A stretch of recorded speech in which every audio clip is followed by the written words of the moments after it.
Chapter 634. Thea took off Diana's armor without hesitation. The long-legged goddess instantly became naked. This was something that Thea had been complaining about. She had been fighting in her armor all this time. Hephaestus was the one who made the armor in the newbie village. It fit Diana's curves perfectly. Of course, it was not because he had measured it himself. Otherwise, Thea would have killed him even if they were separated by the sea of stars. When he made it, Diana was still a baby. In order to leave room for future growth, one of the characteristics of the divine armor was that it could automatically adjust according to the size. When you were big, it would be big, and when you were small, it would be small. At least, according to Thea's estimation, Diana's current size was slightly bigger than when she left the island. The armor's ability to automatically increase in size was based on her powerful memory and touch. After wearing the armor for a long time, Diana did not like wearing cumbersome undergarments. They were meaningless to her. Ancient Greek values believed that beautiful things did not need to be covered up. It was the same whether it was during her tribal life thousands of years ago or when she entered modern society. Now, even when she attended social events, she would dress up with a deep V-neck and a bare back. She looked dazzling and sexy. Most of the time, she would simply forget to wear undergarments. She would wear a long dress and attend events. The young mistress would occasionally wear nothing, but it was all because she was lazy. Now, she had to cultivate Diana's habit of wearing undergarments. In the past, she was not afraid of fighting a few criminals. Those criminals could not break through her armor. In the future, the scale of the battles would grow larger. The comic world had a mysterious power to prevent clothes from being torn, but it did not exist in the real world. What if the armor broke in the future when they fought against Darkseid? Wouldn't it be a great opportunity for others? Must I wear it? Diana asked with a frown. Of course. There are many benefits.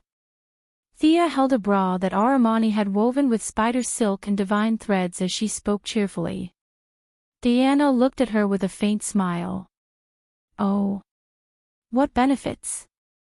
Prevent irrelevant people from peeping. Could this be considered a benefit?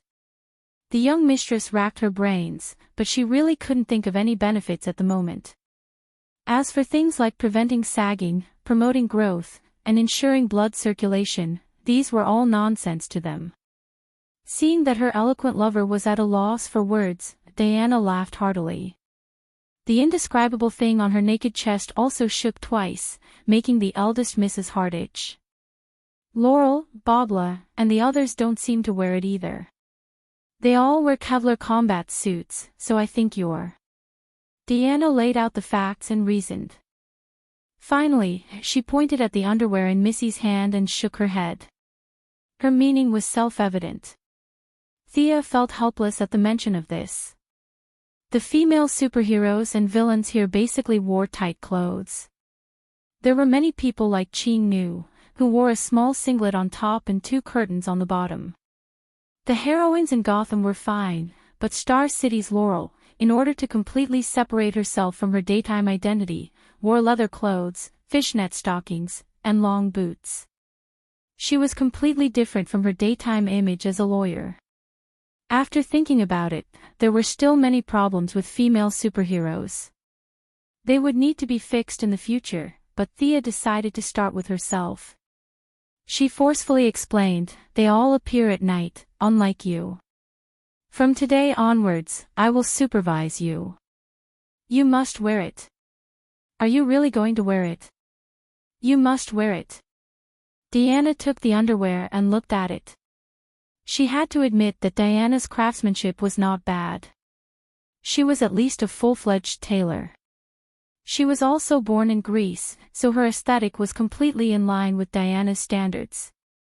After thinking about it, the goddess retorted, "You still have to wear it." Thea talked nonsense with her for a long time, but she couldn't win against the goddess of war. She could only surrender helplessly.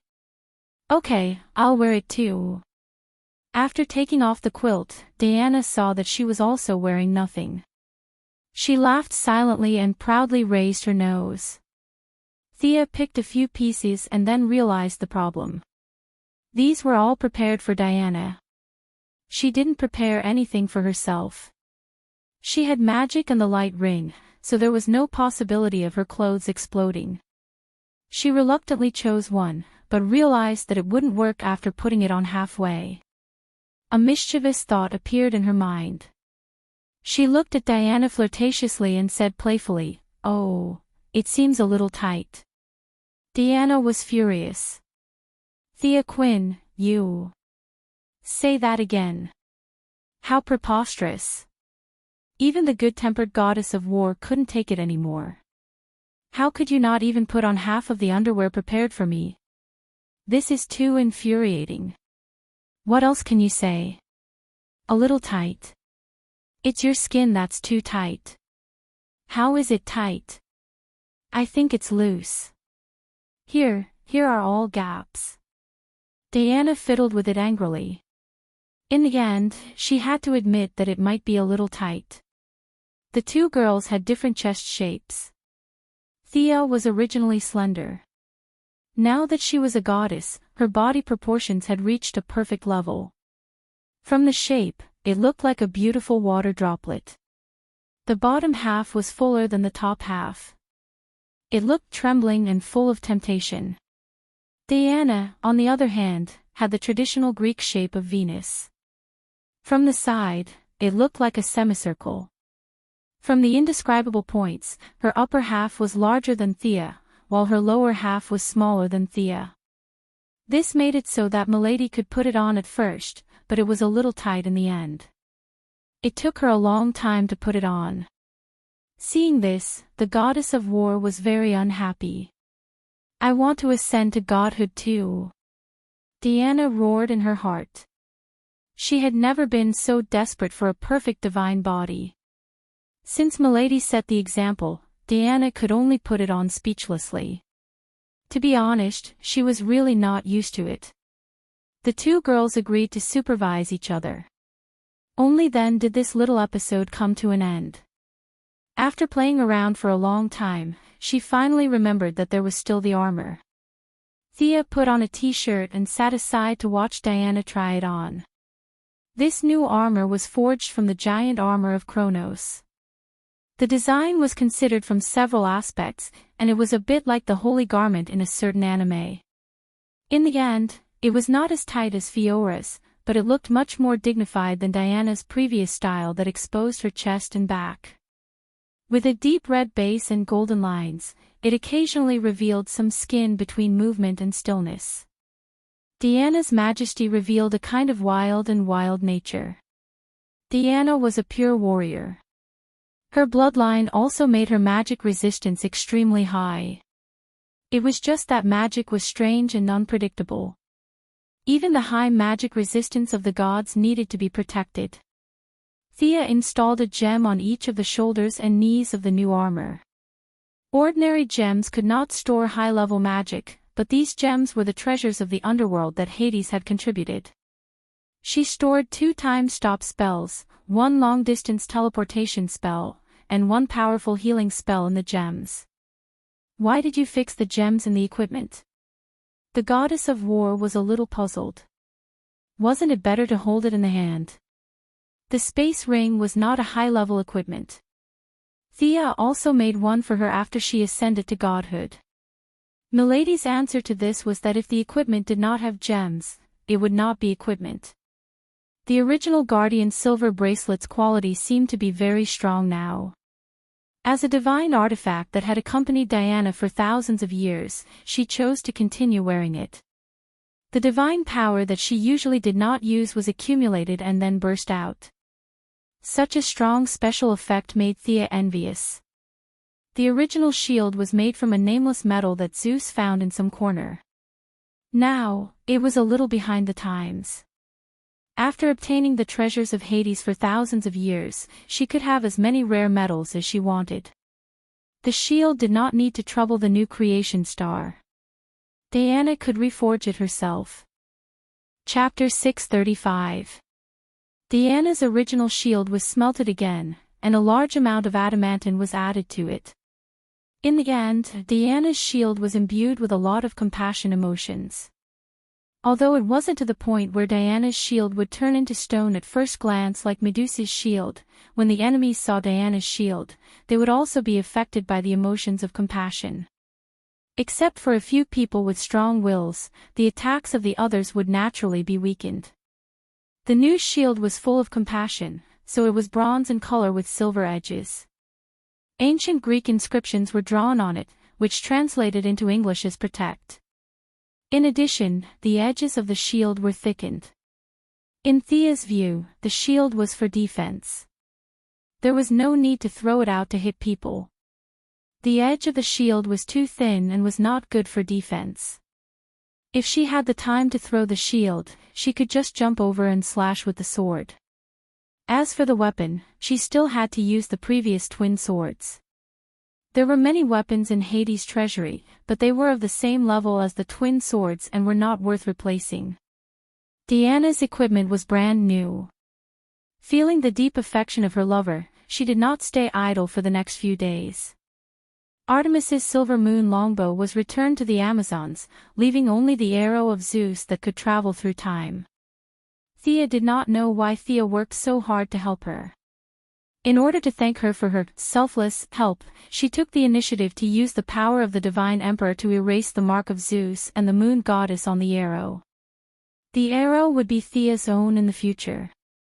Diana had collected a lot of precious materials before, and now she had the treasury of Hades. She wanted to make a divine longbow for her lover.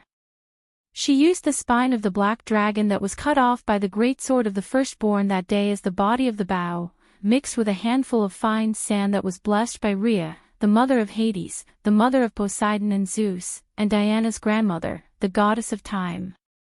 The spine of the black dragon, mixed with the sand of time, gave the bow an eternal and indestructible characteristic.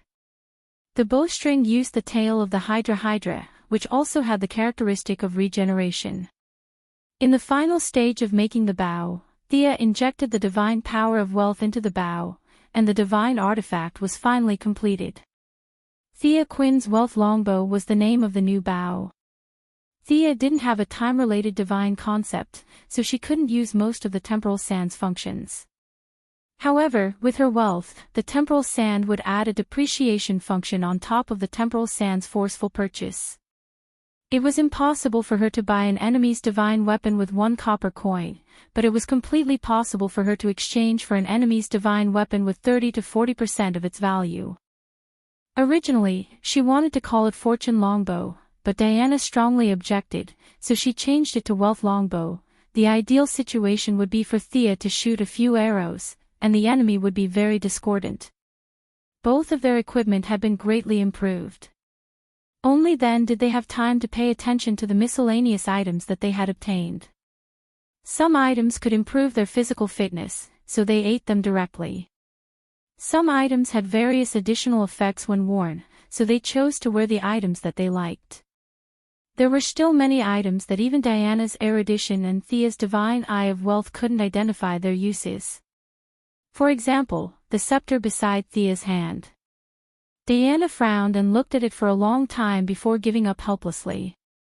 Thea could only look for the archaeologist Dr. Savannah. This old man was really knowledgeable. He looked up several books and finally confirmed the origin. Thea was a little speechless when she received the answer. Hades had too many hobbies.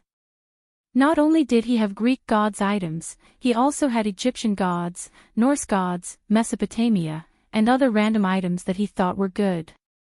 It would take a lot of time to identify all of them. She couldn't be bothered to waste time, so she gave all the items that she couldn't identify and didn't seem dangerous to the bald Dr. Savannah, who had forgotten his own name after seeing ancient treasures. In the following days, Thea and Diana spent another 2 days together in the name of supervising each other. She left the Valkyrie to familiarize herself with the new equipment and continue to comprehend the origin while she went back to deal with her own trivial matters. Thanks to the agreement between the human world and Atlantis, the Moira people's popularity had improved greatly. Many commentators took turns to publish articles, saying that the United States would walk out of the valley under the leadership of President Quinn and revive the economy. More ordinary citizens were full of expectations for the new government with the protection of superheroes. Now that it was the final moment of the election, even if the other party's candidate was God, he wouldn't be Moira's opponent. Of course, this God referred to the one in the Bible. However, it was hard to guarantee that someone would take the risk and do something stupid. From this battle in the underworld, Thea was more and more certain that history was made by small people. This saying was a bit biased, but it wasn't completely wrong. The ferryman Sharon was a vivid example. The two cold-hearted Prince Charming who didn't know that they were cheated probably still didn't understand the truth of the matter until now. In order to prevent anyone from doing anything to Moira, Thea returned to the United States and began to protect her mother. "Yo, long time no see. You're getting prettier now." The one who greeted her with a smile was Amanda, who rushed over today to make friends with her. The nature of the Heaven's Eye Society determined their dependence on the government. Without the support of the government, they couldn't do anything. Fortunately, she and Thea had a sibling relationship for so many years. Although there were some bumps in the small things, at least they didn't break down on the big picture. Now that they were on the same side, she immediately came to express her goodwill. One doesn't slap a smiling face, and Thea wouldn't embarrass her. Besides, although the relationship between the two had been going back and forth, it was generally harmonious. "Did the Heaven's Eye Society make any big moves recently?" she asked casually. Amanda was a little distressed when she mentioned this. "There are more and more superheroes, but the criminals are getting more and more rampant. I really miss the days when I only had to deal with explosives and bullets."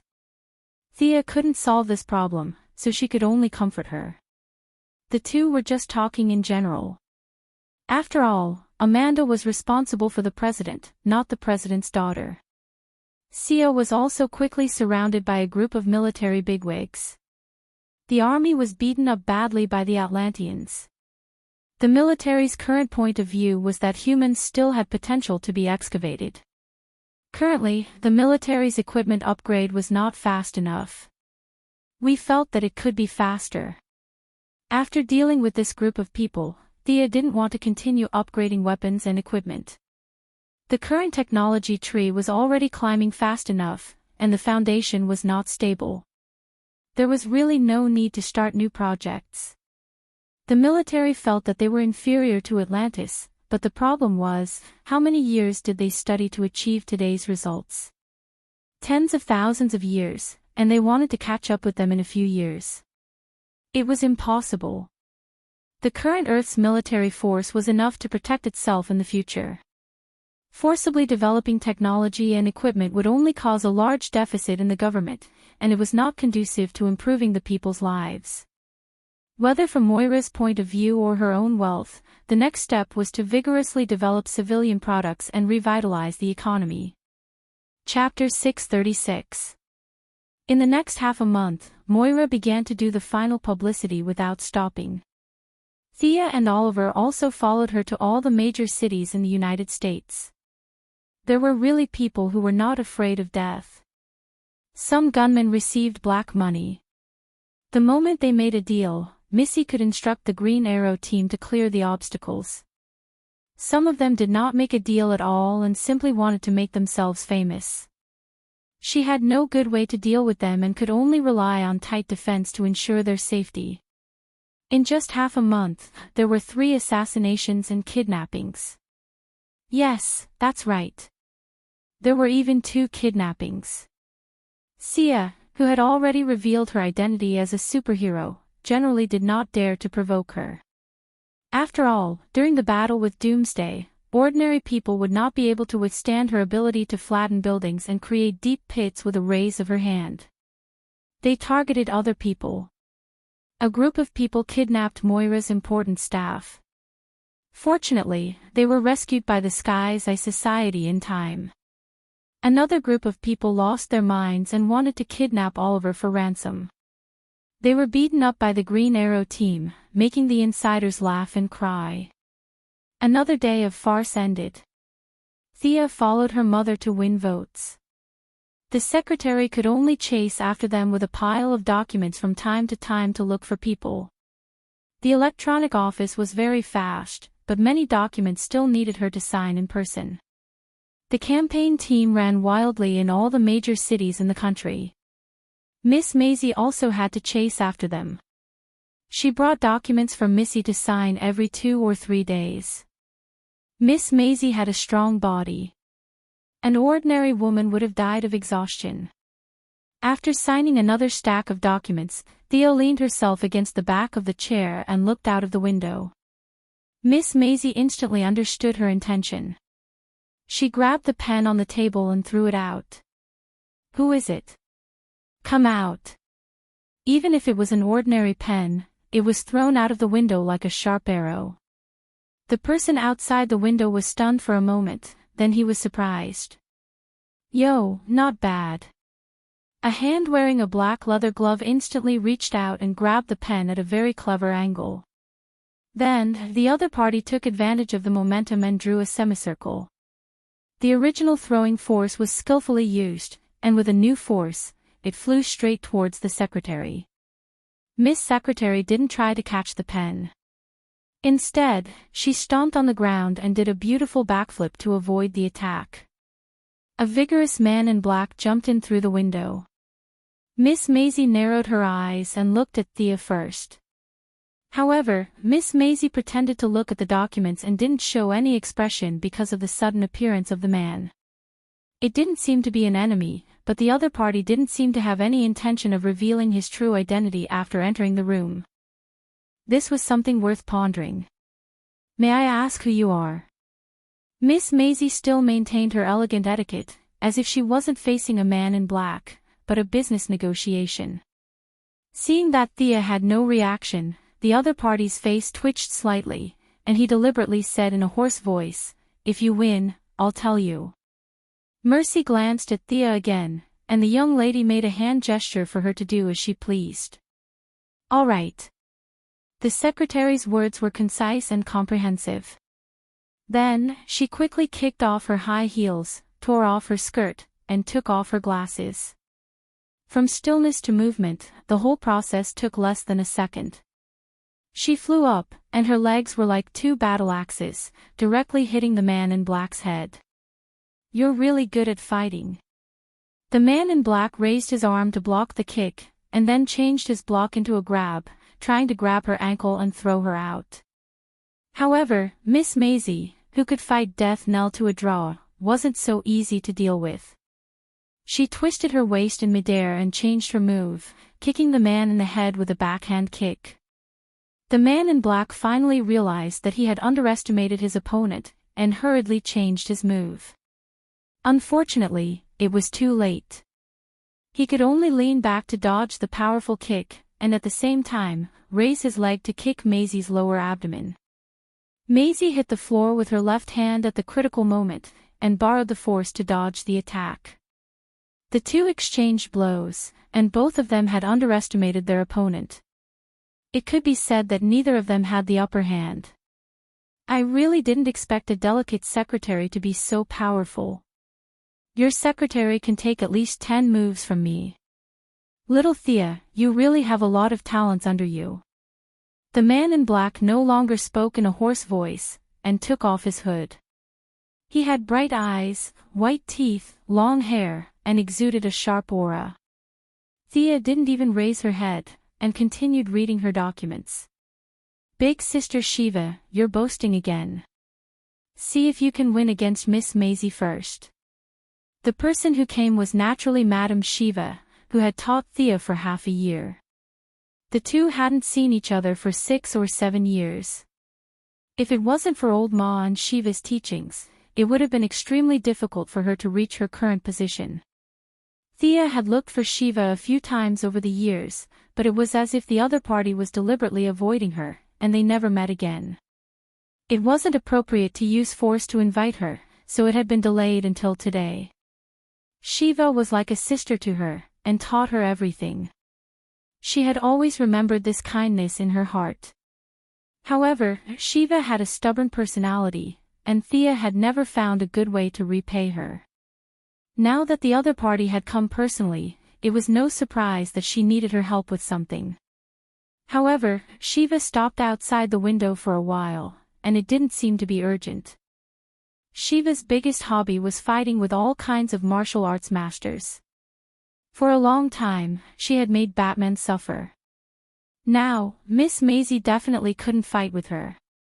No matter how skilled Shiva was in martial arts, she was still an ordinary person. It was humiliating for both of them to fight with her with a divine body. Miss Secretary was just right. She accompanied Luther all year round, and her reputation was unknown to the outside world. Otherwise, it wouldn't be a problem for her to be a martial artist with her skills. In addition, the green lamp had improved Miss Maisie's physique, so she could be used to fight with Shiva. The fact was similar to what she had guessed. Seeing that she had no intention to stop them, the two immediately started fighting again. In terms of physical fitness, Miss Maisie was slightly better, but unfortunately, the gap in experience was too big. No matter how good her fighting intuition was, she had been with Luther and Thea every day, and her fighting experience was fundamentally different from Shiva's, who fought 3 times a day. Even so, the secretary still relied on her strong physique and excellent battle instincts to fight against Shiva with all her might. She fought for more than 60 moves before she was kicked in the waist. Miss Shiva naturally didn't use any strength. She just gently brushed it, but the outcome was already decided. Miss Secretary really couldn't beat her, and she would lose if they continued fighting. Fortunately, she didn't have any sense of honor as a warrior. She put on her glasses and high heels again, and continued to gather the documents as if nothing had happened. You have such a good fighting intuition, but you're doing these trivial things. Miss Shiva looked regretful, and her face was full of a, young girl, come and cook with me, look. These things are what I'm happy to do. Miss Secretary put on a professional vase smile again, as if the aggressive female warrior just now was not her. Chapter 637. Thea knocked on the table when she saw the look of pity on her face. Sister, don't try to poach her in front of me. Mercy just wants to live a normal life. She won't walk the same path as you. This was true. After interacting with her for a long time, Sia had long discovered that the secretary was a very easy person to satisfy. She just wanted to live a stable life. She wasn't like Thea when she was learning martial arts, punching Darkseid and kicking God's father every day. She learned martial arts to protect herself because Luther was too good at courting death. How could she survive without a good fighter? Sigh. Madame Shiva seemed to have thought of her own troubles and sighed. Seeing that they seemed to have something to talk about, the secretary changed out of her dress and walked out with her cat-like steps. Madame Shiva, who had always been an orthodox martial artist, was depressed to see such an excellent martial arts prodigy being surrounded by daily trifles. Sister, what's the matter? As soon as the secretary left, Thea's expression immediately turned serious. Shiva scratched her face, as if she didn't know what to say. After a long time, she said embarrassedly, I have a daughter. Did you know? Thea did know. Even her husband, David Kane, the world's top assassin, had information about her. She immediately understood why she was here.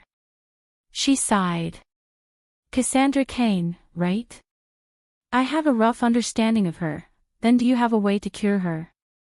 Shiva asked with some hope. I can't say for sure if I don't see the patient, but I will do my best. It was rare for Madame Shiva to make such a serious promise. Shiva also felt her sincerity and nodded lightly. Originally, it was just a coincidence back then.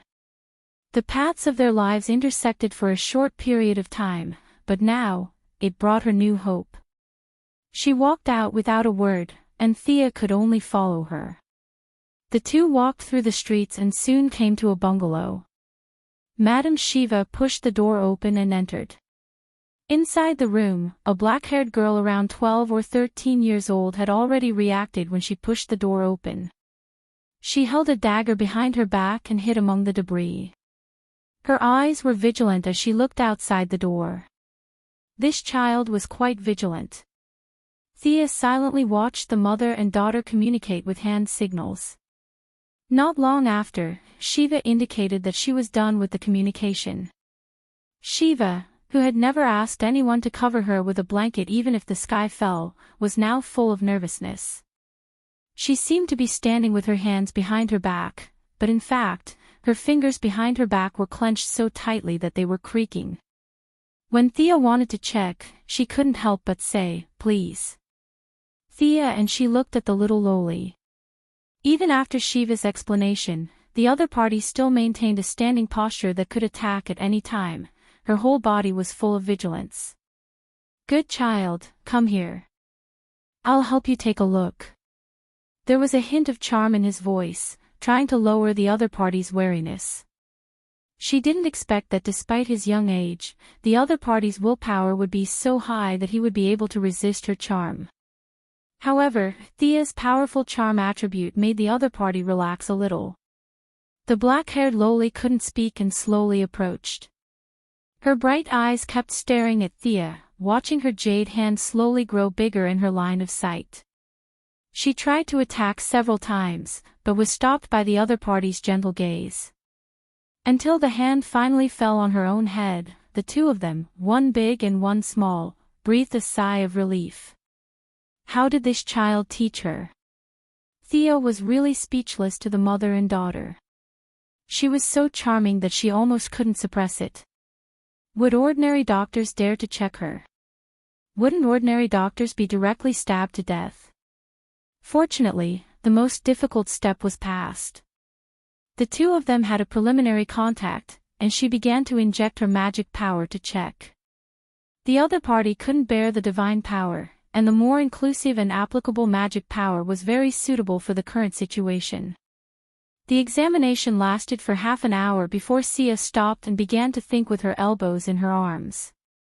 The black-haired loli named Cassandra Kane didn't suffer from any injury, but was born with a speech disorder. This defect wasn't obvious in infancy, which was why Shiva didn't look for her in the first few years. However, when she reached puberty, her physical fitness was strengthened, and the original defect was directly magnified, to the point where she couldn't speak now. Her vocal cords, trachea, and cartilage were all intact, but there was a small defect in her brain. This defect made it impossible for her to effectively recognize the signals transmitted by her vocal cords, so she couldn't speak normally. The general view in the world was that 9 out of 10 people were deaf and 9 out of 10 were mute. Many mutes couldn't speak because of problems with their hearing system. However, this little girl's hearing was completely fine, and even sharper than ordinary people. Her symptoms, according to modern science, were caused by genetic loss. She, who had mastered all the genetic knowledge of Krypton, could be said to be unmatched in the field of genetics. Using modern scientific methods, a simple addition to the genes, and then the brain damage, the black-haired loli's speech function would be restored to normal. "I have good news for you. I can completely cure it." It seemed that she thought a lot, but in fact, only a few seconds had passed. At this time, the patient and the patient's family members were suffering the most, so there was no need to deliberately pretend to be deep in thought. Hearing this, Shiva and the little loli both breathed a sigh of relief. Just as Thea was about to take out the medical pod for treatment, she once again felt a slight tremor in the thread of fate. "From my point of view, this child also has a new option." Thea tried to interpret the signal transmitted by fate and secretly thought about it. With her current intelligence, she quickly connected the dots, but she still needed to ask for the opinion of the person involved. Shiva saw her suddenly stop and hurriedly asked, "Any other questions?" "Sister Shiva, you are almost like my biological sister, so I won't hide it from you. Cassandra's current disease is very easy to treat. With only modern medical technology, I can restore her speech function in about a week, but now there is a better option in front of you." What? Shiva was too lazy to pretend to be an expert and asked a little anxiously. Don't you reject supernatural abilities? Actually, Cassandra can benefit from this disaster and obtain a relatively powerful ability. Thea thought of Cassandra in the Battle of the Gods, the spirit princess of Troy. The two of them had the same name, and now their circumstances were similar. One's vocal cords had exploded, and the other was born unable to speak. Now, the strange fate of the two seemed to be showing signs of intersection because of her. Although the demigod was crippled, her innate talent had not completely disappeared. Taking out the imprint rooted in her soul could completely make up for the deficiency in the little lowly's genes. Like the original spirit princess, she definitely could not use her words to make the law, but at the mortal level, the ability of the spirit princess of speech combined with the little lowly's combat skills would be very powerful. However, Thea knew that Madame Shiva was a little against supernatural abilities. She was a pure warrior, and so was her daughter who wanted to take over her mantle. This decision was not easy for them to make. As for whether the demigod Cassandra was willing or not, it was not within the scope of consideration. With her reputation with Hera, it was not a problem to ask for a cripple.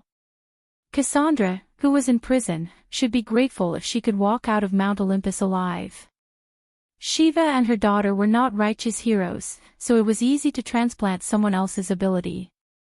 Now it was up to them to make a choice. Time passed by, and Shiva still could not make up her mind. What kind of ability?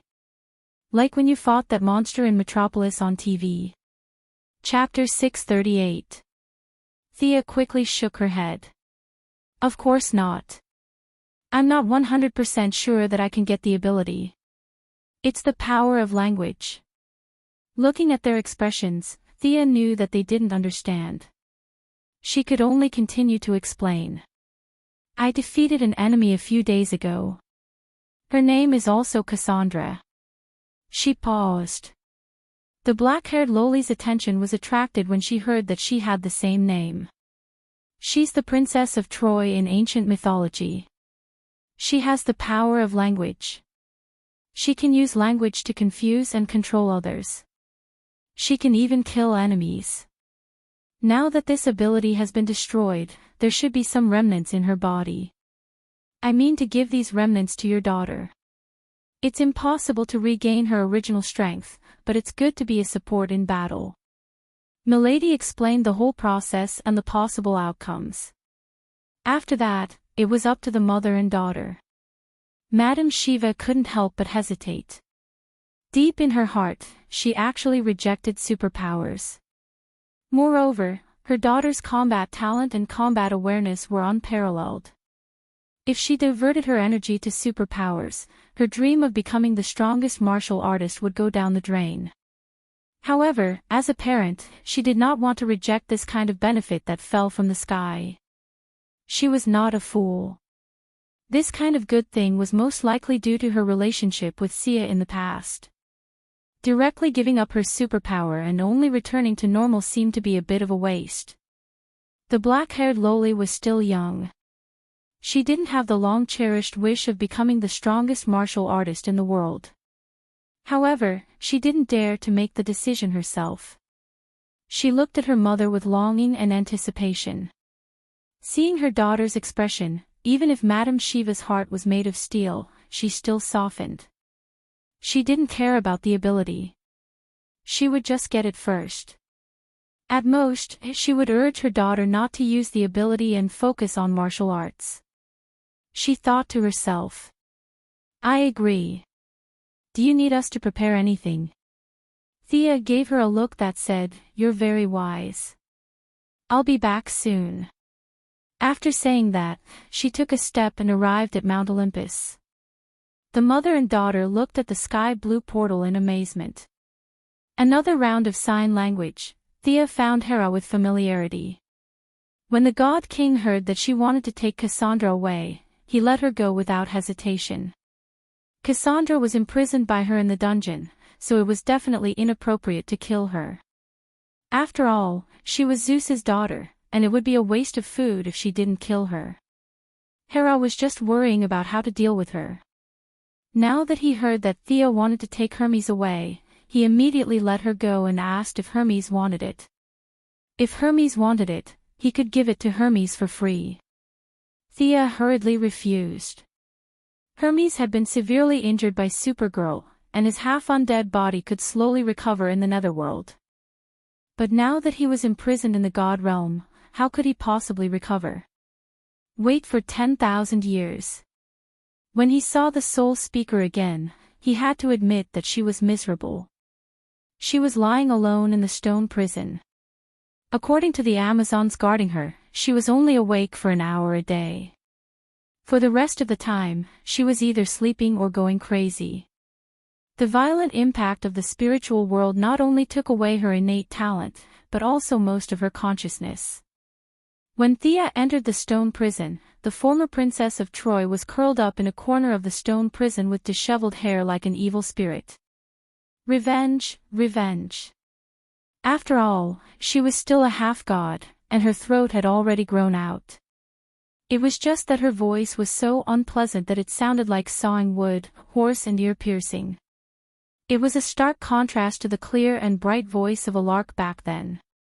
Poor fellow. Thea couldn't help but sigh. Even in such a miserable state, she still couldn't forget about revenge. She probably didn't know that her eldest son, whom she had high hopes for, had already been forcefully brainwashed. I'll take her away. Thea showed the guard Hera's order, and directly knocked Cassandra out with a mental attack, and teleported her back to Earth. The trip back and forth took only 5 minutes. Shiva and her daughter were still making hand gestures when Cassandra jumped out again. Shiva only felt that it was magical, but the black-haired lowly was full of anticipation. Judging from this beautiful big sister's words, she could also become a superpower user. A half-grown child was now looking forward to superpowers. Compared to the countless hardships of martial arts training, superpowers were actually more tempting for someone of her age. If it were a righteous person like Batman, they would definitely strongly object to taking the enemy's power and adding it to themselves. Shiva and her daughter didn't have this problem. They had killed at least 800 if not 1,000 people. They didn't have any moral concerns at all, and calmly waited for a pie to fall from the sky. At this moment, Thea was communicating with divine power to create a small pie for the black-haired lowly. Cassandra's talent definitely couldn't be extracted under normal circumstances. The talent and the body were inseparable.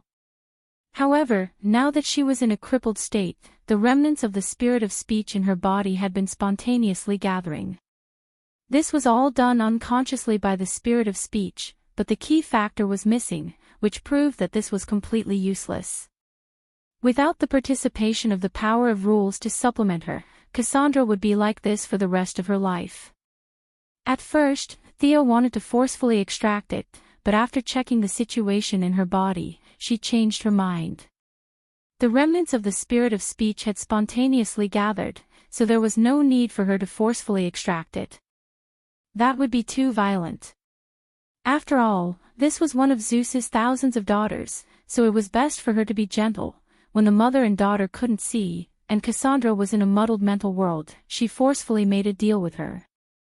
She promised to restore her health, and the other party would use the remnants of the spirit of speech as a reward. She extracted a ball of red light from Cassandra's body.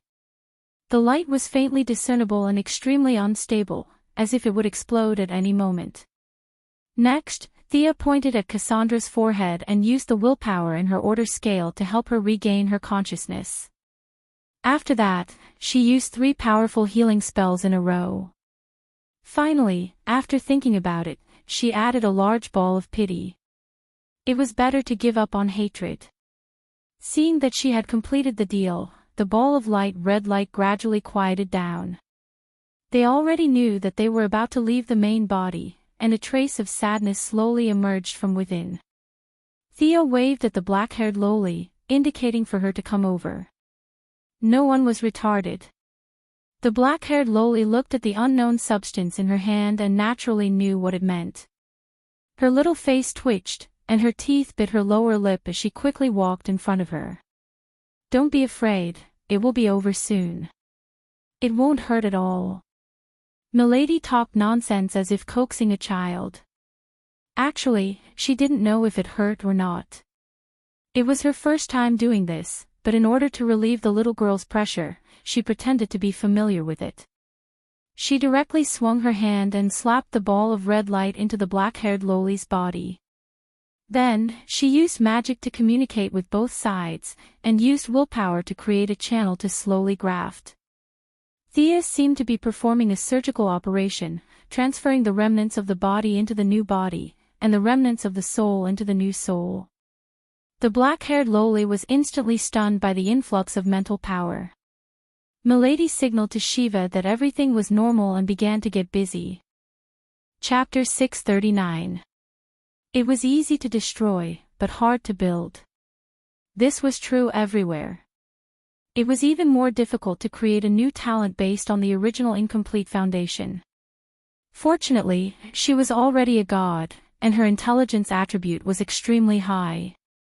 Trade and language were similar, so most of the remnants of the spirit of speech in Cassandra's body could be recognized. Demigods also had a human part, and this part was extremely easy to distinguish. It took some thinking to distinguish the part that belonged to the gods. Thea's original wild demigod state was slightly different from the Greek demigods, but she had Diana, a human sample, as a comparison. In any case, they had the same father, so the difference wasn't too big. First, she identified the human part and integrated it into the soul of the black-haired lowly. Then, she compared it with Diana to find the similarities with Zeus's part. It had to be said that Zeus's eldest brother's bloodline was very powerful. The black-haired lowly, who was only considered beautiful among ordinary people, would become extremely beautiful in the future after integrating a little of Zeus's bloodline. Finally, she carried out the talent planning. As if sensing the black-haired lowly's natural deficiency, the remaining light of Cassandra's talent automatically filled in. Thea directly added new functions on the original foundation. All kinds of energy were integrated into the black-haired lowly's body. This process was actually a learning process for Thea. After working for an hour, it was the first time she had done such a grafting operation on the soul level. The light red light was divided into thin threads invisible to the naked eye and wrapped around the black-haired lowly's transparent ordinary soul. Apart from the names, it could be said that the two people in the original time and space were connected by her. One was a spirit of speech, and the other was a mute. This was the magic of fate. With a small part of the abilities of the spirit of speech, the future Cassandra would go higher and further than in the original time and space. "How is it?" Madame Shiva asked worriedly. "Don't worry, I'll handle it." Milady patted her chest and promised. Shiva glanced at her and didn't say anything. She began to wait quietly. As for Princess Cassandra, whose talent had completely disappeared, it didn't take long for her to wake up. Thea had no relationship with her at all, so there was no need to talk nonsense with her. She directly teleported her away and arranged for her subordinates to take care of her. She was no longer a demigod after losing all of her powers. Without the influence of hatred, perhaps it would be a kind of happiness for her to find a place to live out the rest of her mortal life. After sending Cassandra away, Thea and Madame Shiva began to wait for a long time. They waited for 2 days. Looking at Madame Shiva's anxious look, Milady could only wait. She was afraid that something would happen to Moira, so she sent a doppelganger to protect her mother. 2 days later, Cassandra woke up. She was well trained and didn't show any signs of panic. She just looked around strangely. Thea checked his body and found that it was still okay. The soul fusion was very successful, and his physical fitness had been greatly improved. Conservatively speaking, he should have no problem living for 150 years. He coughed lightly and said to the black-haired lowly, "You felt it yourself. The spirit of speech is a very powerful force. According to your logic, it's a weapon. When you use it to kill your enemy, you have to pay the price. In order to prevent you from misusing it, I have added 2 locks in the depths of your soul. One lock will be completely unlocked when you become an adult, and the other lock will be restricted. Now you can speak normally, but I suggest that you speak less. When your spirit of speech accumulates and is activated in battle, your enemy will be smashed to pieces by the power of your words. Thea clenched her fist as she spoke to strengthen her tone. This principle was designed by her through Diana's guardian silver bracelet. After all, the black-haired loli was not a genuine user of the spirit of speech. Naturally, she couldn't compare to Cassandra. If she could walk the path of accumulation, then the power she could unleash would really be able to topple mountains and overturn seas. However, considering that she was not Diana, and her physical fitness was only slightly stronger than ordinary people, long-term accumulation would be a huge burden on the body. The ability that Thea designed was that she could speak normally, but she needed to speak less. After a long speech, the black-haired loli would not be able to speak anymore. Thank. The black-haired loli was still a little inarticulate, but this was because she hadn't spoken for the past few years. With her hard work and a little practice, she would be able to return to normal. Thea stretched out her finger and tapped on the loli's forehead, inputting a message. I'm not good at using the power of the spirit of speech. The backlash is a little too much for you. I'll teach you a few ways to reduce the backlash and allow you to use this power normally. 3 spell-like abilities. The power of speech. Silence, this can be used in many situations. The power of speech, shield, a defensive spell. The last power of speech, pain, an offensive spell. You can use these 3 abilities once a day. Do you remember? Thea rubbed the black-haired loli's little head. Originally, she would explode when someone approached her, but now, she was not used to being touched so intimately. Superpower. The message passed through her mind allowed her to instantly grasp how to use it. The more the black-haired loli looked at this beautiful sister, the more she felt close to Thea. Now, other than her mother, Thea was her second closest relative. As for her father, there was no need to mention him. Looking at her mother with great interest, Madame Shiva immediately understood her intentions. She happily waved at her daughter, "Come and try it." The method of communication between mother and daughter was to fight first. After 6 or 7 moves, when Shiva's kick was about to hit her daughter, the black-haired loli softly spat out the word, shield. A transparent air wall that was 1 meter tall and half a meter wide suddenly appeared between the two of them. Shiva's leg directly kicked the air wall. The air wall could not withstand her strength at all and instantly shattered. However, this obstruction reduced the strength of her leg by more than half. She could only withdraw her leg and change her move. The black-haired loli took the opportunity to regroup and continue the fight. Interesting, will this ability be strengthened in the future? She naturally asked the young lady who was watching the show. Of course, I just provided her with a few application models. This is the wisdom of the predecessors. If she can innovate, then the effect will be even stronger. Thea's words were not false. She had now opened a back door from the new creation planet's weave and added the black-haired loli. Otherwise, it would not be so easy to use in battle. Cassandra had used it for thousands of years, but she could only talk on the sidelines and did not dare to use it in battle. It was because the backlash of the magic was too great. Now that the black-haired loli's backlash had been transferred to the new Protoss, who were in the tens of millions, the backlash had been distributed to an undetectable extent. She just needed to break away from the original restrictions of the spell and make it her own. That would require her to work hard. Hearing that there was still potential in the future, both mother and daughter were very excited. Chapter 640. The black-haired loli continued to exchange more than 10 blows with her mother. She took some time to try the word pain. Lady Shiva, who was caught off guard, staggered from the sudden pain. Her movements were distorted and the black-haired loli landed a palm strike on her ribs.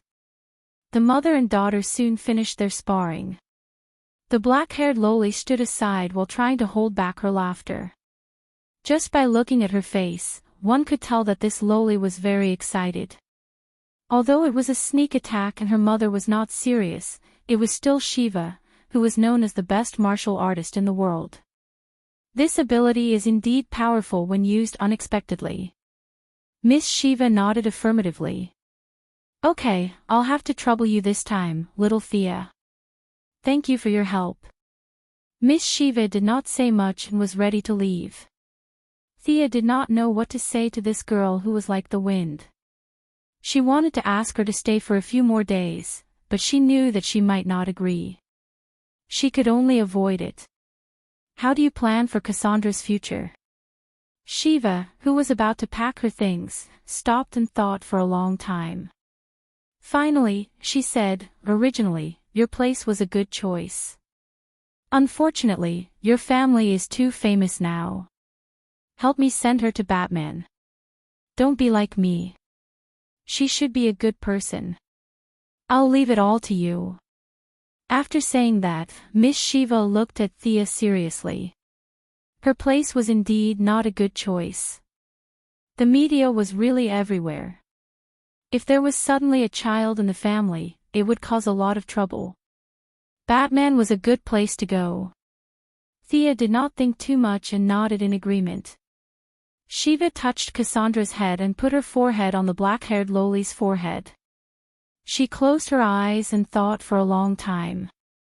Without saying a word, she turned around and left the room with her luggage. Your mother is a strong person.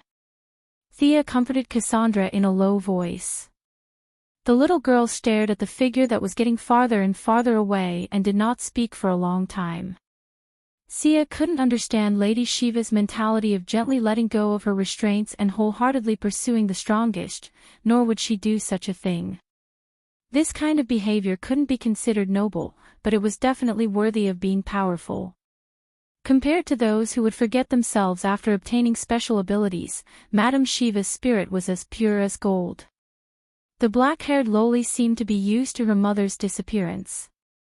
She was very independent and quickly adjusted her mood.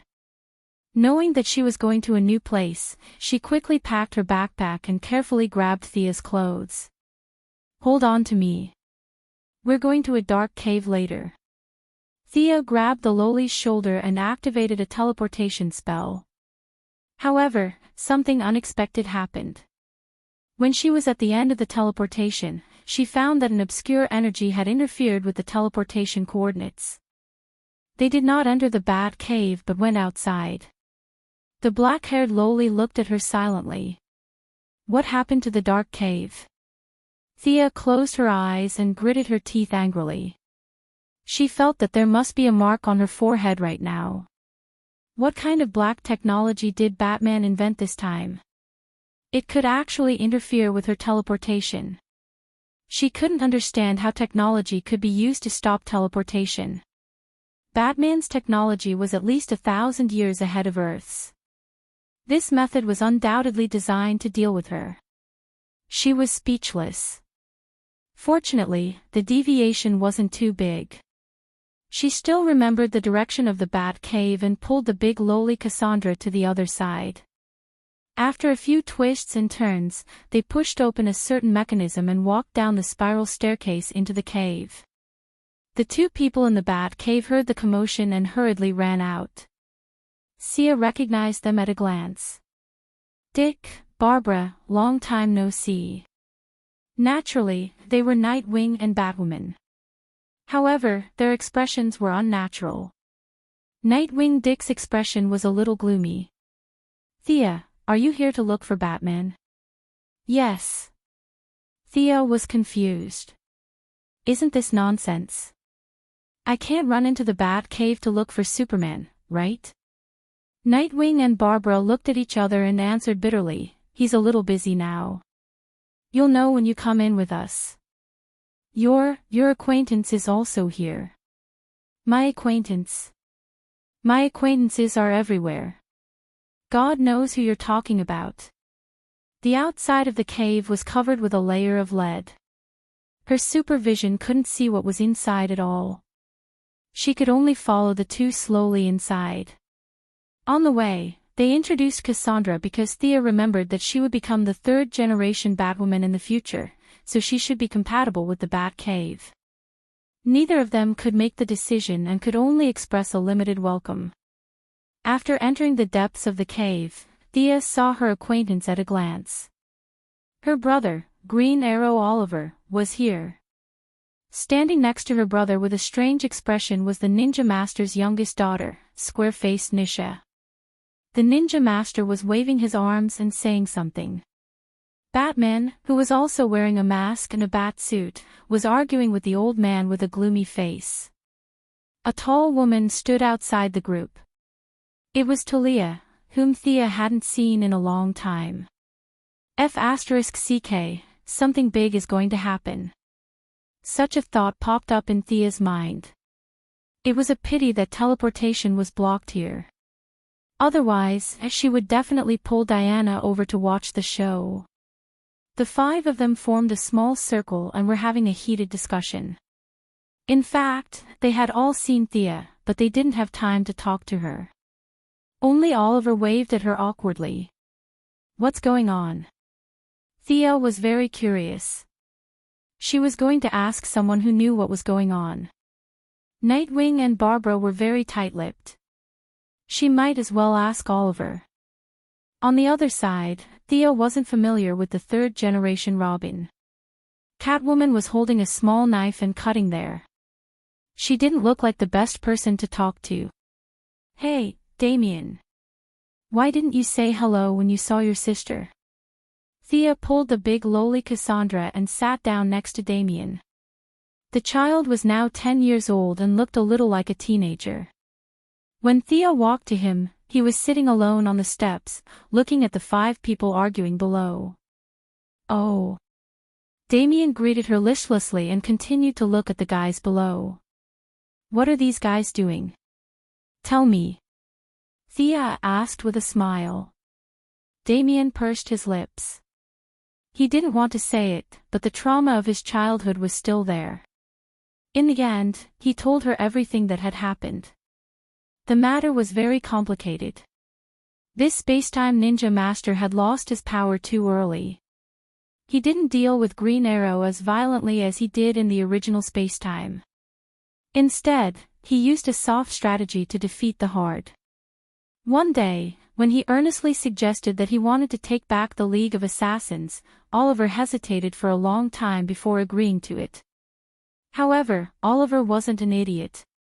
He couldn't kill his way into Nandarbat alone. Thanks to Thea, he knew Bruce and Damien. When they reached the Bat Cave, the two of them discussed and decided to trick Damien's mother back. Chapter 641.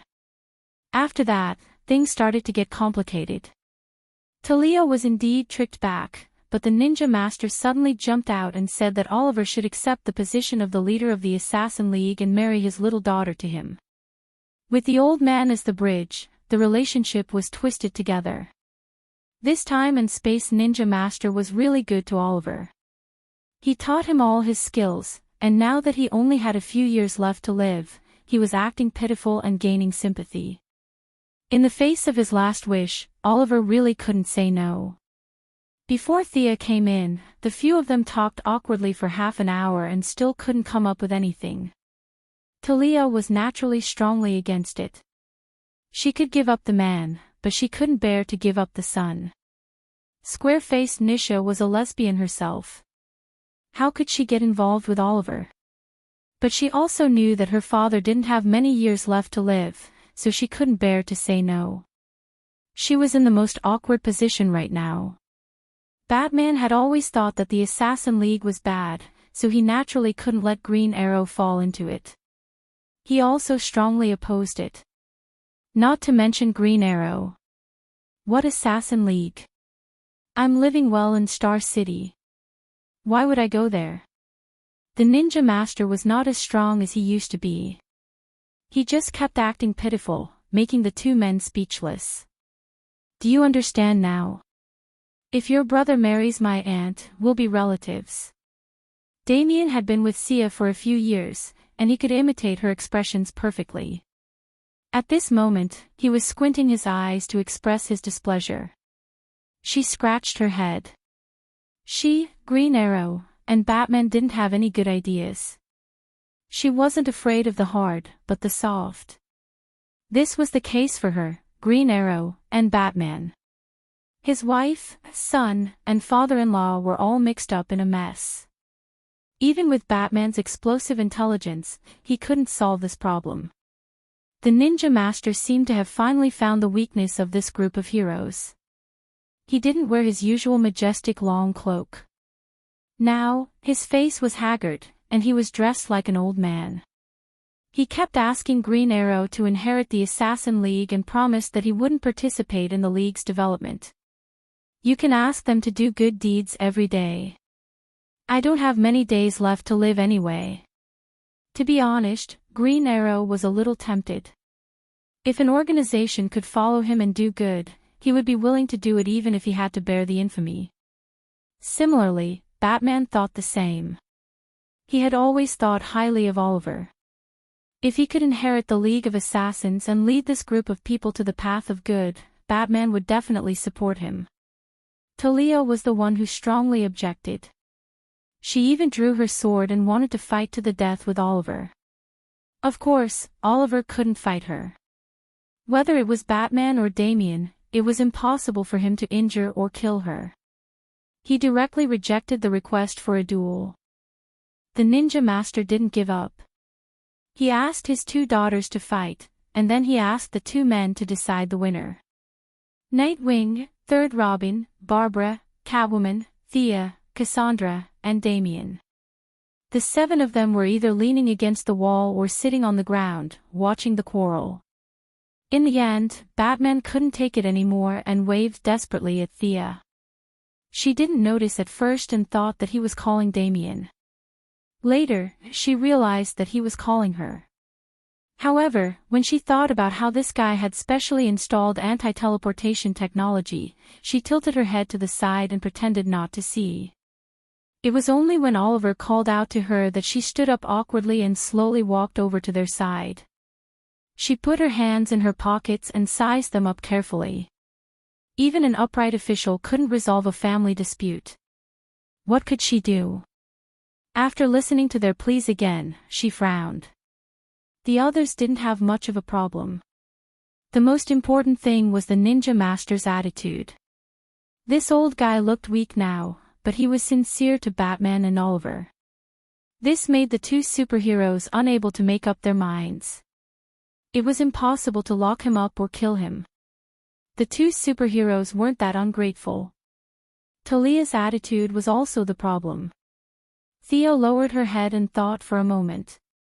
Then, she pulled Batman and Oliver aside and asked, "The Ninja Master isn't a good person. You know that, right?" "Nonsense, who didn't know that?" Both of them nodded.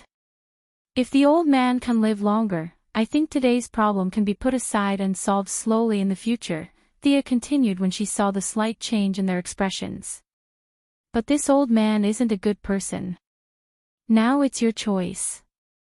Let the old man live or solve all the problems today." Then, she looked at Batman.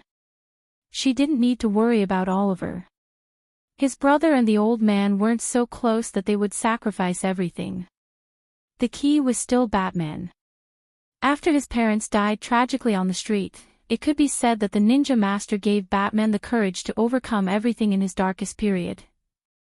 Everyone knew that the old man wasn't a good person. However, no one saw Superman or the Flash run over to punch the old man.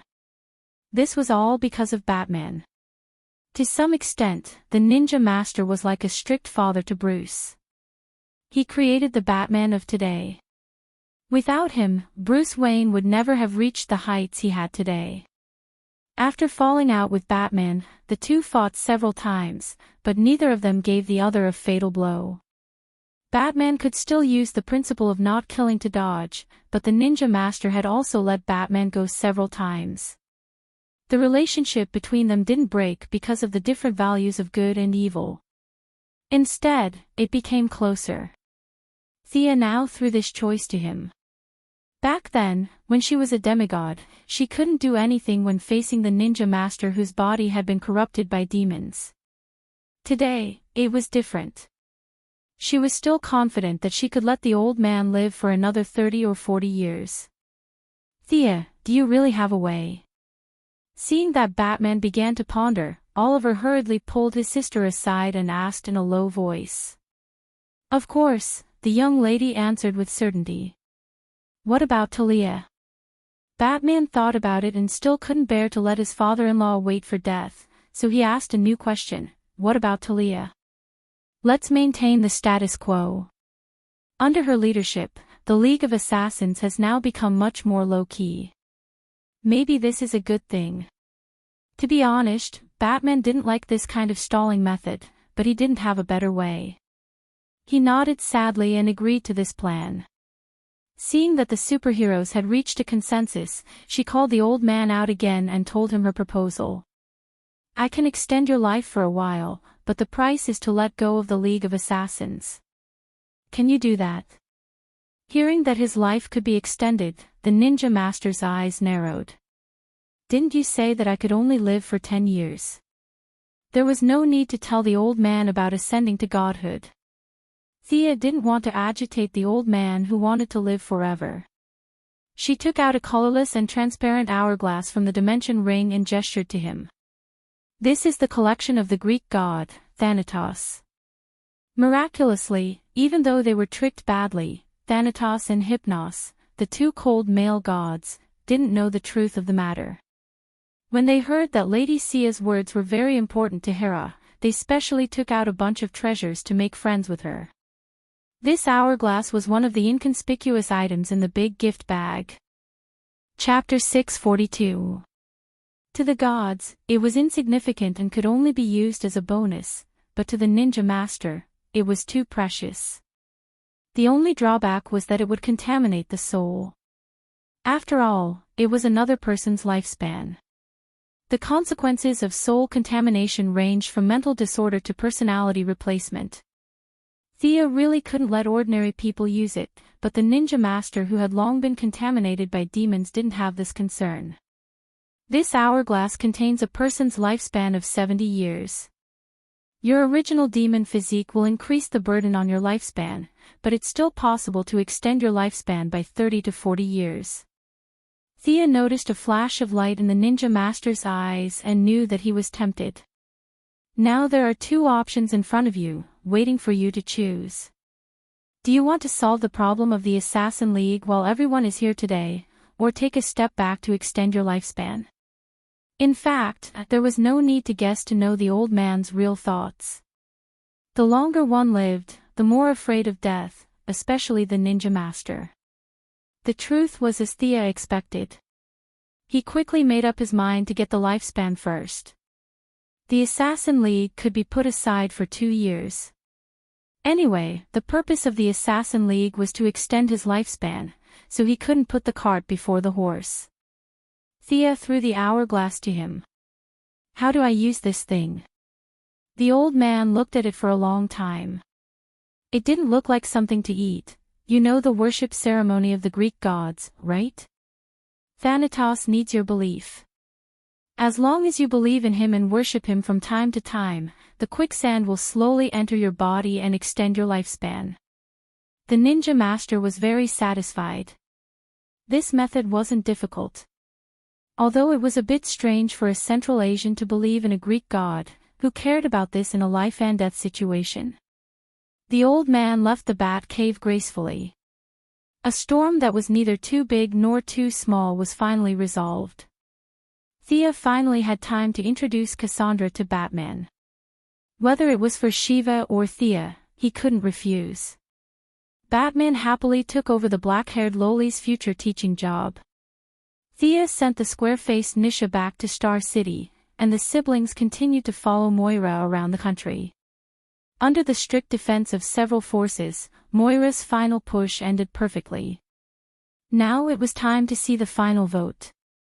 That morning, after Quinn's family had breakfast, the three of them went to the nearest polling place together. When the reporters who had been waiting for a long time saw the family of three get out of the car, they rushed towards them like crazy. "Miss Quinn, how confident are you that you will be selected? Dr. Quinn, will you vote for your mother? Mr. Quinn, is there anything you want to tell the media about your relationship with Lance and her sister?" In order to appear more approachable, a large number of Moira's security personnel were dismissed by her. Today, she was voting as an ordinary citizen. The eldest miss also kept a low profile and did not bring anyone with her. However, the wall of human flesh that she used to have was no longer there. She could not send a mental attack into the crowd, so she was a little speechless as she was surrounded by a tide of reporters. As a man, Oliver could only rely on himself to separate the crowd and let the two women enter the voting booth. The tabloid reporters at the entrance could be ignored, but the large media inside the polling station had to be dealt with carefully. The three of them got their votes. This was not the time to be modest. The other candidate ignored them and the three of them chose Moira. They each filled in the form and showed it to the media. Only then did the procedure was completed. The integrity of the media in the polling station was quite high. They did not pay attention to the gossip, but focused on Moira's governance after that. Moira did not hold back and described the benefits of electing her as the president. In short, if they did not elect her, they would suffer a big loss. When the other candidate was mentioned, she did not hold back and ridiculed the other party. She almost shouted at the camera that the other party was a fool. This was very interesting. At the beginning of the election, when the two candidates mentioned each other, they were all polite words, such as respectable opponents, extraordinary politicians, and so on. However, when Moira began to take the lead, everything changed. Both sides adjusted their strategies almost at the same time, which was to belittle the other party and elevate themselves. The TV debate still needed to maintain some dignity. Now that the dust had settled, there was no need to hold back. Moira ridiculed the other party's governance strategy and fashion sense. It turned out that the other party did not show any mercy. When the family of three returned to the old house, they turned on the TV and saw that the other party was also scolding their own clothing. Since Moira's main theme was the superhero card, the other candidate went all out. In his opinion, the superhero could not do anything to him. He completely disregarded life and death. He ridiculed several superheroes, focusing on how Superman's blue tights and red cloak did not match and how terrible the color combination was. Thea could only say sorry to Superman for being caught in the crossfire. Presumably, the good-tempered Superman would not mind. The whole day of voting was noisy. All kinds of rumors were flying and the whole country was jubilant as if it was a festival. The family of three did not go anywhere, but waited silently at home for the final results. Many of the aides kept sending back all kinds of news. The results of the vote count came out very quickly. Moira won a large number of votes and directly announced the victory of the election in front of the media surrounded by people. To officially enter the White House, they had to wait until January 20th of the next year. During the inauguration ceremony, they had to hold the Bible and take the oath of office to complete the whole process. There was still more than a month to 2 months before that. Thea used this time to personally arrange her mother's security. The teleportation gem was still the most important thing. Although Moira's physical fitness was much better than an ordinary old lady, she still could not withstand the shooting of a large-caliber weapon. Although she had learned some fighting skills like Taekwondo, the results were not worth mentioning. Thea found a few of Death Knell's subordinates who did not look so fierce and stuffed them into the security team. The Sky's Eye Association would also provide some protection. With this double insurance, she felt at ease. Moira flipped through the calendar every day, waiting to reach the peak of her life. Now, the president in the White House, who was already a little nervous, was also flipping through the calendar. Anyone who wanted to come to this place could come, he did not want to stay a day longer. Thea took time out to meet Poseidon again. Amidst the ripples, she entered Poseidon's kingdom. A few giants who had fought side by side before led her into Poseidon's bedroom. He was waiting outside the door.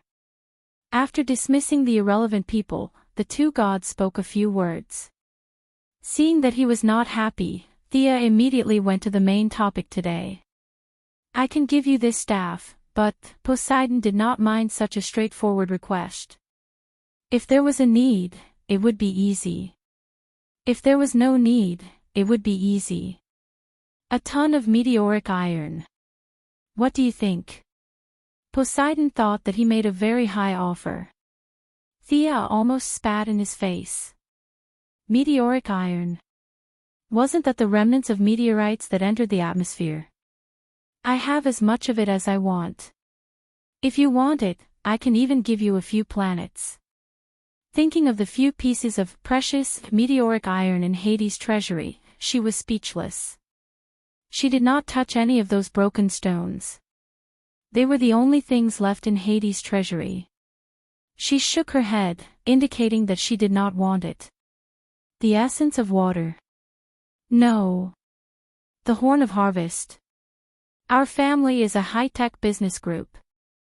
We don't farm, thank you. Poseidon gave several suggestions, some of which were inappropriate, some of which were completely useless.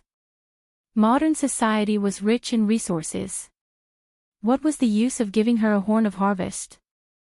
How about this, Your Majesty, open your treasury and let me choose any treasure.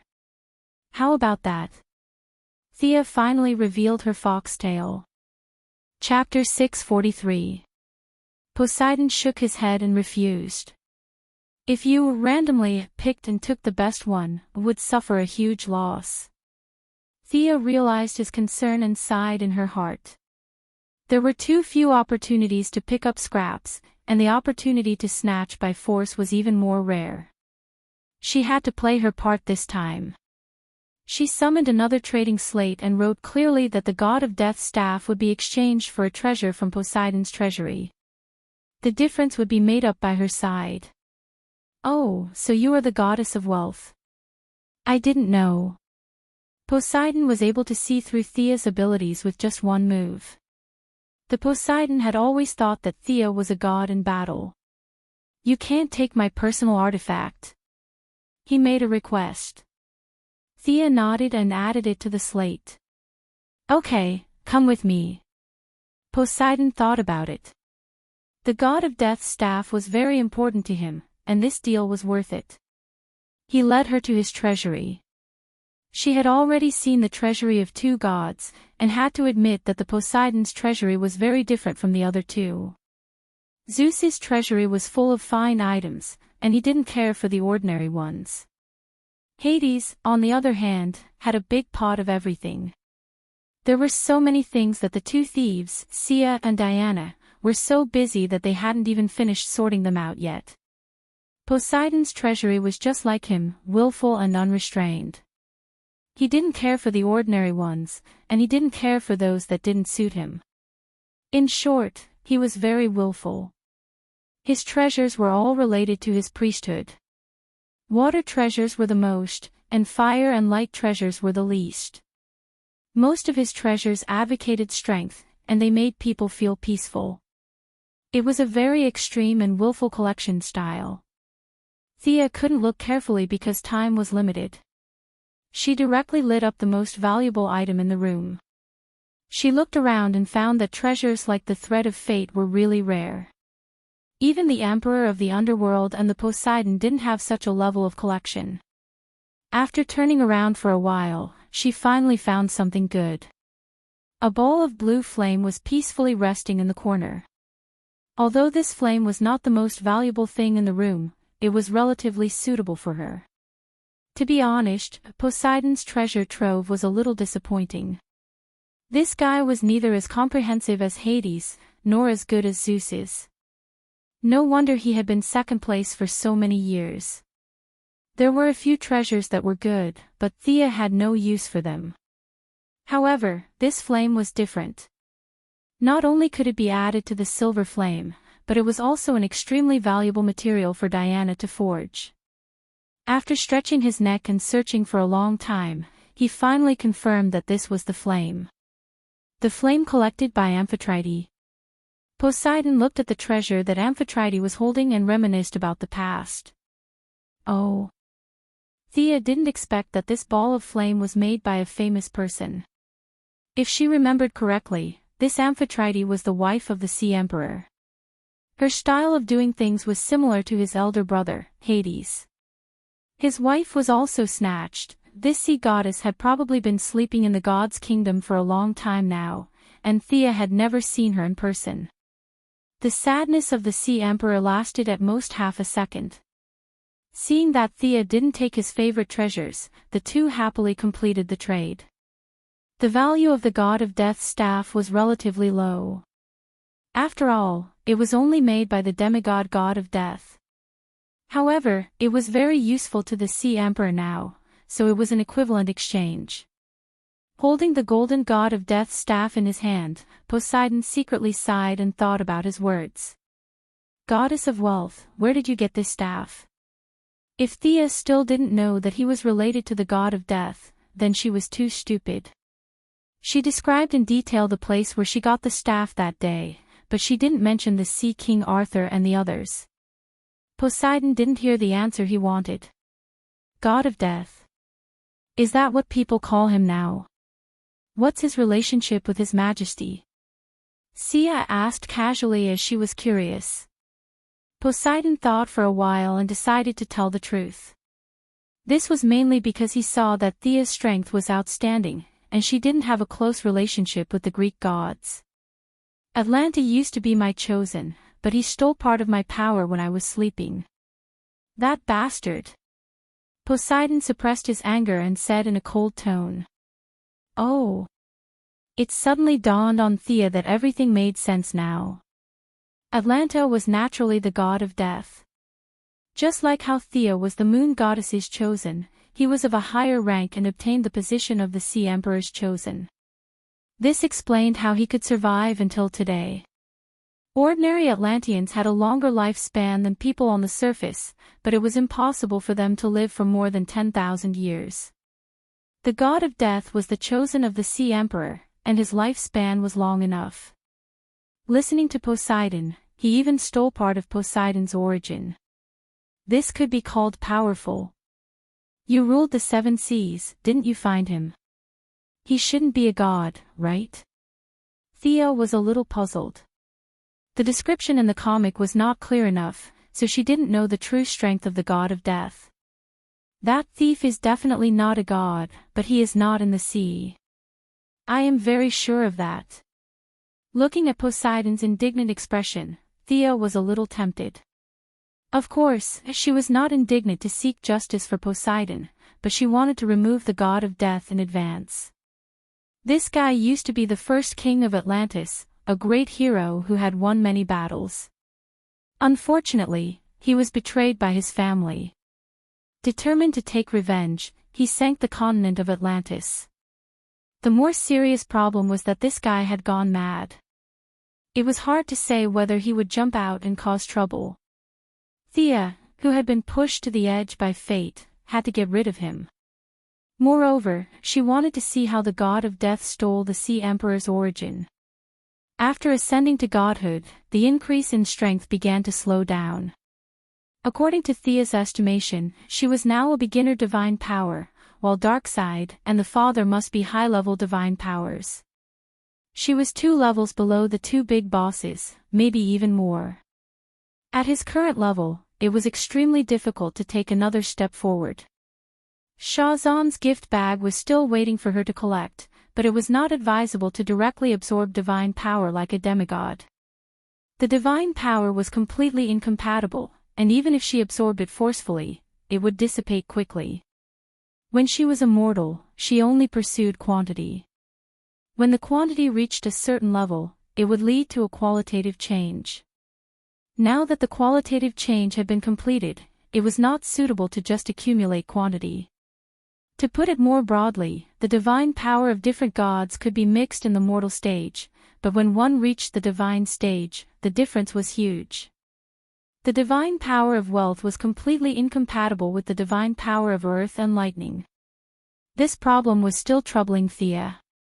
If she could see how the god of death intercepted the Sea Emperor's origin, perhaps it would be more helpful for her to absorb Sha Zhan's divine power in the future. She immediately chatted with Poseidon for a while, saying that she had no clues, but if she saw the god of death, she would inform him. Only then did she leave Poseidon's kingdom. Chapter 644. She had to find the god of death no matter what. She wanted to see if the method he used to steal Poseidon's origin was useful. Poseidon's insistence on getting the staff back was probably to track him down. Thea returned to the metropolis and began to arrange her subordinates to search for the god of death.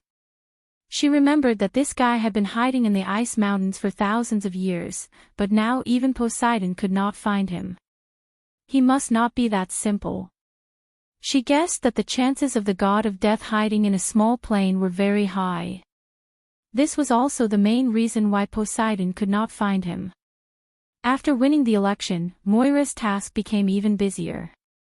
Every day, there was an endless stream of people coming to visit the Quinn family's old house in Star City. Some recommended themselves for jobs, some talked about their scientific achievements in hopes of getting government support, and some talked about the international situation. There were all kinds of people who wanted to break down the door of the Quinn family's old house. Those who wanted to be officials were easy to deal with, but Moira could not deal with the people from the scientific community. She could only rely on her daughter to deal with them. To be honest, Thea was indeed knowledgeable. She had led mankind in climbing the tree of technology. She had dabbled in almost all the fields of modern applied science. It was just that she was not proficient in them, but after 2 days of dealing with them, she could not handle it. She had to use the fat old man in the firestorm as a scapegoat. He was a leading figure in nuclear physics and looked like a white-haired old scholar. He could handle most of the problems. All kinds of people dealt with them like a merry-go-round. After a month, it was Christmas Eve. There was no need to hold such a high-profile party this Christmas. Moira only prepared a small family gathering. Except for the grand banquet where celebrities gathered last year, this year's small gathering could be said to be Diana's first serious entry into Quinn's family circle. Today, the Valkyrie was dressed very modestly. Although she was not afraid of the cold in December, she still wore a beige wool coat, a knee-length skirt and boots. Aunt Moira, Merry Christmas. Diana bowed politely and gave a small gift. Diana, long time no see. Merry Christmas. Moira gave her a gentle hug to show her welcome. Olivier also brought Shadow to this family gathering. Diana was not familiar with them, but they knew each other. They could get together and chat. Moira left the young people chatting and went to entertain a few of her peers. There were still many relatives in the Quinn family. Although Robert Sr. had passed away 8 years ago, his siblings were still alive. Moira wasn't born out of a crack in a rock. She also had her own relatives. Now that she was about to move into the White House, many relatives came to support her.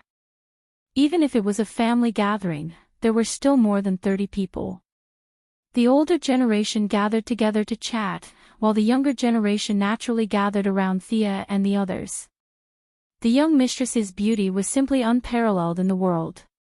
However, the few relatives did not dare to have any ideas about her. The law here was that cousins were allowed to. But a billionaire, an academic giant, and a superhero title made most people flinch. They were just ordinary people and did not want to be captured by a group of aliens while walking on the street. A few of the young people were unconsciously attracted by Diana's heroic spirit and tried to show off their excellent side. The young mistress would not let their imagination run wild. Without a word, she pulled Diana's head over and kissed her lips. Diana was a little stunned at first, but soon understood and responded enthusiastically. The two of them showcased their affection on the spot, causing the relatives to sigh. Why would such a beautiful woman have such a relationship? What a waste! Although Thea's response was a little intense, they understood the whole story. They were wondering why a beauty like Diana would appear at the Quinn family's banquet. The truth made the young people feel miserable. Although there was a small episode, the Christmas banquet was very warm. The young people decorated the Christmas tree and hung the mistletoe. The young mistress, who was usually lazy, did not use magic today. She rolled up her sleeves and decorated with the others. The elders brought all kinds of food, including turkey, pudding, chocolate, and red wine for everyone to taste. From time to time, people dressed in Christmas robes and beard, dressed up as Santa Claus, came to congratulate the family. Moira gave everyone a gift. She did not put on airs, just like an ordinary housewife. There was a knock on the door. She could only open the door again.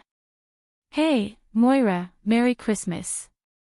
A middle-aged man with an elegant appearance greeted her with a smile. Moira's expression changed slightly. She could not help but want to look into the house from the corner of her eyes, but she forced herself to hold back. "Merry Christmas, Mr. Merlin." Feeling the abnormality outside the door, Thea inadvertently took a look.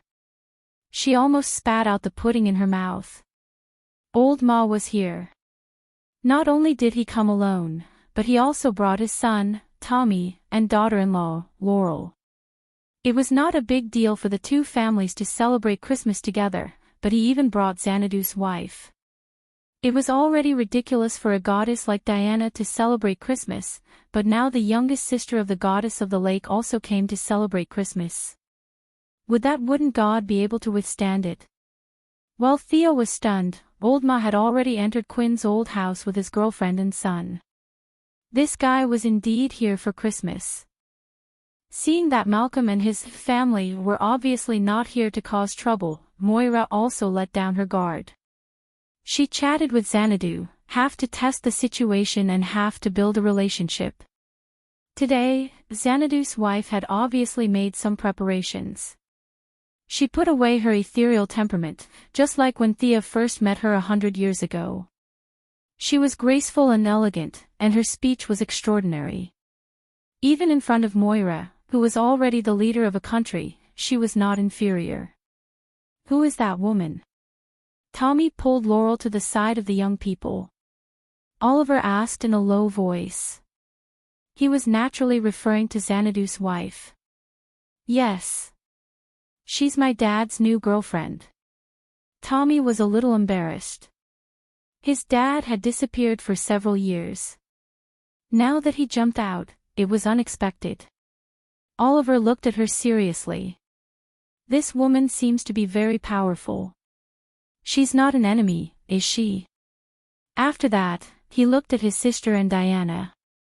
In Oliver's view of the world, it was always right to ask his sister about these strange things and people. When Thea was hesitating whether to say it or not, Diana directly sold her out. "Thea knows best. They have some history." Milady looked back at her as if she was a traitor. She quietly set up a small enchantment and explained to them, "She's Xanadu's wife, the youngest sister of the goddess of the lake in Celtic mythology. As for my history with her, it's because my sword is the sword of the lake." This is what Diana is referring to. The Valkyrie shrank her neck. She forgot that Thea's Merlin bloodline could not be exposed. Fortunately, Milady covered it up. Chapter 645. The story of the sword in the lake, King Arthur and the goddess of the lake, was known to everyone here. Even Shadow had heard of it before. Their mouths were wide open as they tried to digest the news. Oliver and Shadow didn't care about it, so they just treated it as a story. Tommy and Laurel, on the other hand, had a hard time.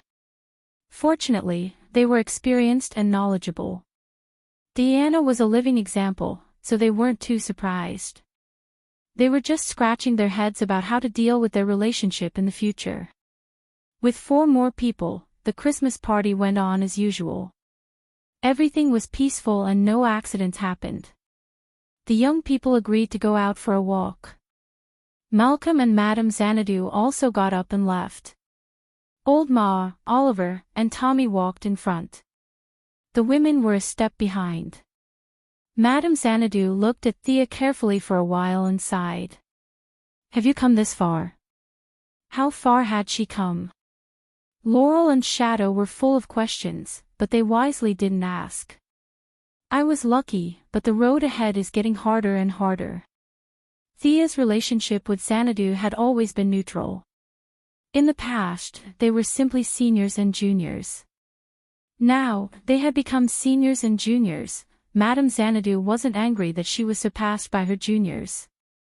Her expression was still indifferent. Fate has shown me that the path you're on is completely correct. Don't be afraid, don't hesitate. Follow your heart and persevere. The group walked to a crossroad. Malcolm and Xanadu parted ways with them.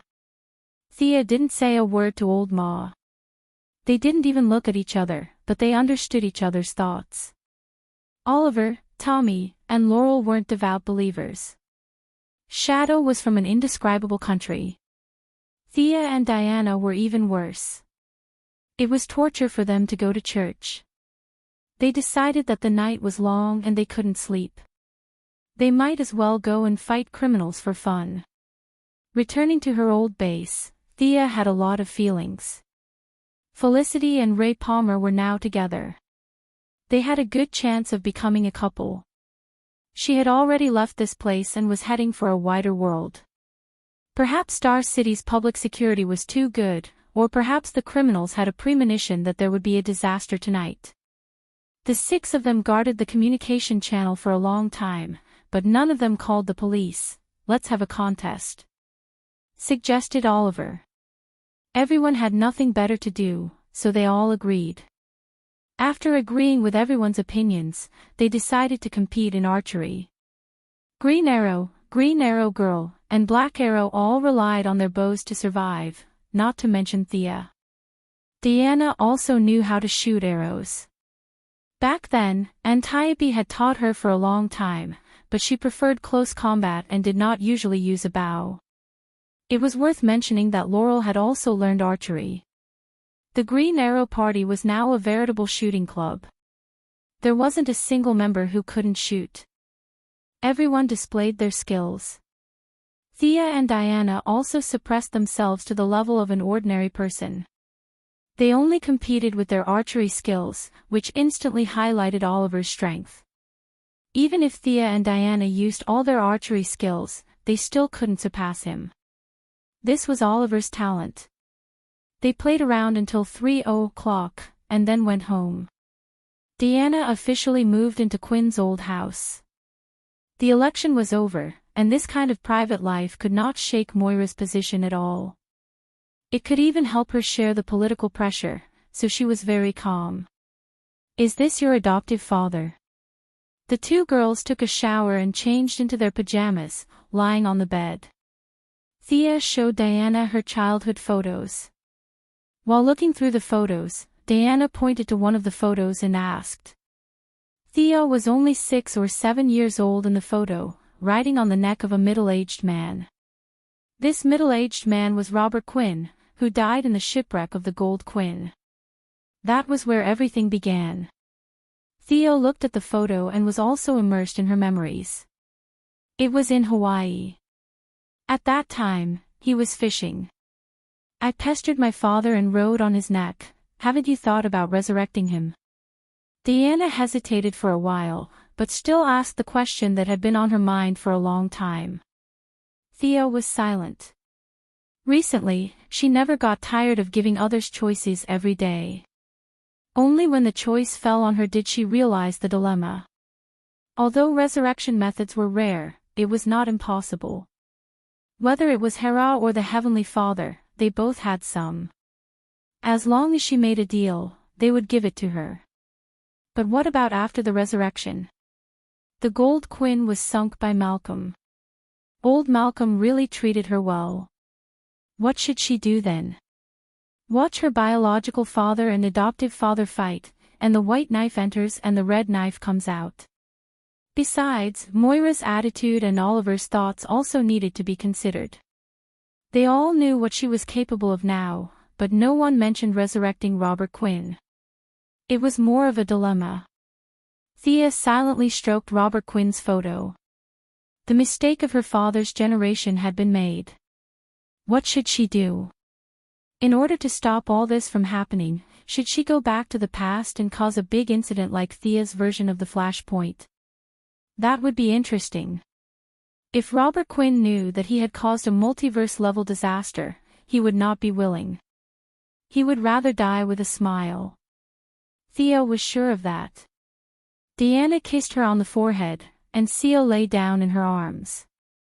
The two of them didn't have any sparring, but just hugged each other quietly until dawn. Thea did not make up her mind in the end. Just like Batman chose to indulge the ninja master, she chose to be an ostrich and drag on to maintain the status quo. Another month passed quickly, and it was finally the day of the swearing-in. Early in the morning of January 20th, the family of three was dragged to the church for a worship ceremony. Moira was serious and solemn, while Oliver and Thea were a little more casual. At least this wooden god was not worthy of the goddess of wealth. After that, the former president accompanied the current president to Capitol Hill. Thea certainly could not hold the holy sword on such a day. She wore a quilt. She wore a blue dress, carried a handbag, and wore a pair of 6-centimeter high heels. She wore a few simple accessories, and looked very low-key and simple. In truth, the dress was personally woven by Armani using divine threads. The high heels were made of dragon leather, and the heels were made of polished dragon teeth. The accessories were also part of Hades's collection.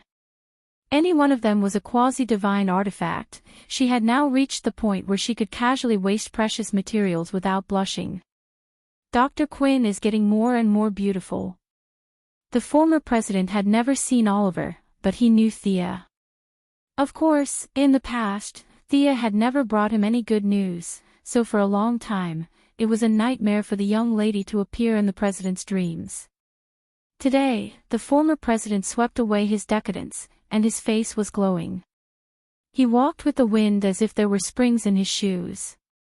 Compared to Moira's serious face and his cheerful appearance, those who did not know the inside story would think that Moira was the former president and he was the current president. Chapter 646. Looking at the former president's energetic appearance, he did not look like he was going to Arkham for treatment as advertised by the media. The young lady awkwardly exchanged a few words with this old acquaintance before the other party let her go and stood side by side with Moira.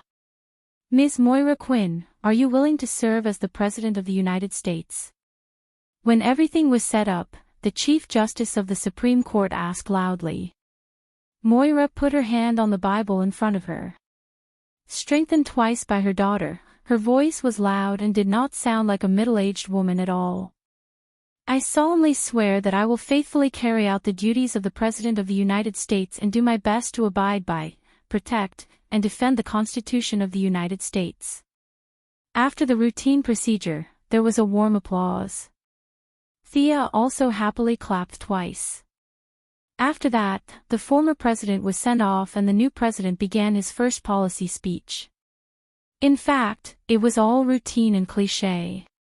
Before the election, Moira had repeated the same words hundreds of times, but she still had to go through the process.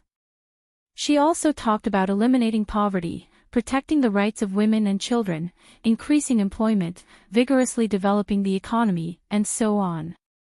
The elites in the audience had to pretend that it was the first time they heard it. They all pretended to be very moved and responded with warm applause. The vice president had been sworn in front of the president. He was also Thea's old acquaintance, the former Minister of Defense, General Swanwick. This black general had officially retired from politics and was now Moira's deputy. After several internal games, the position of Minister of Defense was handed over to Clark's father-in-law, General Ryan. They just had to wait for Moira to take office and go through the nomination process. Analysts agreed that the combination of a president with a huge financial group background and a vice president with a military background would be more executive and inclusive than the previous government. After the speech, it was time for the inauguration luncheon. Many guests had been standing under the sun for half a day. Some of the older guests were so tired that they were about to collapse. They took the opportunity to rest for a while and eat a simple meal. Most of the guests were greeting each other. After all, the men were still fine, but many of the female guests were dressed so tightly that they couldn't even sit properly. What a joke. The young lady did not care. Even if she ate a dragon, her stomach would not have any abnormalities. However, she could not give up on her manners. She could not eat a drumstick. She also had to pretend to be a lady and wait with Oliver on the side. The banquet proceeded very quickly. Formalism was everywhere, and it was the same here. The luncheon almost ended right on time. A group of people walked out in an orderly manner. According to the procedure, it was the presidential inauguration parade. The motorcade circled along Pennsylvania Avenue, and finally, the president went up to the viewing platform of the White House to watch. The parade was made up of the honor guards of the three armed forces, civic groups, and various floats. Finally, there was an inaugural ball, and the event finally came to an end. I'm so tired. The young lady felt that today was even more tiring than the battle with the eldest son. She threw herself onto the big bed in the White House, exhausted. For the next 8 years, she would have a bedroom here if nothing unexpected happened. This was the only reward she had gained after several months of hard work. She was so tired that Oliver and Moira were not much better off than her. The whole family had gone to bed early. Early the next morning, Thea was awakened by the noise. Just as she was about to cast a chain lightning to kill the flies, she finally realized that she was in the White House. She awkwardly put away her magic and observed the people outside. She changed into casual clothes and walked out leisurely. The breakfast in the White House was very simple. The waiter brought her a small plate, a few slices of bread, a few pieces of bacon, a palm-sized pancake, and a glass of milk. This was the breakfast for the day.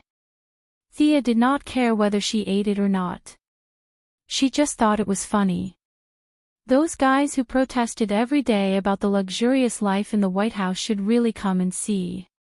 This breakfast was at most $10. According to this standard, how much money could they spend in 8 years? She quickly finished her breakfast. On the first day of the new president's term, there was a routine press conference. Thea dressed herself as quickly as possible and stood in front of the White House lawn. She narrowed her eyes and listened to the reporters asking all kinds of strange questions.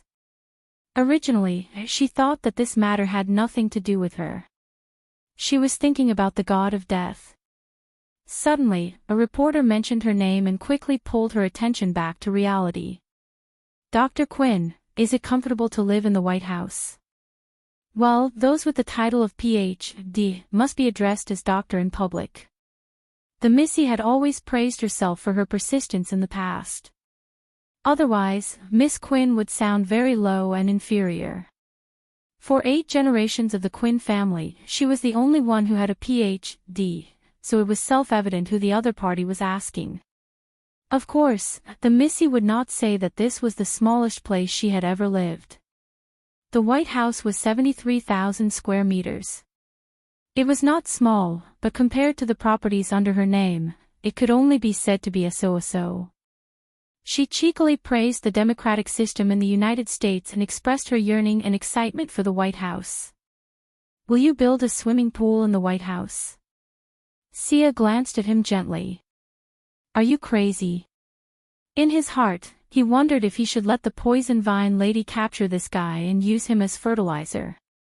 "No. May I ask if superheroes should disclose their identities and register with the government?" Thea could not help but look sideways. "Did you transmigrate from Marvel next door? Superhero Registration Act. You're going to cause trouble." She couldn't deal with this problem. "I can tell you clearly that I won't." "Why? Do the people have the right to know?" the other party asked aggressively. Thea glanced at the scene. Oliver stood beside her, Diana and Bruce Wayne were also present today as celebrities.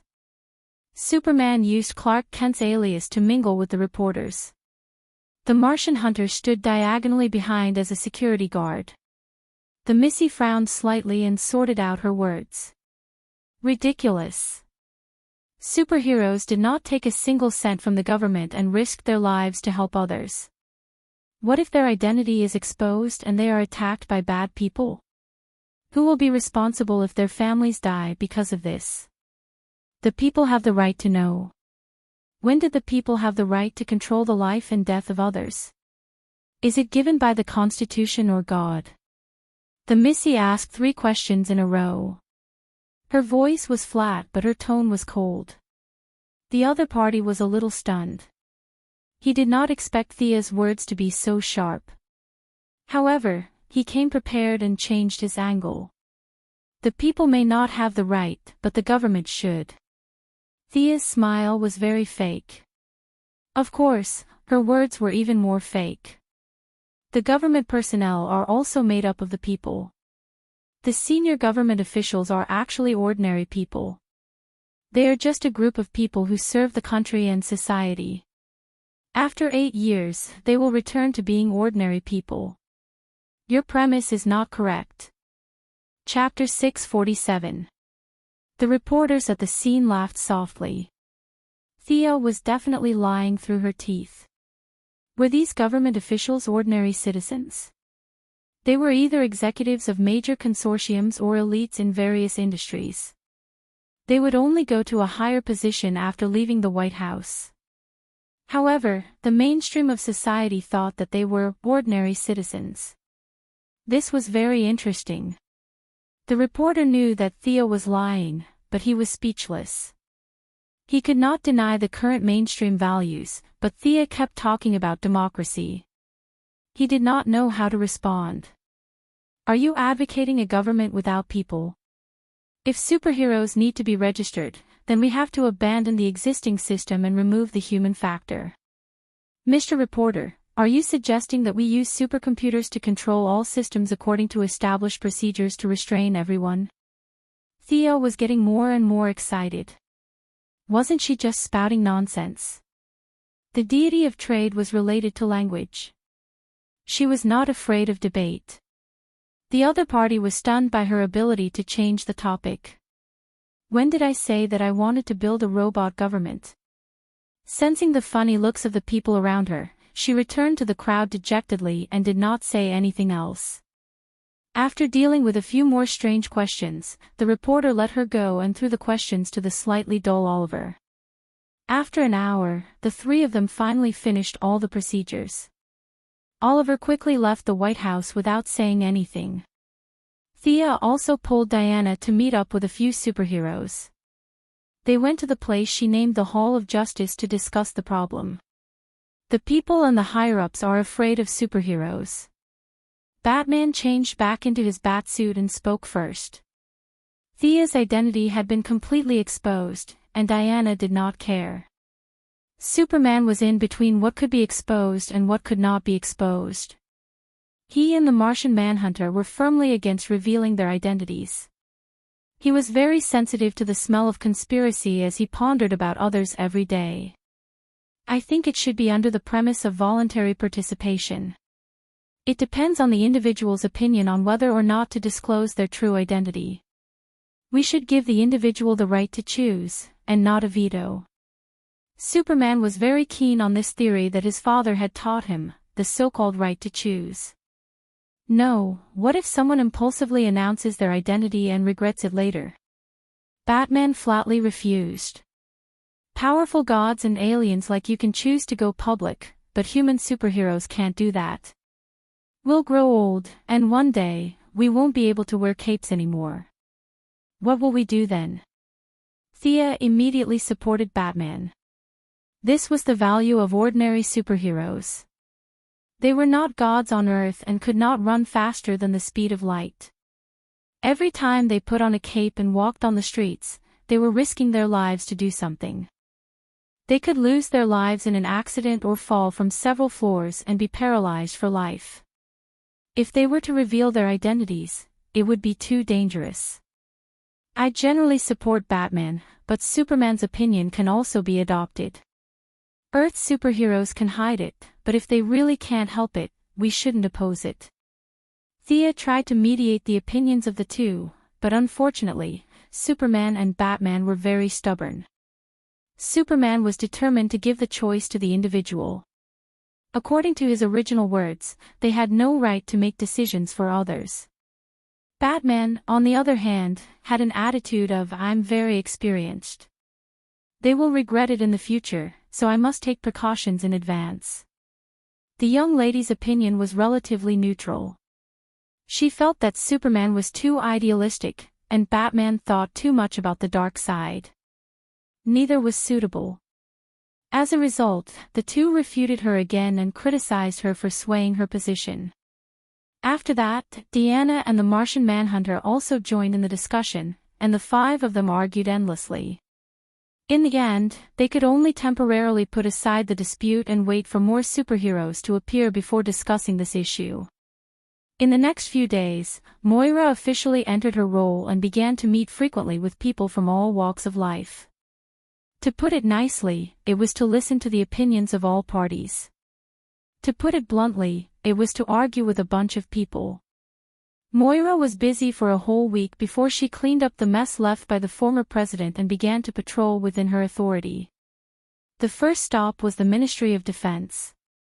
General Ryan led a group of senior military officials to accompany her. Thea was quite familiar with the Pentagon, and now she also came to watch. Her future policy was also discussed with her mother. Moira was very appreciative of Thea's way of making the former president spend all his time on military affairs and incur infamy. After that, the current president vigorously developed the people's livelihood. After taking a cursory look at the mothership in the dock and the giant mechs that were still training in the military base, Moira expressed her approval. After that, they came to the second stop, the Heaven's Eye Society. "Is this the new mutant you recruited?" Thea pointed to a female warrior in a purple-red bodysuit and asked Amanda. Now, there were more and more mutants in the Heaven's Eye Society. Dr. Light and Dr. Mist were the best among them. Including the Suicide Squad, their number was really not small. Hee hee. Her code name is Black Orchid. Amanda smiled a little awkwardly. The role had changed, and now she didn't know whether to answer Thea's question or not. Thea glanced at the female warrior and snorted softly, "It's the product of human experiments. You added the green of all things and the red of all things into the same body at the same time. This is the only survivor, right?" After that, she shook her head gently and let go of the topic. At the same time, she also praised the black technology of the Heaven's Eye Society. The green of all things and the red of all things, such things that deviated from the rules, how did they coexist in the human body? The Heaven's Eye Society bases were all over the country, and Moira didn't have the time to check them one by one. She just listened to some reports and completed the established procedures. It was just that she finally proposed to visit the Black House. The Black House had always been under Steve's direct control, and even Amanda, who now controlled the Heaven's Eye Society, didn't infiltrate it. But fortunately, Steve was a really patriotic person. For the president's order, he chose to directly execute it. Thea also took her mother's arm and stepped into the Black House. Chaos. Turning on the indoor lights, looking at the room in front of them that was comparable to a small library, the few people who entered for the first time all had the same feeling.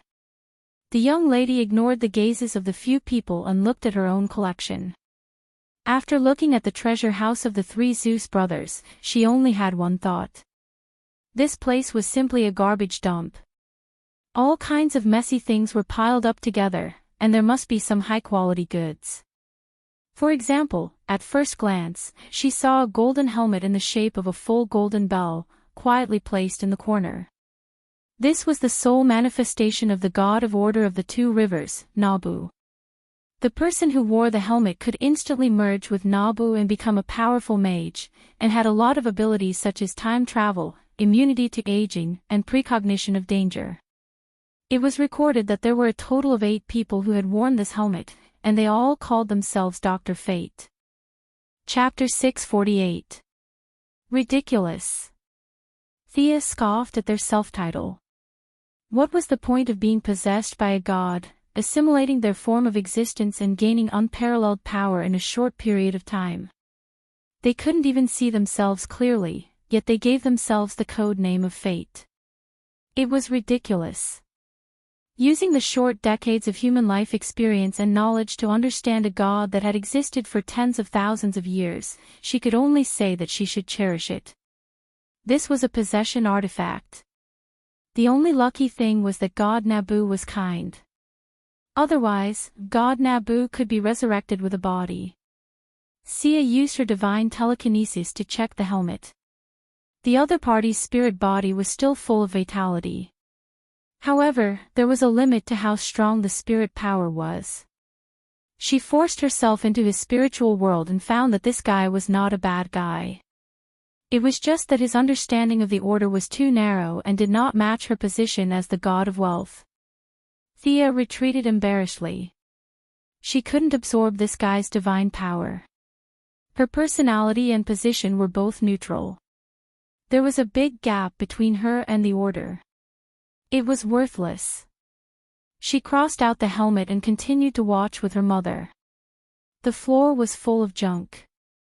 Whenever the people of the Sky's Eye Society found something strange, they would throw it into the room. They didn't know what it was for, so the only way was to pile it up. Divine power, magic power, wizard power, and even some power that Thea couldn't name filled this space. Merlin's robe, African tribal totems, voodoo altars, Native Americans hunting javelins, and she even saw the writings of some Onmyoji. The Sky's Eye Society must have robbed these things, right? These things were relatively harmonious, but they were all placed outside by Steve. The content inside was even more unbearable. Colonel Steve Trevor, can you tell me what this is? Thea pointed to a dried human head hanging on the shelf and asked Steve. Steve was quite serious. He took out his little notebook and flipped through it for a long time. It's the ancestral body of a small tribe called Kuka from Central Africa. Thea squinted at the body. It was horrifying just to look at it. Colonel Steve, this thing doesn't have a trace of magic wave. Take it out and burn it. Amanda responded with a sneer. She was happier than anyone to see Steve in trouble. He turned around and ordered his subordinates to deal with it. A few of his subordinates also felt that this thing was an eyesore hanging there. They all threw it into a bag with a look of disgust and prepared to take it out to deal with it. Thea originally didn't want to interfere, but seeing the mess here, she really couldn't bear it. For example, the head that had existed for hundreds of years was her ultimate outburst. What kind of lousy thing was it? It had been air-dried for hundreds of years. Even if it was thrown to a dog, the dog wouldn't eat it. Instead, it was hung up so conspicuously like a treasure. The Steve from 100 years ago was much more fun. However, she didn't make things too difficult for the Heaven's Eye Society. She would give her own suggestions regarding curses, and it was up to them whether they accepted them or not. Over the next few days, Moira began to tour various places. Considering that some places were indeed dangerous, Missy accompanied her to visit Belgrave Prison again. This prison on the Gulf of Mexico was surrounded by swamps, and the most notorious criminals in the United States were imprisoned here. 13,000 criminals were imprisoned here, and the prison guards all looked tough and well-equipped. The United States was very interesting. The result of the democratic system was a frighteningly high crime rate. 1 in 100 people in the country had been in prison. Prison culture was quite popular on a certain level. Prison Break and Shawshank's Redemption were all specialties formed by this unique culture. The mother and daughter followed the prison warden with a large number of guards. Defense Minister General Ryan and Heaven's Eye Society's Amanda also brought their own people to accompany and protect them. The prison warden was a black man with a fierce face and a tall figure. Thea didn't bother to look at him after a glance. This guy must have been greedy for money in this position. Strictly speaking, the main part of Belgrave prison was underground. The criminals on the first floor were all ordinary people who had committed serious crimes. Once they entered the second level of the underground, there would be some capable and organized criminals. For example, Captain Lang Han, who Thea had dealt with before, and Bee Woman, who controlled the Bee robots, were all imprisoned on this floor. On the fourth floor, which was the bottom floor, there were already many criminals with superpowers. Several elites of the Suicide Squad were imprisoned here in different areas. Some of the cells were specially modified for superpowers. Suicide Squad. Moira looked at the mission information of the Suicide Squad and was a little hesitant. She couldn't be blamed for thinking so. Amanda was simply too harsh on this group of people. She simply sent them to wherever they were needed. They entered and exited the most dangerous places and did the most dangerous jobs, and the reward was Amanda's empty promise of a reduced sentence. As for how long their original sentence was, no one knew. This was a little too much.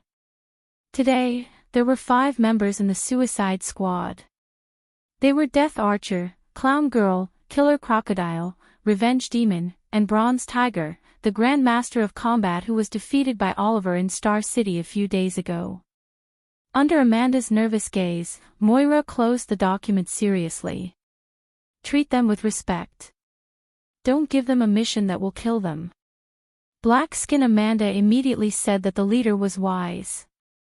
She firmly supported her. Neither of them mentioned releasing these people. A lot of dirty work was not suitable to be left to the government, so these people could only do it. Moira looked at the general situation and was ready to go back. Thea gently squeezed her mother's hand and motioned for her to wait. She looked at Amanda with a smile and pointed to the ground. There's another floor below, right?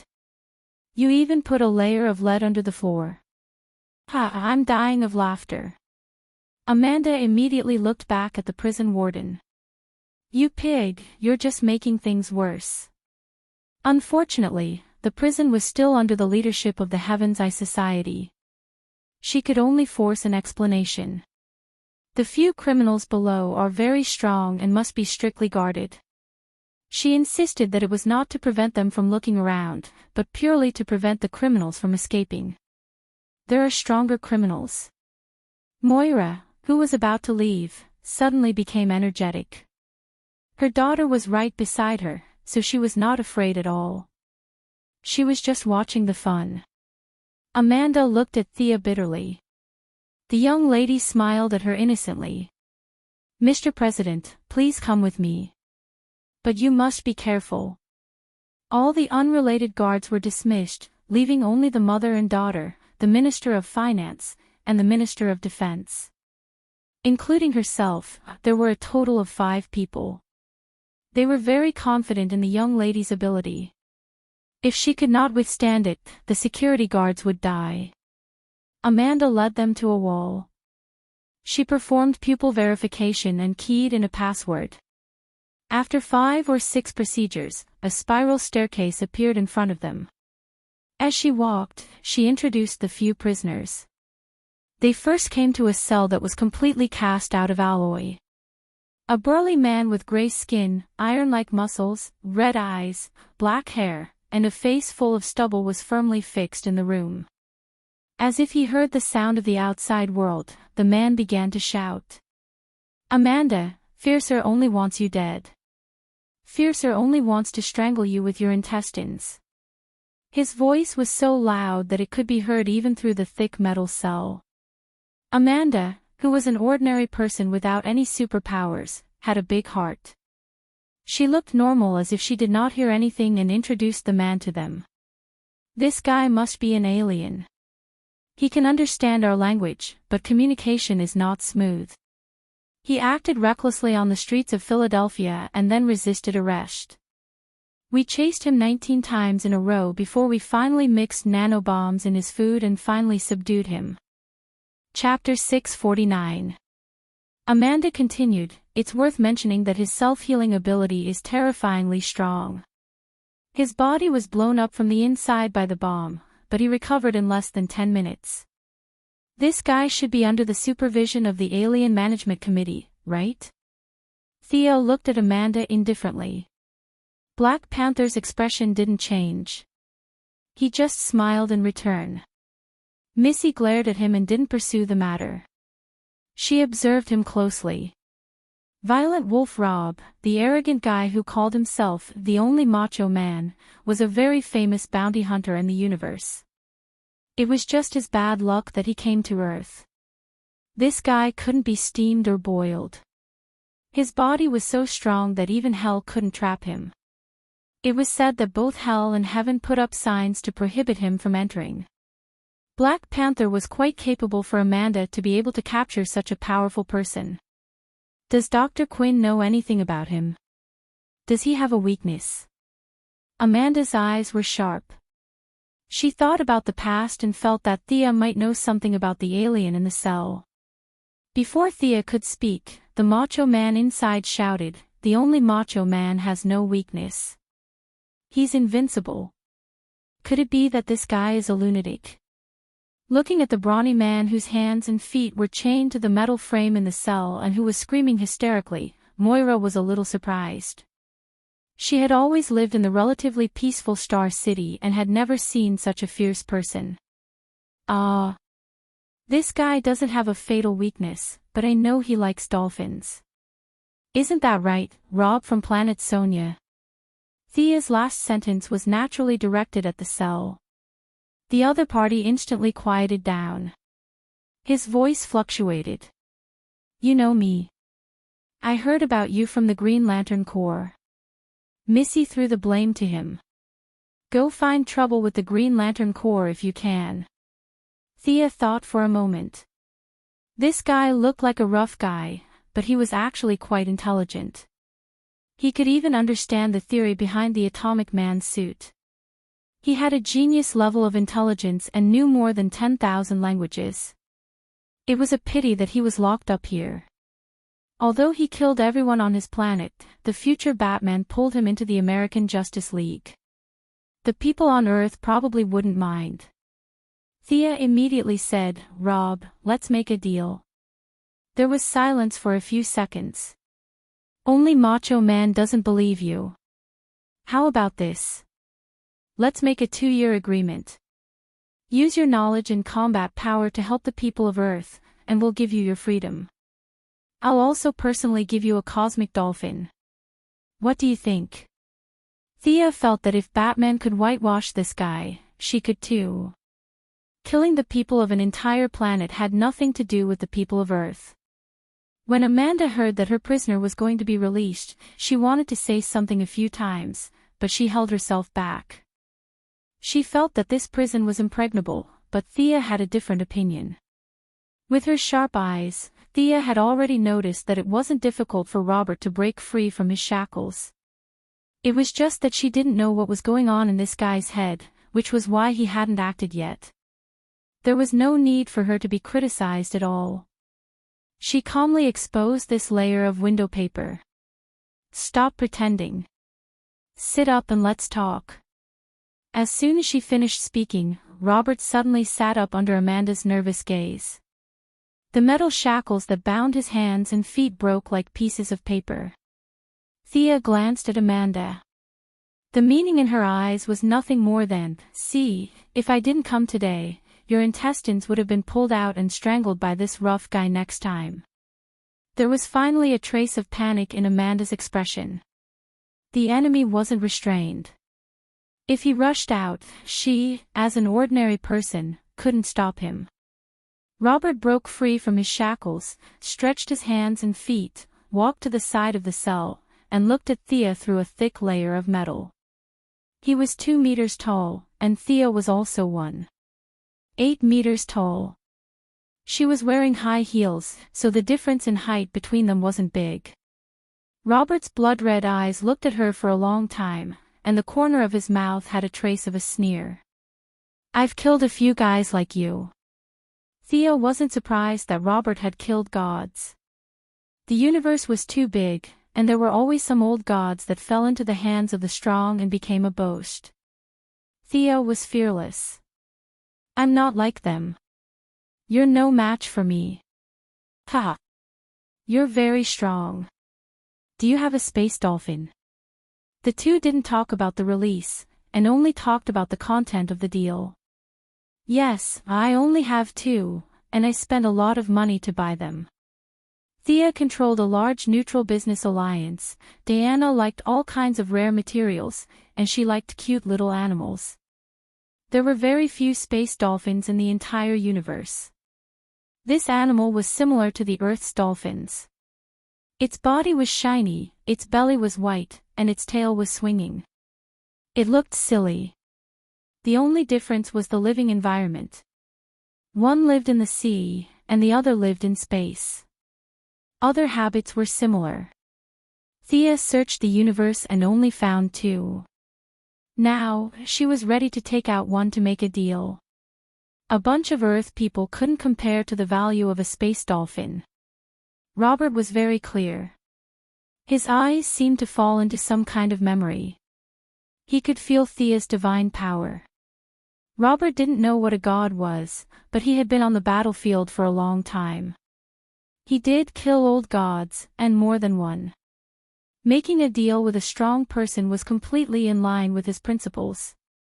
Not to mention that it was a space dolphin. He was still worried and asked, as long as I help the Earthlings for 2 years. Yes, you can't kill, and you can't destroy. If the Earthlings ask you anything, you must tell them if you know. If there is an invasion, no matter what you are doing, you must wholeheartedly help the Earthlings to fight. Thea stated her requirements. Robert's scary big face thought for a while, and his scarlet eyes looked straight at Thea. Okay, I promise you. Thea nodded and pulled Moira back a few steps. The two ministers and Amanda didn't know what she meant, but they also stepped back. Next, Robert punched the wall of the metal cell fiercely.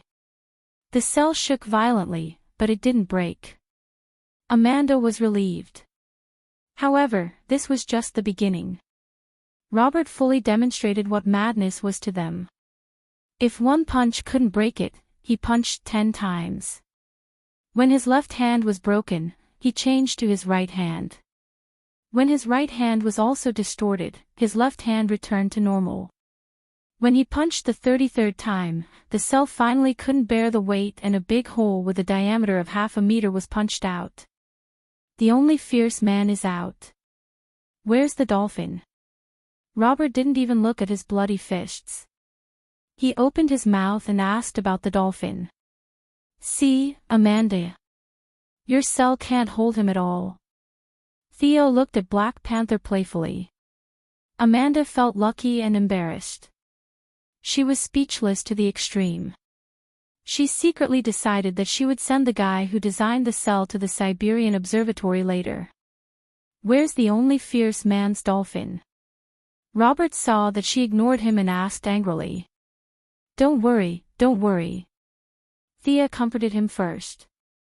She didn't raise this thing on Earth. Chapter 650.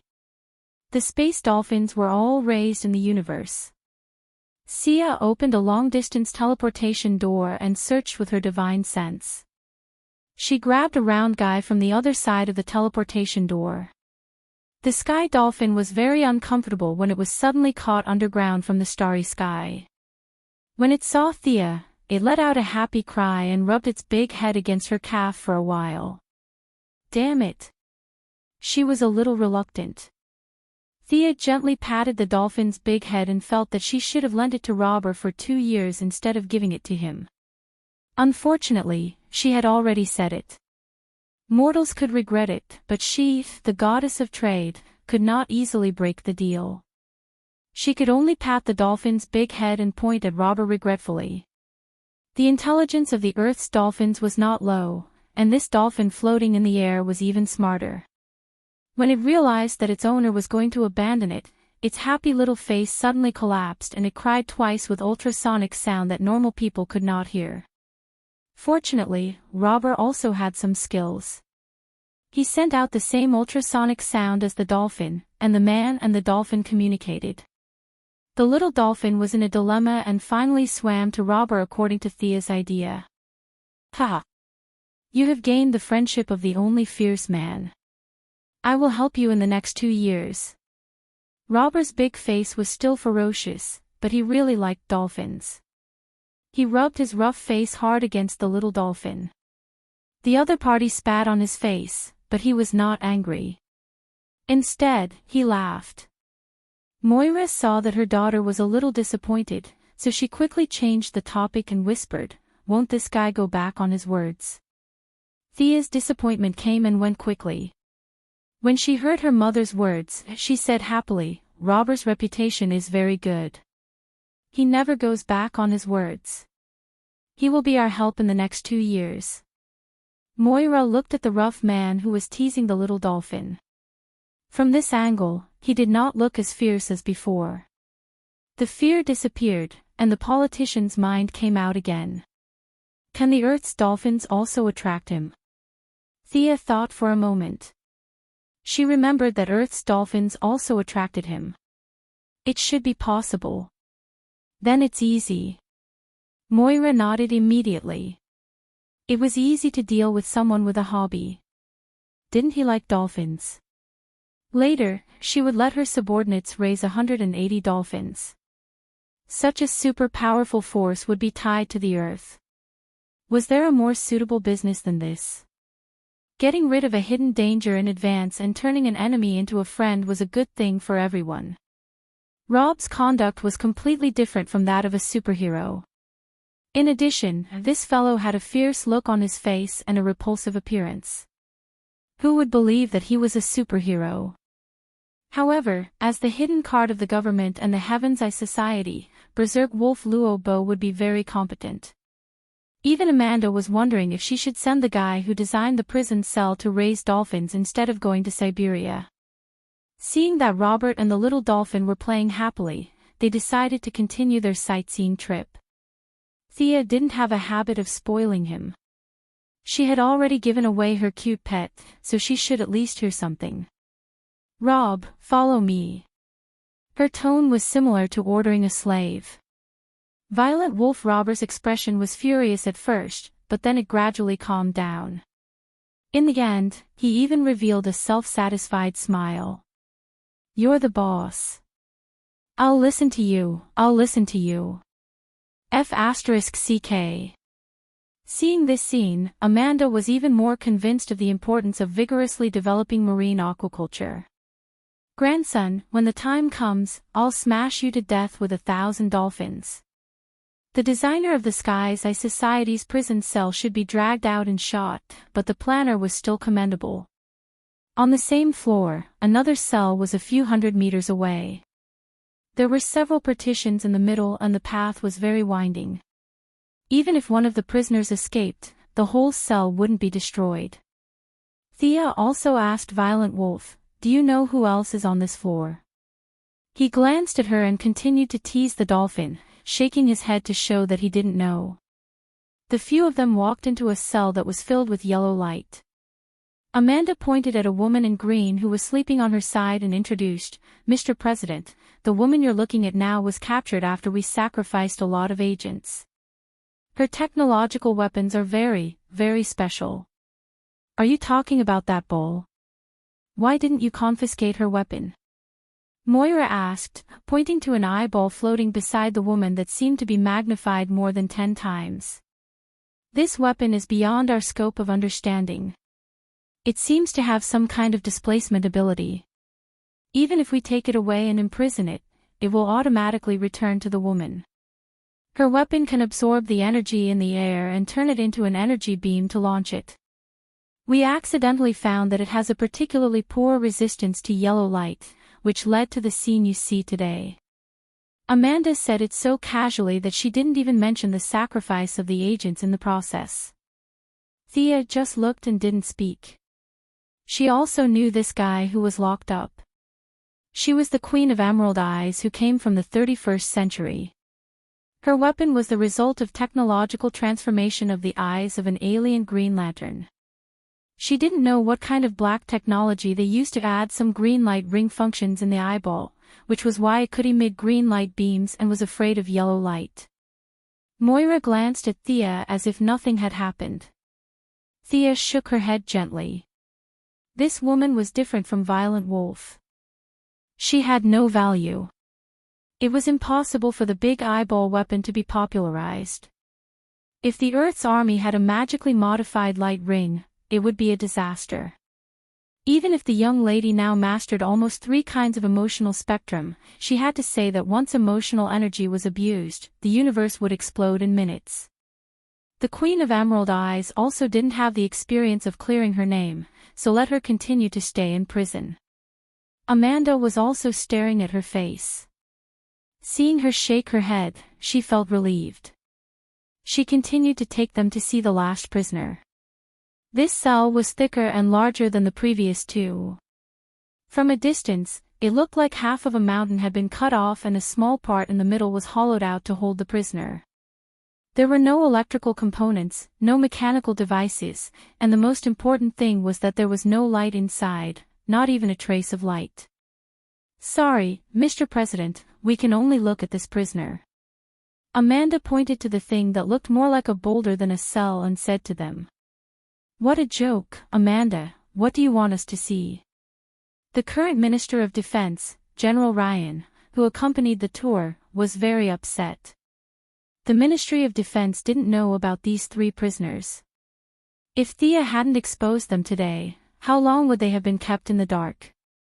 Mr. Minister, Amanda didn't lie. This prisoner is really dangerous. Thea looked inside and was indeed shocked. She hurriedly stopped the old general who was about to argue with Amanda. This prisoner was very dangerous, at least to ordinary people. It was definitely the highest level of danger. She turned to Black Panther and asked, I want to ask a question. This target seems to be beyond the limit of your ability. Can you tell me how you captured him? Amanda sighed. She had nothing better to do but offend the Ministry of Defense. She had no choice. This guy wasn't captured by us. He came here on his own accord. He called himself Johnny Solo. We've investigated him, and if his name isn't wrong, he used to be a mime.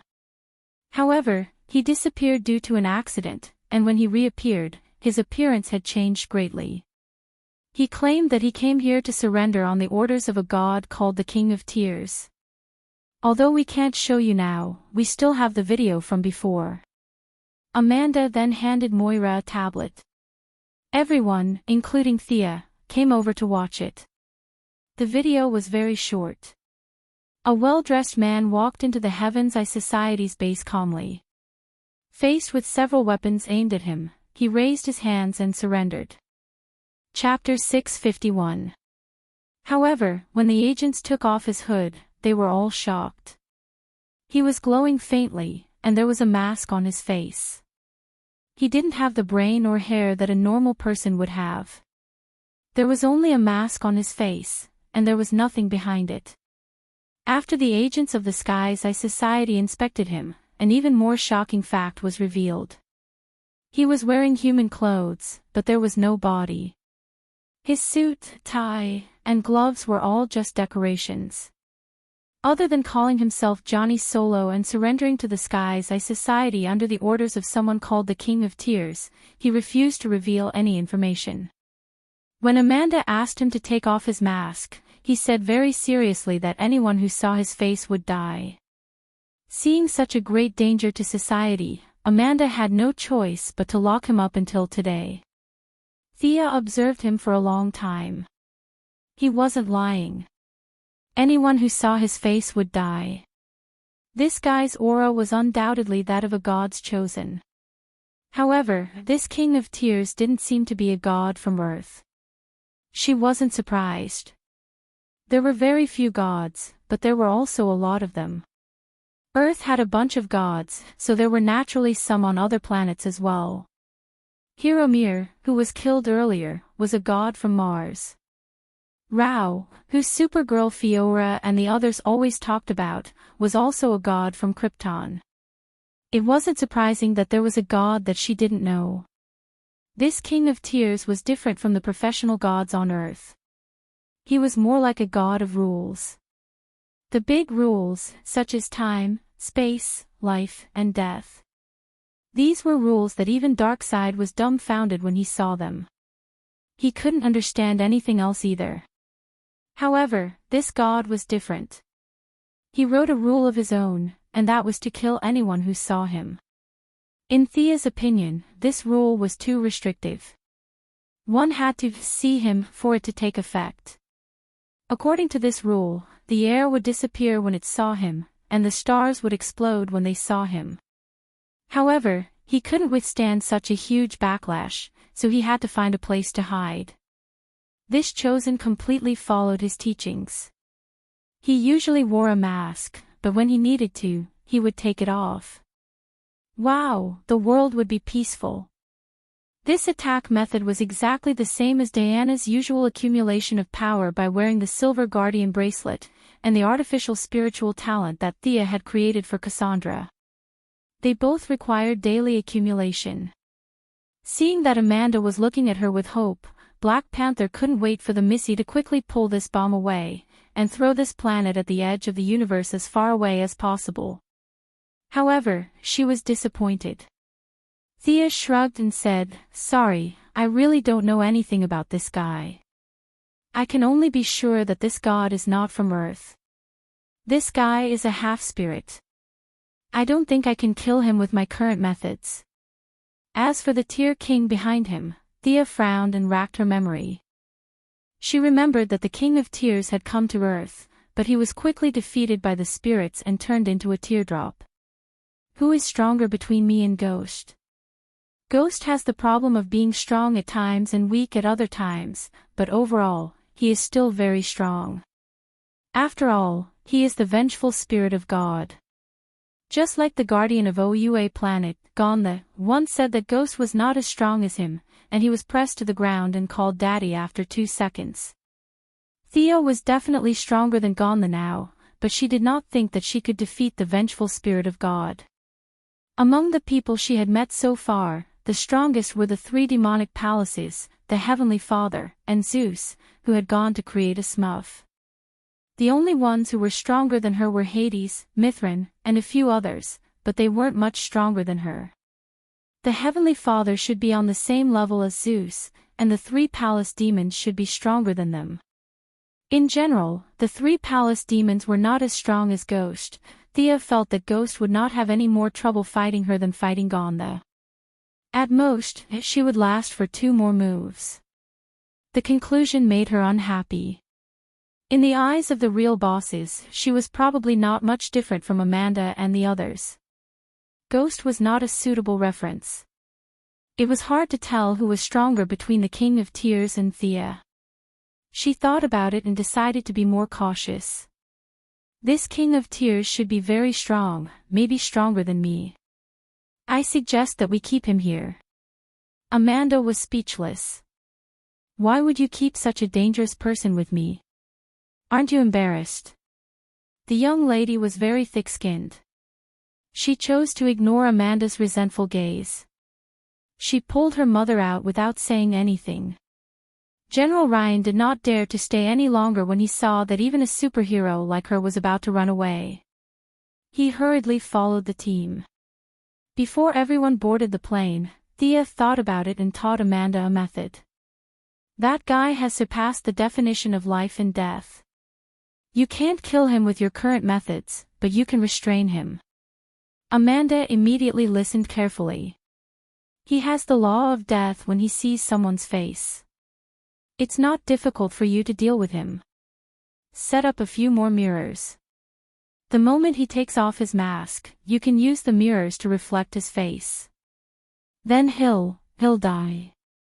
Amanda was very concerned about this bomb that could explode at any time. She asked hurriedly. I don't think he'll die. But according to our language, the most we can do is exile him out of the material world. As for where he'll go after that, I don't know. Thea was not lying. This Johnny Solo had been active for a long time. He was the enemy of the Justice Association. He was a villain who had been defeated many times. His physical body had been sacrificed to the King of Tears. It was a bit like a lich's phylactery. He was immune to any external damage. Unless the King of Tears was killed, this half-spirit could not be killed. After that, she gave Amanda a teleportation gem just in case. Then, the group left Belgrave prison. As for Violent Wolf Rob, he was directly sent to the Alien Administrative Committee. Fiora was one of the leaders after all, so she could not fight often. Now, with Firestorm and Violent Wolf, the Administrative Committee finally had something to show for it. In the dead of night, Thea returned to the underground of Belgrave prison. There were too many people during the day, so it was very inconvenient to do anything. Naturally, she returned to deal with this hidden danger. Since he was willing to walk into the trap, then she would let him continue to stay. She did not know the effect of the Eye of Obliteration on this guy who did not have a physical body, so she chose a safer method. That was the method that many heroes used to deal with the Great Demon King. Seal him. The research of modern magic on seals could be said to have reached a peak. The young mistress, who had combined the strengths of ancient and modern magic, was one of the best. She drew a magic circle and created nodes. Finally, Thea connected the magic circle to the new creator star's magic net and used the magic net to power the seal. In order to prevent him from suddenly activating his power, Thea set up 2 seals. Even if one was broken, the other would immediately replace it. Chapter 652. According to Thea's calculations, Johnny Solo's ultimate ability only lasted for a short period of time. If he didn't accumulate 500 years worth of time, he wouldn't be able to break through the second seal. Of course, this was the most conservative calculation. If an ex-mime could understand the law of magic so easily, the current generation of sorcerers would have to kill themselves with a piece of tofu. Thea even maliciously thought that this guy might need 500 years to figure out the law of the enchantment. Another 500 years of accumulation.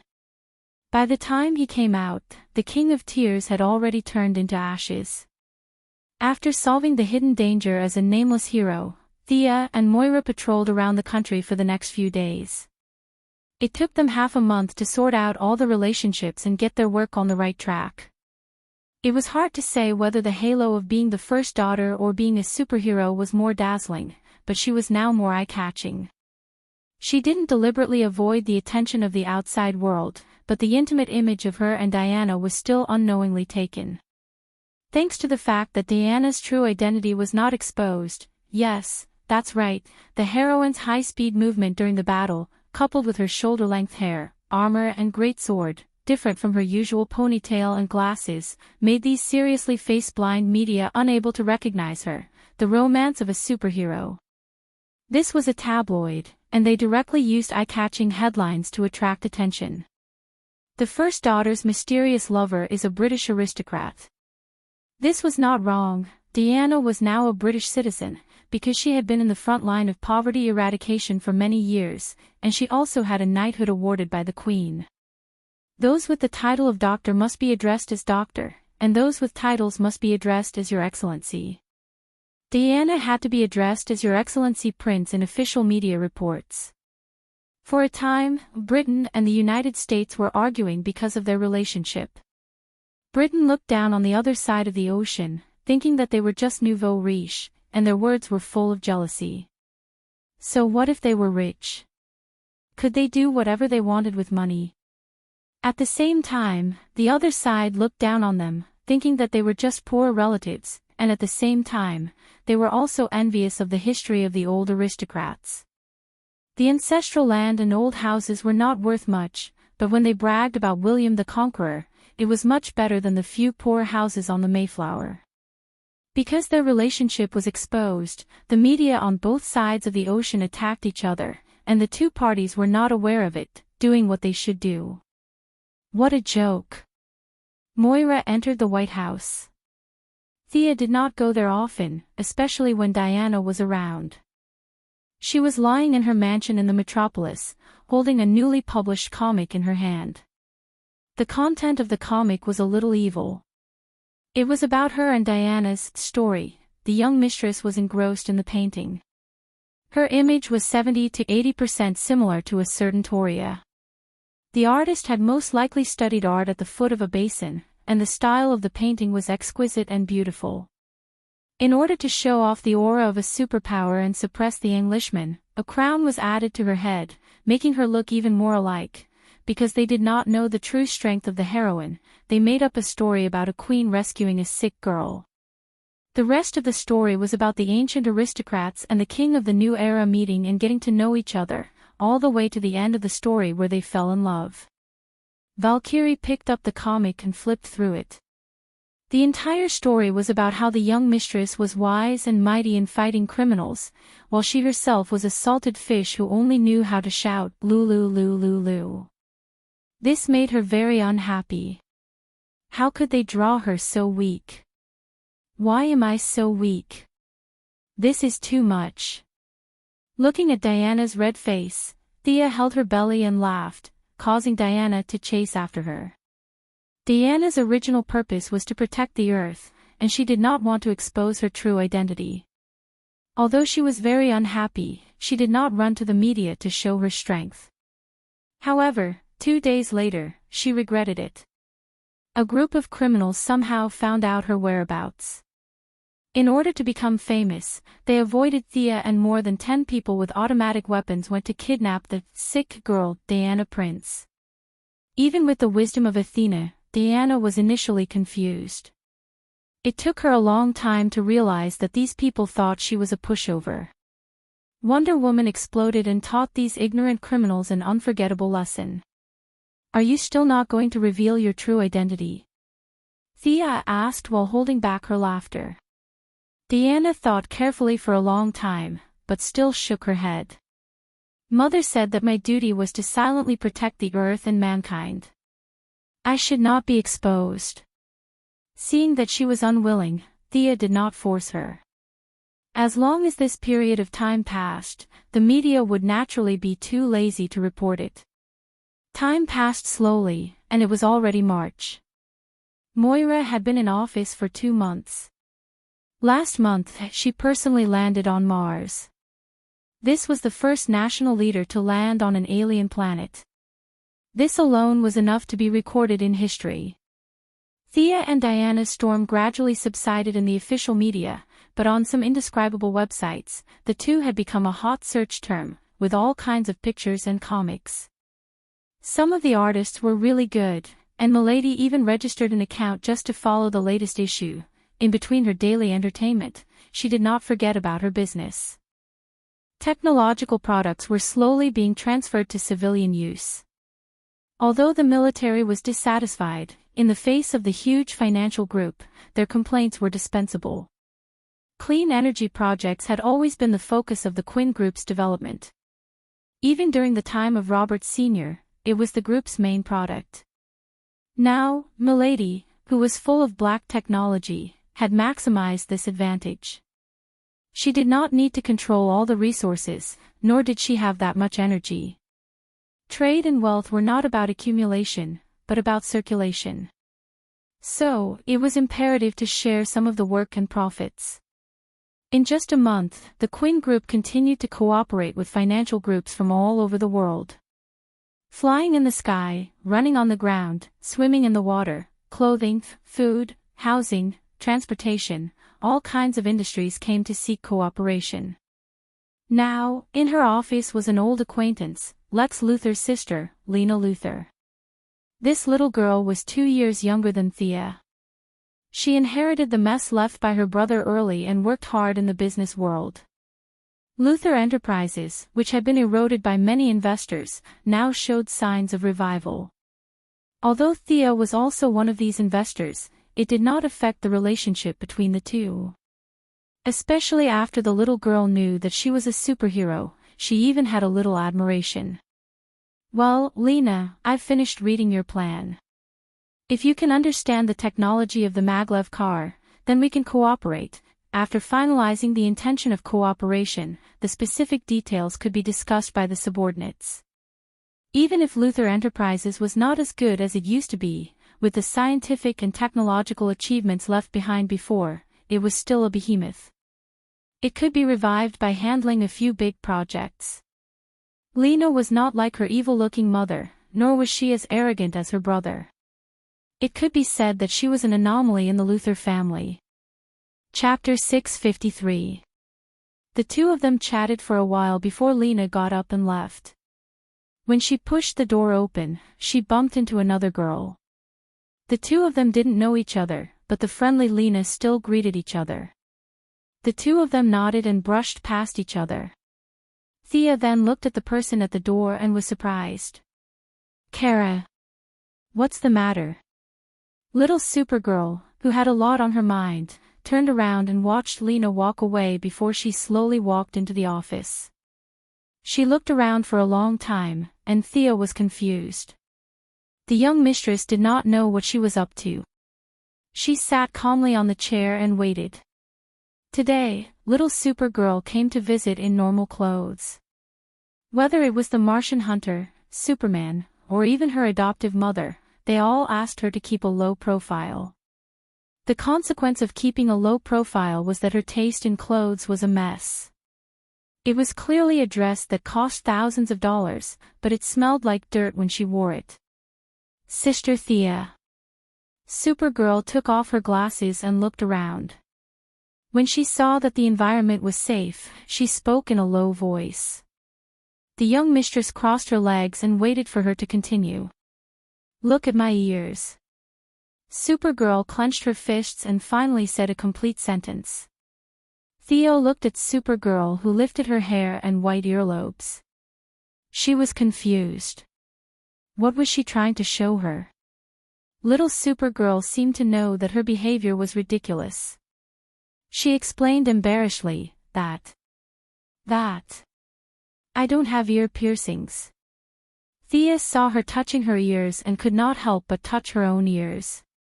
Why was she telling her this all of a sudden? Hey, why don't you get it? The girl was a little anxious. I want to make a hole, but Earth's tools won't work. Damn, Sia finally realized what was going on. Who knew what she was trying to say? She just wanted to make an ear piercing. She did not expect the Kryptonian's body of steel to have such a problem. Looking at Supergirl's pitiful eyes, the young mistress scratched her head. Divine bodies did not have such a problem. They could control every muscle to make ear piercings automatically. She was like that, and so was Diana. But the Kryptonians did not know how to do it. She first contacted Fiora, who was working as the head of the Alien Merchant Alliance to develop the trade. At first, the female adjutant thought it was a big deal. When she heard that it was such a problem, she did not know whether to laugh or cry. However, she had pierced her ears on Krypton. At that time, she had not absorbed the yellow sun, and her body was only slightly stronger than that of the people on Earth. She did not have the problem that Kara was having now. When Kara left Krypton, he was only 12 years old. He was still young, so he missed the best opportunity. Right now, Fiora couldn't think of any good ideas. Thea then went to ask Superman. Clark didn't need to have his ears pierced, but how did he clean up the stubble on his face? Thea was just about to make a call to ask. Heat rays. After getting this answer, Thea was stunned for a moment. Presumably, in order to come up with this method, Superman must have spent a lot of time practicing. Thea put down the phone and said to Supergirl with uncertainty, try using heat rays. Control the temperature and use the refraction of the mirror. As it turned out, Supergirl was indeed an amazing warrior. She could learn all the skills related to combat in one go. Unfortunately, heat rays could only shave the stubble. If it was too much heat, the mirror would not be able to withstand it. If it was too little, it would be ineffective. Thea tried using her gaze again, but the effect was minimal. She was afraid that if she used too much force, Supergirl's ears would be destroyed. That would be a great sin. Let's do it the hard way. Follow me. The office could not do such a big job. Thea dragged Supergirl to Paradise Island. Diana also heard the news and came to watch the show. A fine gold drill, paired with an electric drill that I added some speed. Come, lie here. Let's try it. The young lady rolled up her sleeves, wore a hat, a mask, and a white lab coat. She held the electric drill like a mad scientist and gestured for Supergirl to lie down. Looking at the shiny electric drill in her hand, Supergirl would be lying if she said she was not afraid. However, when she thought about how others could wear earrings while she could not, she gritted her teeth and endured it. Kara lay on the rock as if she was going to be executed. Thea tied up Kara's hair, adjusted it, and pierced it into her ears. It had to be said that after being modified with advanced technology, her electric drill had a high conversion rate of speed. Paired with the fine gold drill, which was already hard to begin with, and added with toughness and sharpness enchantments, she had a 30% chance of piercing Kara's ears. However, reality gave her a slap in the face. The speed power she stole from Reverse Lightning ran wildly. The drill shattered into pieces and Supergirl screamed. Thea thought that something happened and hurriedly stopped. However, when she asked about the situation, she found out that it was too noisy. She sealed off Supergirl's 5 senses and ignored the bitterness on Supergirl's face. Thea took the electric drill and continued to strike. After drilling for 3 minutes, she stood up embarrassedly. The fine gold drill was ground to nothing. Under the high-speed rotation, it completely turned into powder. After pulling Kara up and blowing off the fine gold powder on her face, Diana and Thea looked at each other. Kara's earlobe was still small and clean. There was not even a mark on it. Maybe the fine gold isn't tough enough. Can we try a dragon tooth that is tougher and tougher? Forger Master Diana suggested. After a quarter of an hour, only half of the dragon tooth was left. However, Kara's ear was still nowhere to be seen. The little girl seemed to know that she had caused trouble for the 2 big sisters. She shrunk her neck and did not dare to say anything. Diana hugged her elbows and tilted her head. After thinking for a long time, she took out a dark green thin sword. Hermes' snake sword. It's one of the best even among the divine weapons. It contains a trace of space attribute. Okay. Thea happily took it.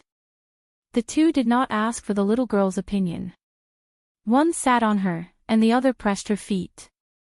From afar, it looked like they were doing something bad. They gave Kara another round of punishment. The 2 big sisters were sweating from exhaustion. Perhaps the space attribute worked. They finally saw some effect. A small hole was made in Kara's ear. However, it was too early for them to be happy. Before the 3 girls could celebrate, they saw the hole in her ear closed instantly. Thea was so angry that her eyes were straight. She gasped for breath. You. Forcing me to use kryptonite. Kara was also about to cry. Her healing ability was so strong. There was nothing she could do. Kryptonite could only be talked about. Unlike Superman, who had a complete outlook on the world and life, to a certain extent, he could rely on his willpower to resist the damage of kryptonite. Kara Danvers was just a little girl. She did not have willpower. As soon as Thea took out her kryptonite, she fell to the ground like a salted fish without even touching it. If there was direct skin contact, wouldn't the little girl die instantly? Why don't I use the holy sword? It can permanently damage Doomsday. It's easy to give you an ear. Thea said as she pulled out the holy sword. Did she have to make such a big fuss? Kara looked at the dazzling sword and felt his liver tremble. Diana looked at her lover in annoyance. You can't control that sword well, right? Do you have any technological means? Yes, yes, technological means. Kara nodded like a chick pecking at rice. She was afraid that the holy sword would cut off her ear. Chapter 654. Technological means. If she had a choice, she would not have used the holy sword. It would be troublesome if she could not control such a powerful weapon. The young mistress went through the current technology and her own black technology in her mind, and she really thought of a way. When Luther collected Superman's cells, he used a nano-level robot. Thea thought the robot's needle was kryptonite, but later she found out that Luther used a fake kryptonite in order to not be discovered by Superman. Just like kryptonite, it could degrade Kryptonian cells, but the process was very subtle and unnoticeable. To be able to bypass Superman's super senses and blatantly harvest cells, one had to admit that Luther was really powerful. The fake kryptonite should be able to solve Kara's current problem. It could even be used to shave Superman's beard and Fiora's hair and eyebrows. This technology was definitely not in the list of commercial acquisitions. Other than asking Luther himself, she could only look at his records. Fortunately, Thea had a good relationship with Lena Luthor. She left Diana to accompany Kara and teleported to the Luthor group. Lena Luthor knew her intention. Of course, Thea would not say that she wanted to get her ears pierced. Her excuse was to deal with Kryptonian artificial weapons.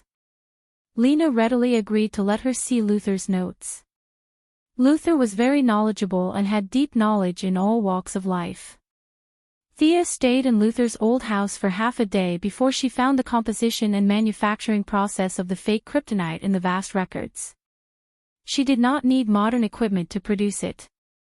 Firestorm had the ability to create inorganic materials out of thin air. She found the fat old man and told him about Luther's notes in detail. She also consulted Berserk Wolf Rob's opinion and directly created a large piece of fake kryptonite. She returned to Paradise Island with this piece of kryptonite. This time, it finally worked.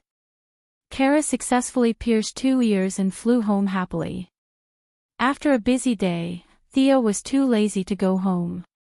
She decided to stay at Paradise Island for the night.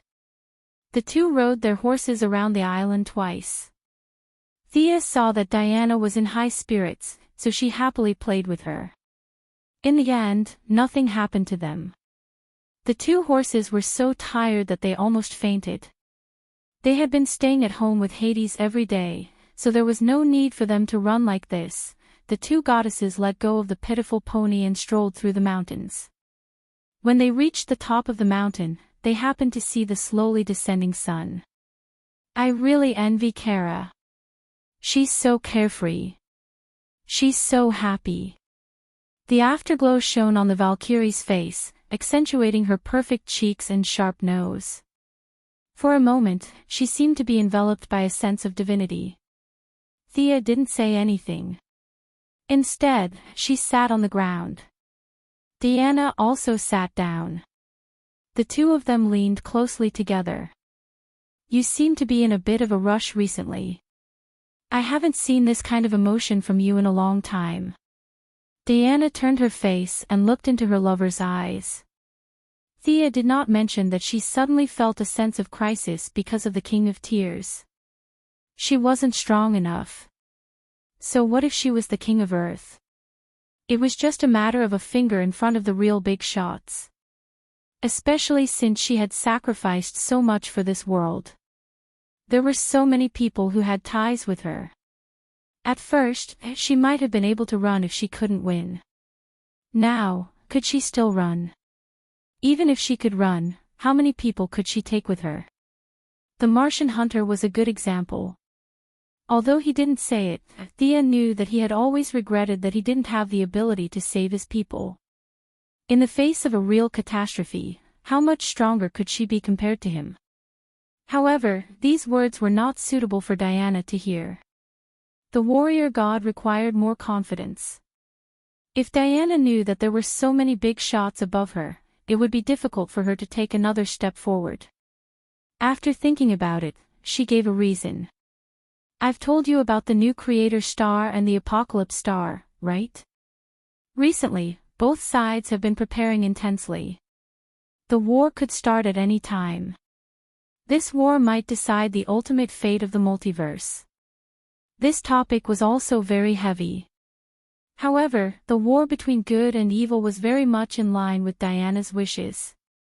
She would not stop her lover from participating in such a war. She even hated herself for not reaching the final step. She had worked very hard and felt that she was only a step away. Don't give yourself pressure. There aren't many people in this universe who are stronger than you, right? I'm confident in you. Diana said with a smile at the corner of her mouth. Indeed, there aren't many who are stronger than me. Thea said energetically. Looking at Diana's red lips under the sunset, they were bright and dazzling. She couldn't help but kiss them. After staying on Paradise Island for 2 days, Thea felt that there was no need to give herself too much pressure. She had already reached the top of the world. If she was still as scared as a quail, how could an ordinary person live? She tried to reduce her working hours and increase her leisure time. This was her way to relieve her pressure. Following comics was a good method she had found during this period of time. Many comics artists had already made the story of her and Diana vivid and vivid. The content was evil, and the style was bold. Even she, the subject of the story, was overwhelmed with emotions. On this day, while she was following the latest issue of the comic, the secretary walked in steadily. She hurriedly closed the website and pretended to be very serious. An unknown person sent a USB flash drive. My computer knowledge can't decipher the password, Miss Maisie said as she handed her a USB flash drive. Thea's attention was attracted. Miss Maisie had been by Luther's side for many years and could be considered a talent in various fields. There were not many things that she could not decipher. She inserted the USB flash drive into her computer and activated the artificial intelligence to crack it. The secretary casually reported her work and walked out calmly. Even with Gideon's strong abilities, it took him 3 minutes to crack the password on the USB flash drive. When she entered the USB flash drive, there was only a video file parked there. Seeing that Gideon did not send out an alarm signal, she opened the file directly. Harrison Wales, or rather, Reverse Lightning's thin face appeared in the video. Dr. Quinn's technology is really commendable. This encryption is a technology from 500 years later. Your world is really scary. From the beginning to the end, I only have one goal, and that is to go home. When you see this video, I'm most likely no longer in this world. Oh, no, I won't die. Reverse Lightning waved gently at the camera. I've found the way home, but I want to say that I've been really happy in the 15 years I've been here. Reverse Lightning took off his glasses and rubbed his forehead. I hope you can help me pass the following video to Barry at the appropriate time. Hello, Barry. When you see this video, I'm probably no longer here, no longer in your world. As for whether I'm going home or going to another parallel universe, I can't say for sure. 15 years, aww. I've silently watched you grow from a teenager to a young man. Although you'll hate me for killing your mother, I feel. Reverse Lightning was very uncertain when he said this. Chapter 655. In the end, Reverse Lightning didn't say what he didn't understand, so he vaguely missed the topic. Barry, we're not really enemies. I'm sorry about what happened to your mother. I'm here to give you what you need the most. Hand over what I'm about to say to the police. After Reverse Lightning finished speaking, he sat up straight and looked straight at the camera. My name is Harrison Wales. My mind is intact and my body is healthy. I admit that on the night of March 18, 2000, I killed Nora Allen. I stabbed her chest with a dagger. Following that, Reverse Lightning described the events of that night, excluding the part about the power of speed, the time, the location, and the murder weapon. He described it as a normal murder case. Although this video couldn't bring Barry's mother back to life, it could clear Barry's father's name. It could be said that it was his final gift. Thea didn't hesitate and called the Advanced Technology Laboratory. What? Barry isn't here. Caitlin isn't here either. Psyker, who answered the phone, gave her a piece of bad news. When she asked further, she found out that the two had disappeared for 2 days and 3 nights. Psyker was now looking for them on the national network. Thea thought for a moment and still teleported to Central City. In this time, Barry was still young, but Caitlin was no longer a rookie under the training of Death Null, Fiora, and the others. Whether it was fighting ability or superpower, she was steadily above average. Eliminating the possibility of them eloping, it was most likely that they ran into some big trouble and didn't even send a message back. Caitlin also had a light ring, but the light ring's call was like a stone sinking into the sea. There were only 2 explanations. She was either dead or had left this universe. Considering that Reverse Lightning had found a way to leave this world, these two couldn't have followed Reverse Lightning and then transmigrated, right? When Thea found Psyker, her thoughts were confirmed. The Lightning Squad discovered Reverse Lightning's whereabouts 3 days ago. Although Psyker swore that he was good at searching, Thea felt that Reverse Lightning's mind wasn't clear after recording the video, so he purposely exposed his tracks. It was supposed to be a showdown between the two of them, but Caitlin had always believed that Thea cared about Reverse Lightning's life, so she no longer held back. Wearing her yellow light ring, she gave chase. Psyker, on the other hand, didn't have the same speed.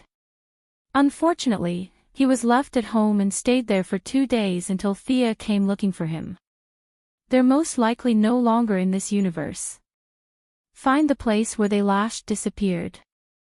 I'll go take a look, Thea instructed the troubled Psyker. Then, she saw Psyker looking at her with his mouth wide open. Really? Are you sure there's a parallel space? Yes. Thea didn't say anything in her heart. Jinbua Cisco Ramon, when your superpower awakens, you can even travel through parallel universes as you wish. She did not know when this idiot's superpower would awaken, and there was no need to wait.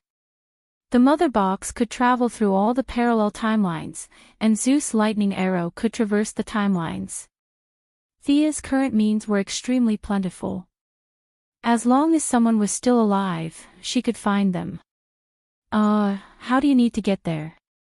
I mean, you can travel through parallel universes.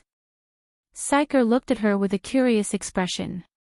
How would Miss Thea know how the Mother Box worked? The technological level of the new Creator Star and Apocalypse Star was countless years ahead of Earth. Batman even used steel bones. He had never heard of anyone who had researched and understood this thing. Psyker did not speak with a straight face. Only then did he remember that his good friend Barry and his big sister Caitlin were still missing. He patted his head and began to check their last traces. New Jersey. It's 35 kilometers from Pennsylvania in New Jersey. That's where the tracker in Barry's suit disappeared. When Thea confirmed the location and prepared to observe the scene, she saw Psyker staring at her with an aura that said, "If you don't take me there, I'll kill myself here." Miss Thea took a closer look. The cells in Psyker's body were extremely active. As long as there was a little stimulation from the outside world, he would break through his original shackles. It could be said that he was only one step away from becoming a shockwave. However, she could not explain this to him, so she changed her words. I have a feeling that if you come with me, this journey will be very exciting for you. However, your previous life will completely leave you. Are you prepared? Choice, another choice. Giving others a choice was such a wonderful thing. Psyker did not understand the deeper meaning behind her words. He found it funny and said, "There will be danger. Traveling through parallel universes will turn me into a different life form." No, you're completely wrong. You have the potential to become a superhero. Do you know Psyker Ramon? Your cells are very active now, and you're only one step away from complete formation. A little stimulation from the outside world, perhaps a bullet or a speeding car, will bring a new world to your eyes. Are you prepared for this? Psyker wanted to say yes. In this day and age, other than people like Batman and Shiva, who would say no to superpowers? However, he understood his own feelings. He was far from prepared. Just a second before Thea was about to activate the teleportation, he finally made up his mind. I'm not prepared, but Barry is my brother. I have to save him. His expression and words were sincere. Thea did not say anything more. At most, she would send him back if there was any danger. She watched as he turned around to pack his things. He took a big bag of toothbrushes and tissues, and wished he could take a few tablets. Do you think we're going out to play? Thea threw away his messy things and handed him a pistol. Then, she dragged him along and activated the teleportation. The two of them arrived at the scene and followed the tracker's instructions. Even though it had been 2 days, the traces left behind by the lightning speed were still fresh in their minds. Occasionally, Caitlin's frost blast would be scattered all around them. Psyker raised his pistol and moved forward carefully. Seeing how careful he was, Thea wanted to laugh. However, in order to train him, she did not say that there were no enemies in a radius of a few miles. We're here. The tracker should have reached here. The error should be about 100 meters. Psyker walked to the side of a small path and lowered his head to measure with his device for a long time before he said with certainty. After that, he stared at Thea intently. He wanted to see how the process of traveling through parallel universes worked. Thea used her heart to feel the surrounding aura. The aura was deep and powerful. She felt that it was good news. These guys did not travel through time. If she was not wrong, they had run into a parallel universe. She reached out and touched her earring. She compared the information stored in the mother box and matched the corresponding space coordinates. With a loud bang, an orange tunnel appeared in front of them. Chapter 656. Thea didn't know which part of Earth they were on. She dragged Psyker, whose mouth was wide open, and jumped in. She had planned to use her magic to protect Psyker. After all, there were no conditions set in the sonic tunnel. Theoretically, anyone could walk through it. However, even the weakest of the new gods was stronger than Psyker. She was afraid that he would explode and die.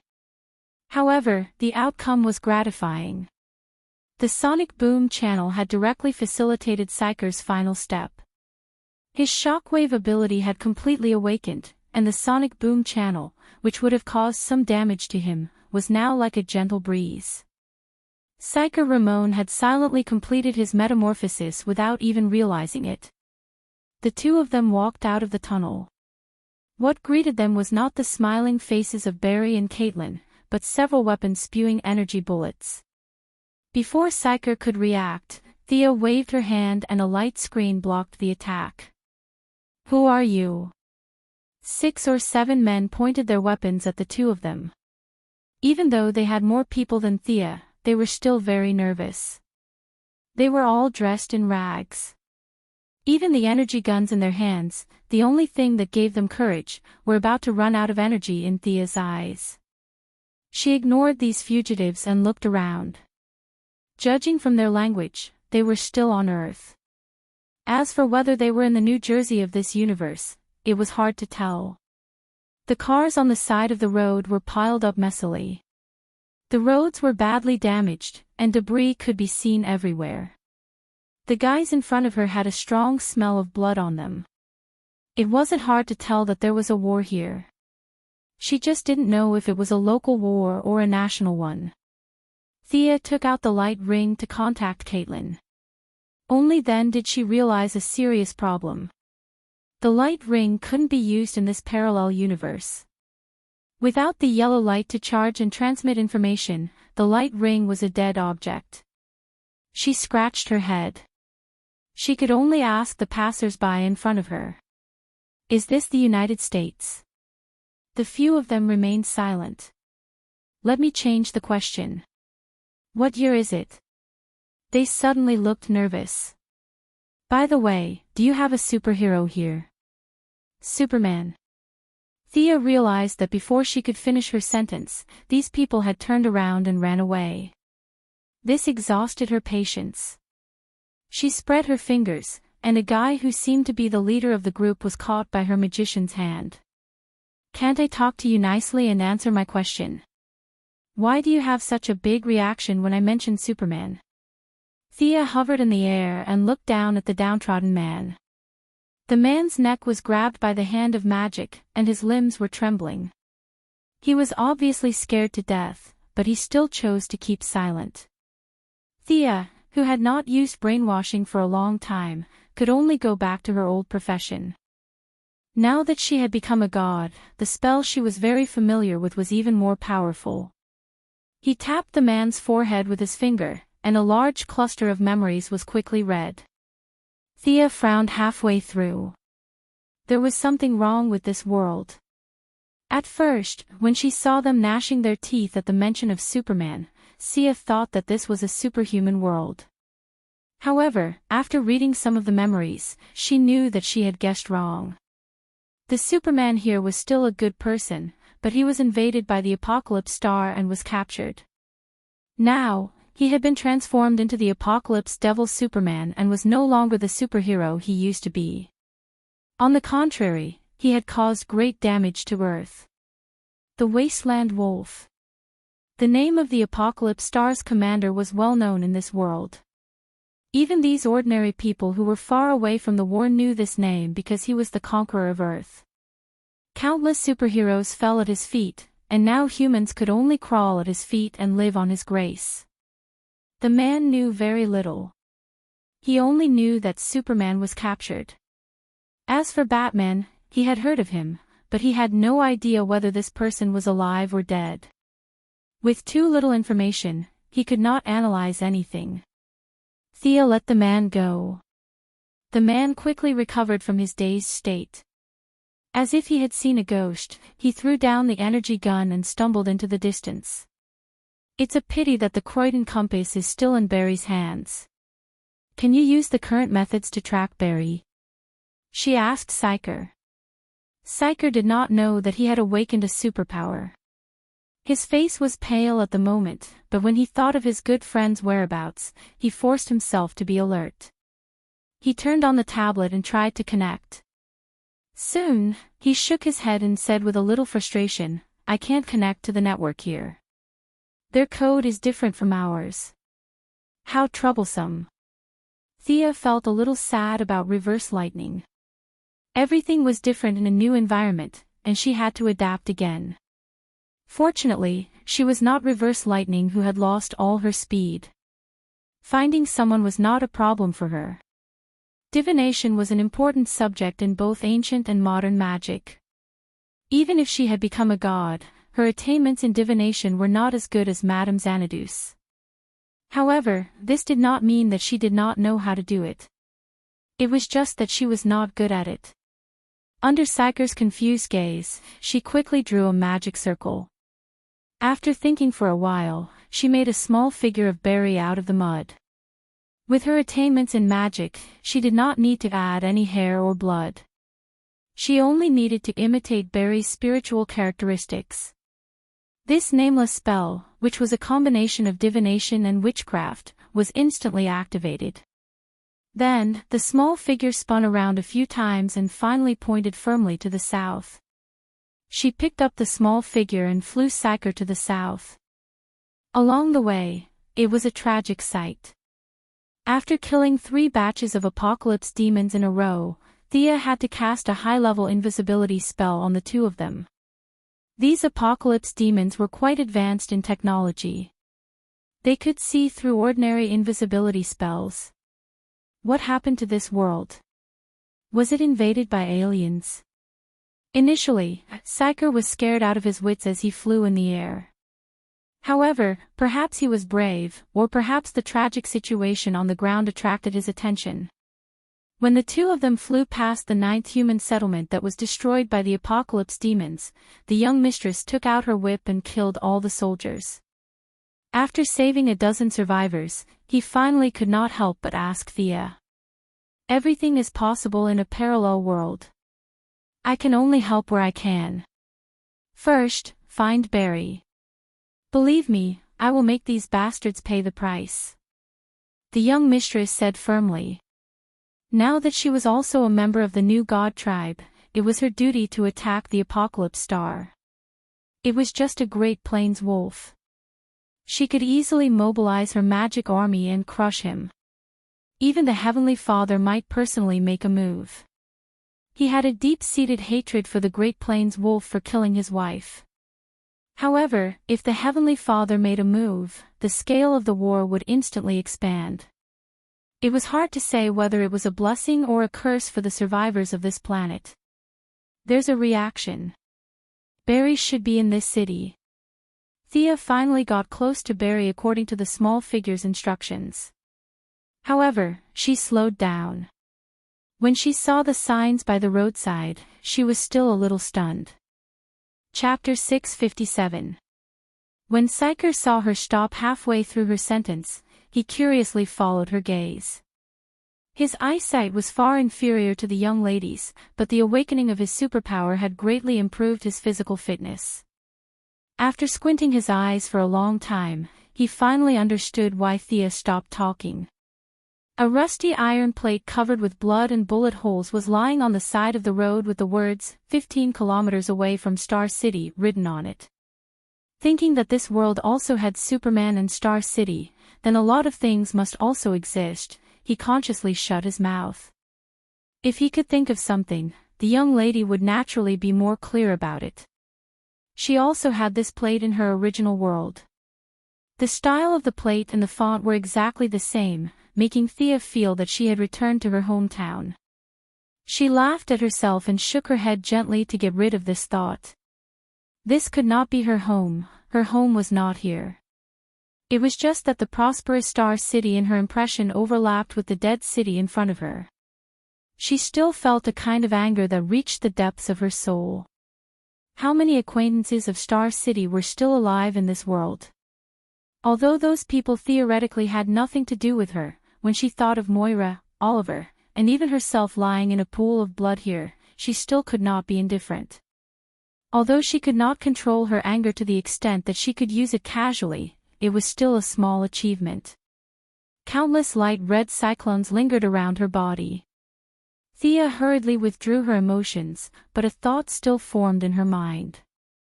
The wasteland wolves must die. The place that should be a holiday square in her impression was now full of corpses. There were apocalyptic demons, but more ordinary citizens. No matter how rich or poor they were before, they were a group of pitiful humans in front of the enemy. The streets and alleys were full of chaos and depression. The city had been completely abandoned. Without using her supervision, she could sense that there were less than 100 survivors in the entire city. Psyker Ramon, do you regret coming here? At this time, Psyker was more agitated than she was. His lips were trembling. The tragic scene in front of him was really too different from his original idea. He usually only needed to hide behind the screen and watch Barry beat down the enemy. He did not experience any danger at all. He even had the leisure to give the enemy nicknames. This was too much of a joke in Thea's opinion. Now, facing the bloody situation, his beliefs were completely shaken. Superheroes not only bore the burden of glory, but also the burden in their hearts. Did he regret it?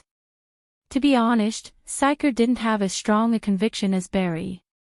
He joined the Lightning Squad because he wanted to display his personal worth and not because he wanted to help others. This guy's neutral attribute was far greater than his righteous attribute. The reason he was able to get to where he was today was because of friendship. I have no regrets. With a bitter face to show that he is strong, Thea can only shake her head and sigh. This kid still has a long way to go before he becomes a superhero. She takes out the little man and continues to track Barry. The good news was that Barry didn't move from his position. The bad news was that he was hiding in an underground building. The building that was covered with a layer of lead seriously blocked her view. Xianxia gripped his gun tightly and walked forward cautiously. Thea sensed that something was wrong and reached out to stop him. Immediately after, a sharp arrow pierced the ground 2 steps in front of his feet. Wow! Even though the other party didn't use any underhanded means and was clearly warning him, Xianxia was still taken aback. This was the first time he had come so close to death. He quickly turned his head to look at Missy. He had a superhero that could move mountains and seas by his side. He wasn't afraid. However, his heart sank when he saw Thea staring at the man in black who jumped out from the opposite wall. The other party had his bow and arrow aimed at the 2 of them. He didn't know why Missy was in a daze. Xianxia quickly raised his gun. It didn't matter if it was useful or not, this was the only thing he could rely on. Fortunately, at the crucial moment, his good brother Barry came out. Xianxia never felt that the yellow lightning was so familiar. That guy. He pointed at the man in black and asked Barry. Barry waved his hand to signal him to stop talking. Barry, who are they? The man in black's voice was old and tired. However, his hand was steady and the arrow was aimed at the 2 of them. The Flash was a little embarrassed as he pointed at Xianxia. This is my friend Xianxia Ramon. We are together with Caitlin. As for this, he looked at Thea and didn't know what to say. I am Thea Quinn from another parallel universe. Hello, Robert Quinn. It would be a lie to say that Missy was emotionally stable. After all, she was still a little dazed when she saw a relative who had died 8 years ago standing in front of her. Fortunately, she was mentally prepared and quickly accepted the fact that the old man in front of her had nothing to do with her. The man in black was naturally old Robert of this world. He had met Barry and Caitlin before, and he had doubtfully learned about the parallel universe. Now that he had met his daughter from another universe, his emotions were no longer as calm as they were before.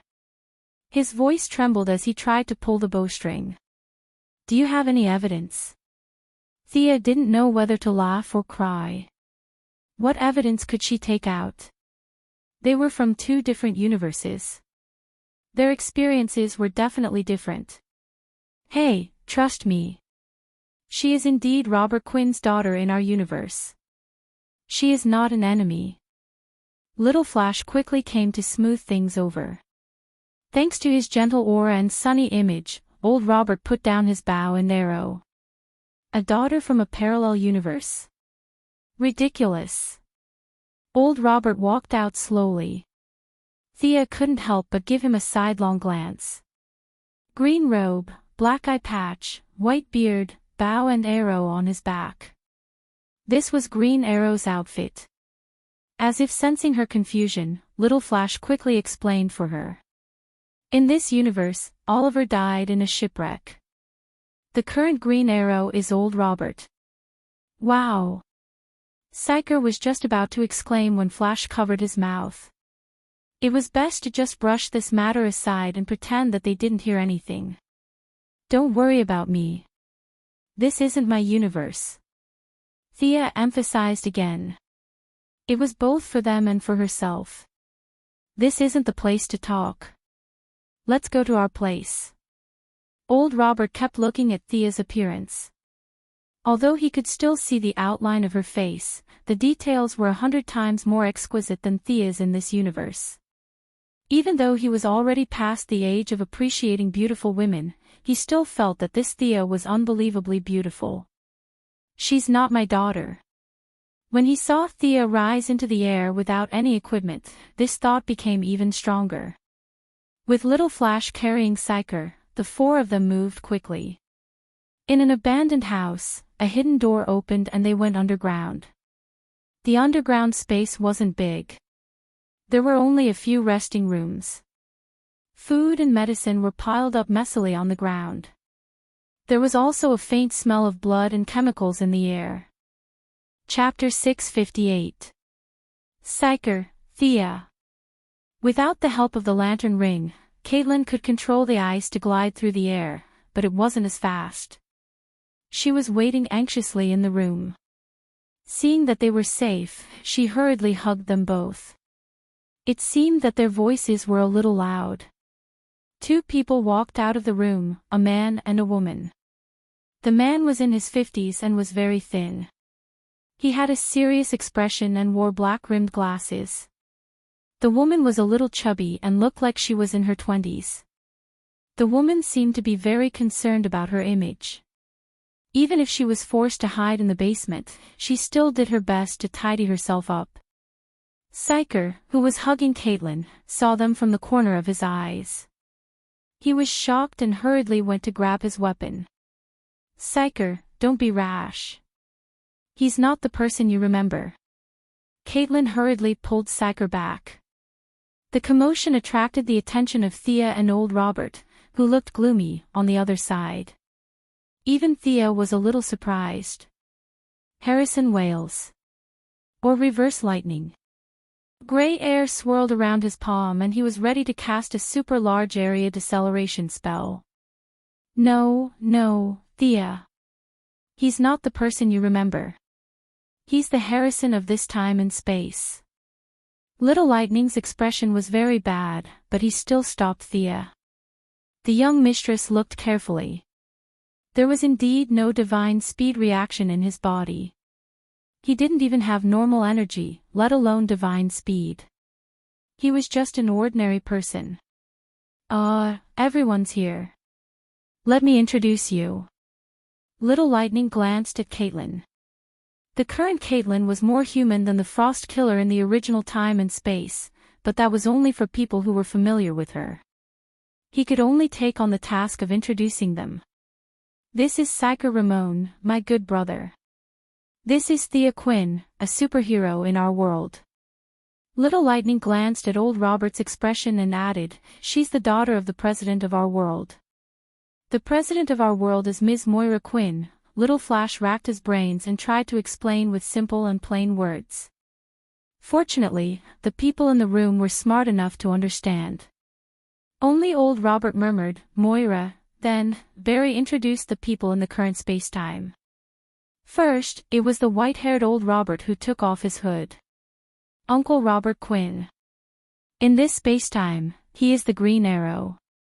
The father and daughter over there are Dr. Harrison Wales and his daughter, Jessie Wales. Thea rubbed her forehead. To be honest, she didn't like this world. Everything here was contrary to her inherent values. The only thing she could do was to mobilize an army to cut down the wasteland wolves, then chop them up and feed them to the dogs.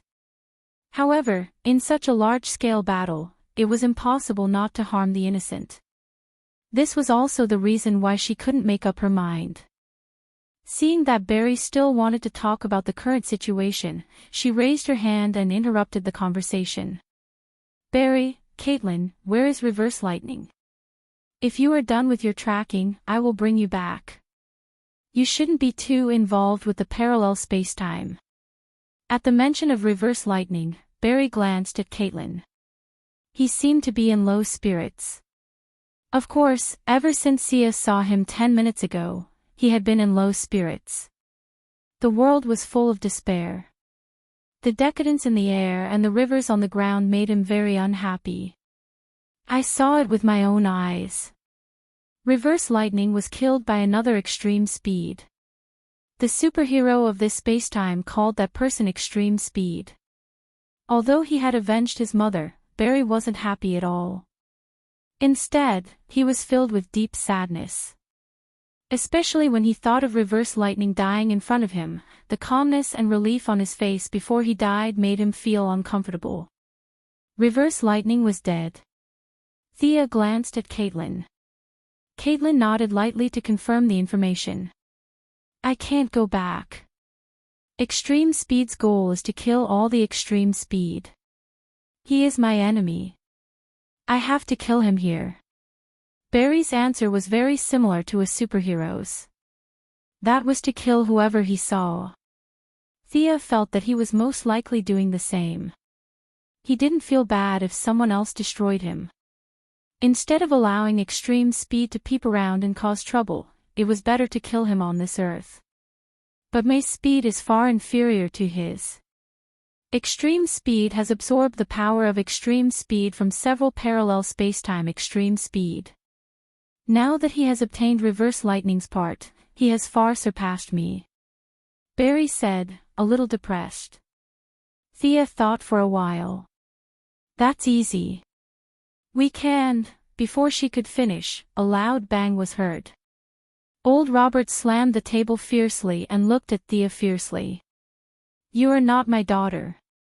My daughter will not ignore the tragedy in front of her to discuss how to deal with extreme speed. You are just a stranger who looks like her. Thea took a deep breath. She was extremely upset. Waves of aura overflowed from her body. The surrounding temperature dropped rapidly. The liquid in the container began to tremble slightly. The air seemed to have solidified.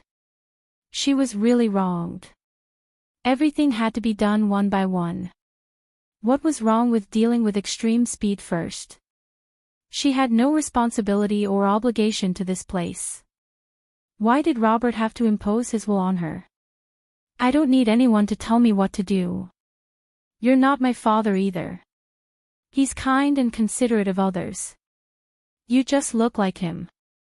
You're not him at all. The two of them were at loggerheads. Neither of them was willing to admit defeat. Don't fight. We can discuss. We don't have to deal with extreme speed. Little Flash saw that they were at daggers drawn because of him and hurriedly came out to smooth things over.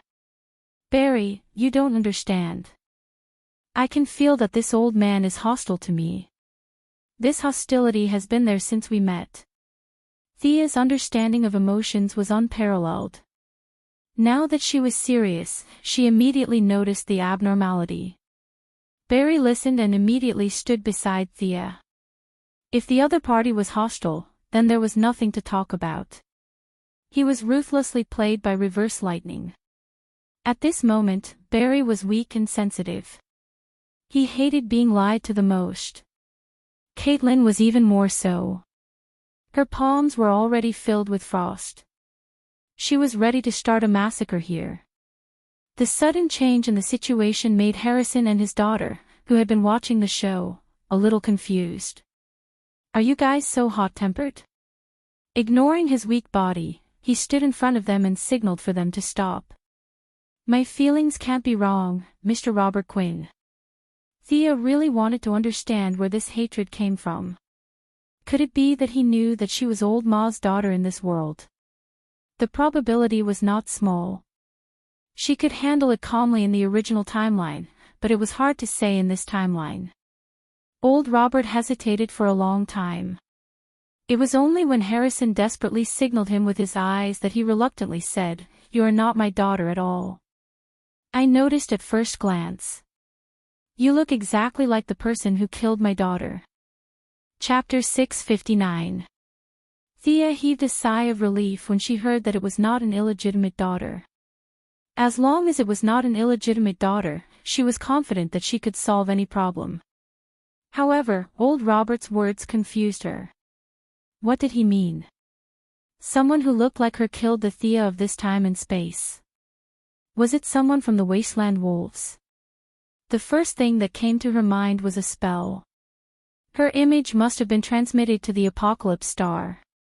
Did the other party use a spell to kill someone using her appearance? This was the only answer that Thea could think of. Old Robert stared at Thea with bright eyes, not letting go of even the slightest change in her. He shook his head with certainty. It was a year before the Wasteland Wolves came to Earth. That woman looked exactly like you. Thea's friends looked at each other. Barry understood. It should be someone from the parallel universe. Now that there are two parallel universes, it is normal to have one more. This answer could be deduced by anyone with a normal IQ. This was also the reason why Old Robert did not make a move. He nodded. You are right. There is a third parallel universe. However, can Thea of that universe be as beautiful as her? That Thea can fly, release a kind of energy shockwave, hold a long sword, and have the same hairstyle as her. Oh! Old Robert spoke with certainty. With so much evidence, Barry Sisko was a little hesitant. It was really difficult to have such a beautiful face. If Sia's current appearance was placed in the ancient times, she would be able to get tens of thousands of rough men to fight for her without using magic. Caitlin was also a little suspicious. Thea's secret power was not small. She was a part of it. Could it be that she was the one who killed the people? She began to secretly gather energy in her hands.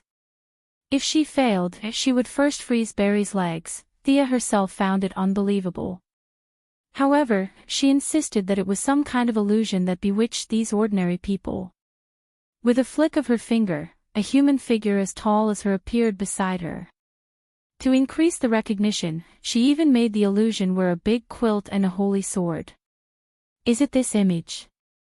Robert shook his head. She then created an image wearing a long robe and holding a soft whip. If the Apocalypse Star used her image to do bad things, this image was the most likely. That's what it looks like. Robert Sr. continued to shake his head, indicating no. This time, they realized that there was a problem. What did that person look like? Barry asked the question that was on everyone's minds. Old Robert began to describe with an ugly expression. She looks exactly the same as you. You both have blonde hair, but the color of your eyes is different. That woman has amber eyes. But his temperament was very cold, and he looked at us without any emotion, as if he was looking at ants. Looking at the image of Thea holding a holy sword, he had a look of disgust on his face. Her armor is similar to this one, but her armor is black. The sword in her hand is so black that it seems to be able to absorb light. There are blood-red inscriptions on the sword. I saw her plunge her sword into Thea's chest with my own eyes. After that, the sword emitted a thick red light. After that, her armor seemed to have absorbed Thea's blood, and there were many bright red lines on it. After that, the woman looked at me coldly and turned to leave. The room was silent.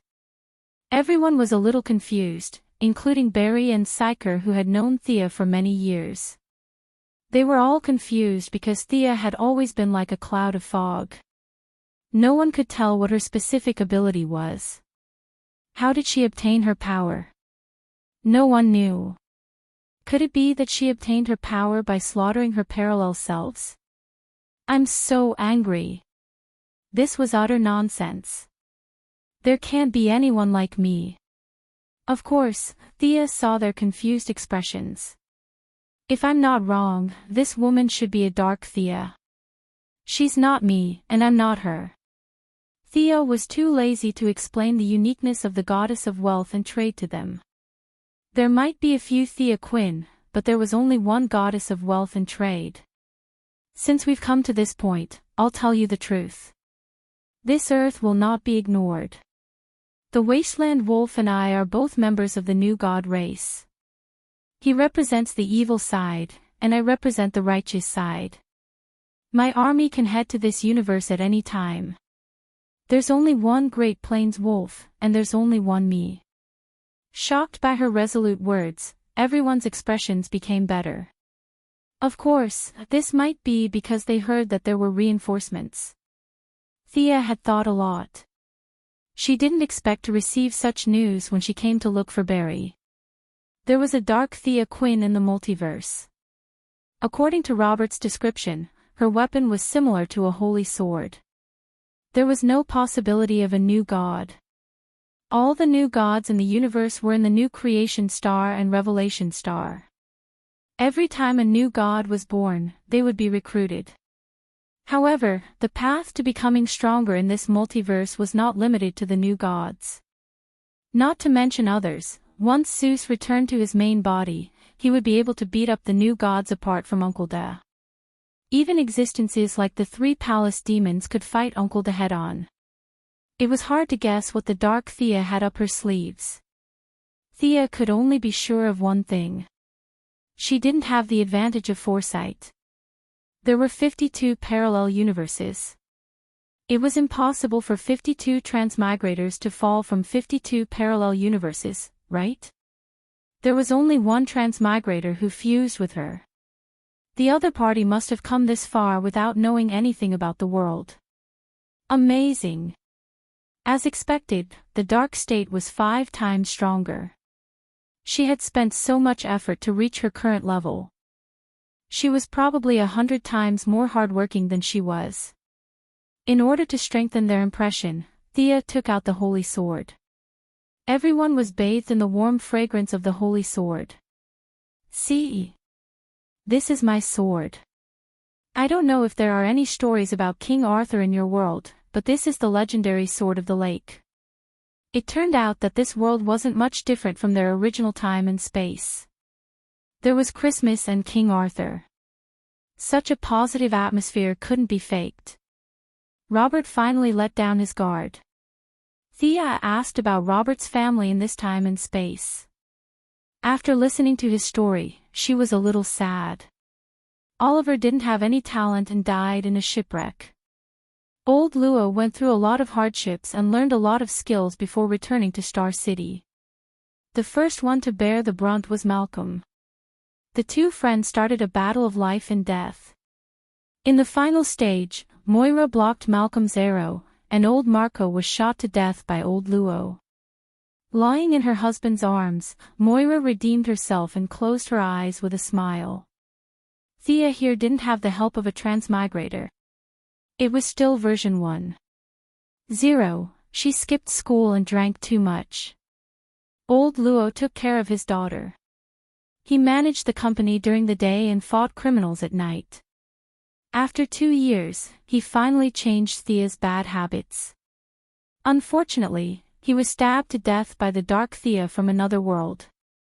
Chapter 660. After the sadness, old Robert buried his beloved daughter and left Quinn's old house where his wife and daughter were in eternal rest. He guarded Star City alone for 2 years until the wasteland wolf arrived on Earth. Great! The young mistress was speechless. Her acquaintances from that spacetime were all dead here, one after another. Other than you, are there any other superheroes in this world? Are they? Psyker couldn't help but ask. When this question was brought up, everyone in this time and space was in low spirits. Seeing that the two old men were unwilling to answer, Dr. Harrison's daughter, Theo looked a little chubby. Jesse Wales answered, Batman, Superman, and Wonder Woman are our strongest heroes here. Oh. You have Wonder Woman here too. Thea's curiosity was instantly piqued. Jesse looked at her carefully. The wasteland wolf used a device to control the humans of the world. Batman sacrificed himself to blow up the enemy's command tower and control center, saving everyone. However, the price was still too high for humans to bear. Superman was captured, Batman sacrificed himself, and I heard that Wonder Woman was killed by the Wasteland Wolf's sneak attack. The superheroes that protected the human world are no longer here. Whoosh! The temperature in the room had already returned to normal, but now it was visible to the naked eye that the temperature in the room had dropped by a lot. Thea asked in disbelief, "What's the name of your Wonder Woman here?" Jesse looked at his father and then at old Robert. The three of them shook their heads to show that they didn't know. Is it like this? Thea transformed into Diana, dressed in the same beginner god costume. Jesse was just about to nod when Barry quickly ran to Missy's side to comfort her.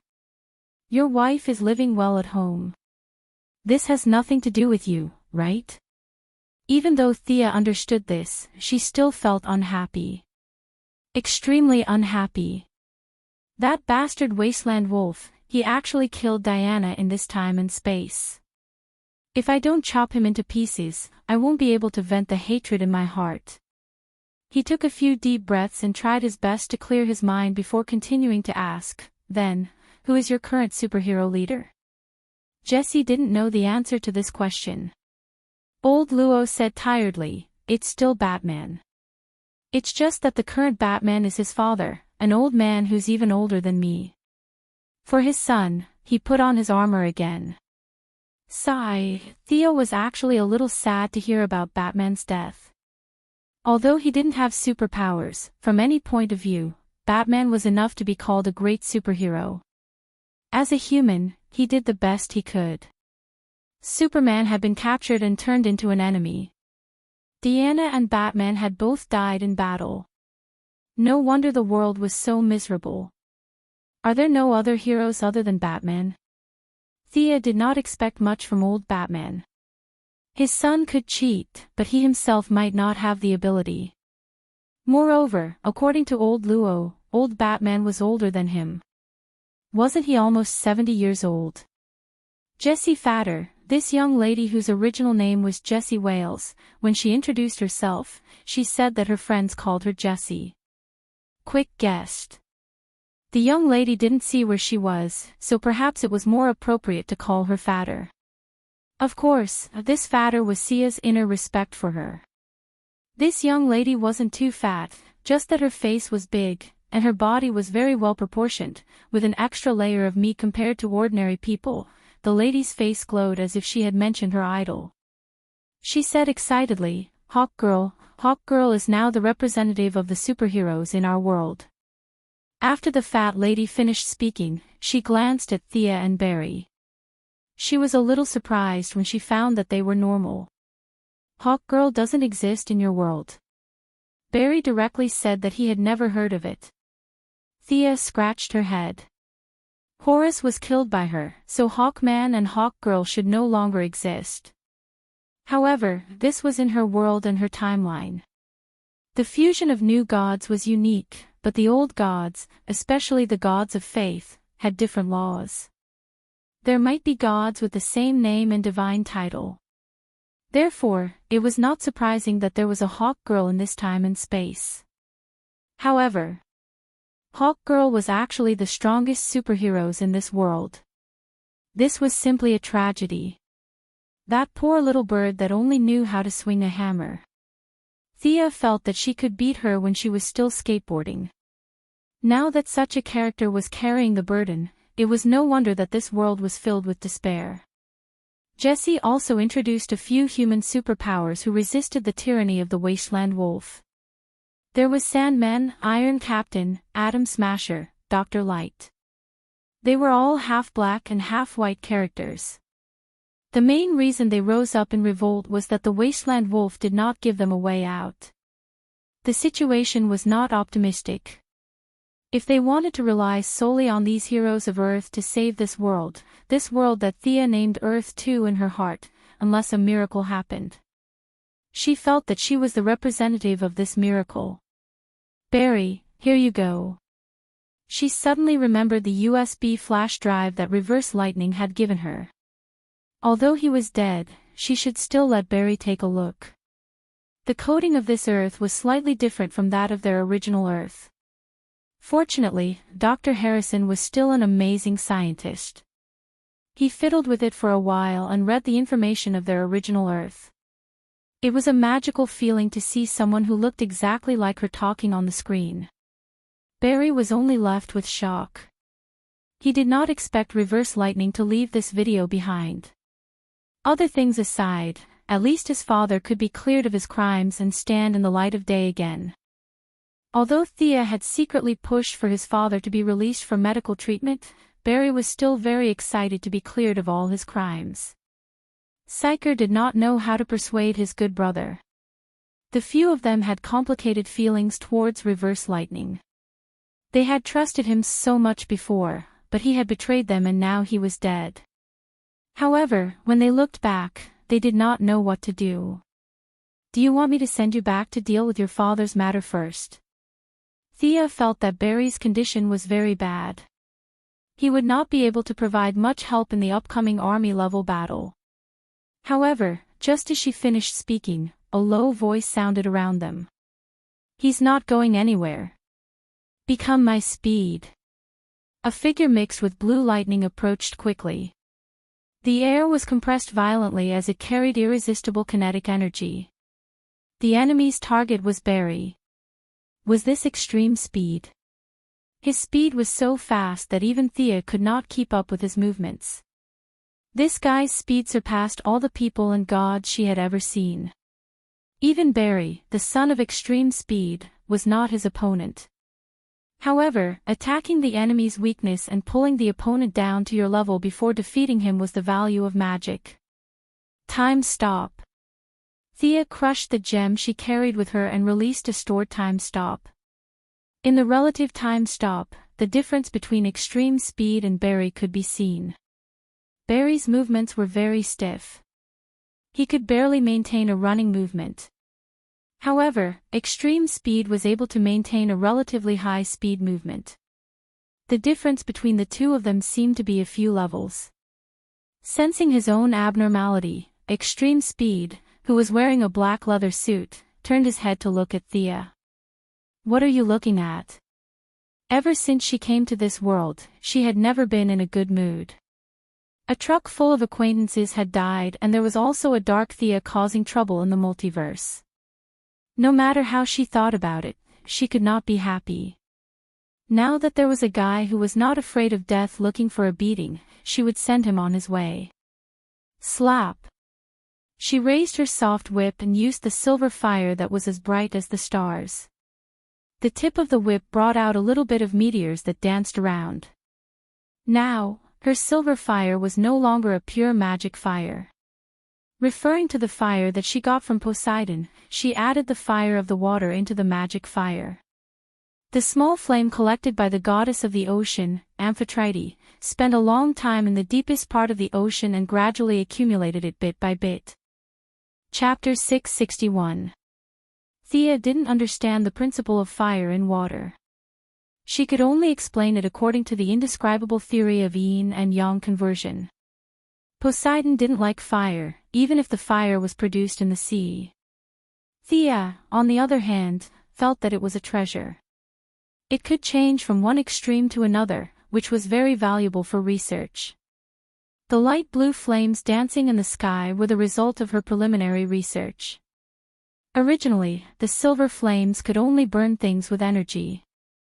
Now, the new flames could burn everything, and the water in the target's body could increase the intensity of the flames. Amidst the overflowing flames, there were also countless whip shadows.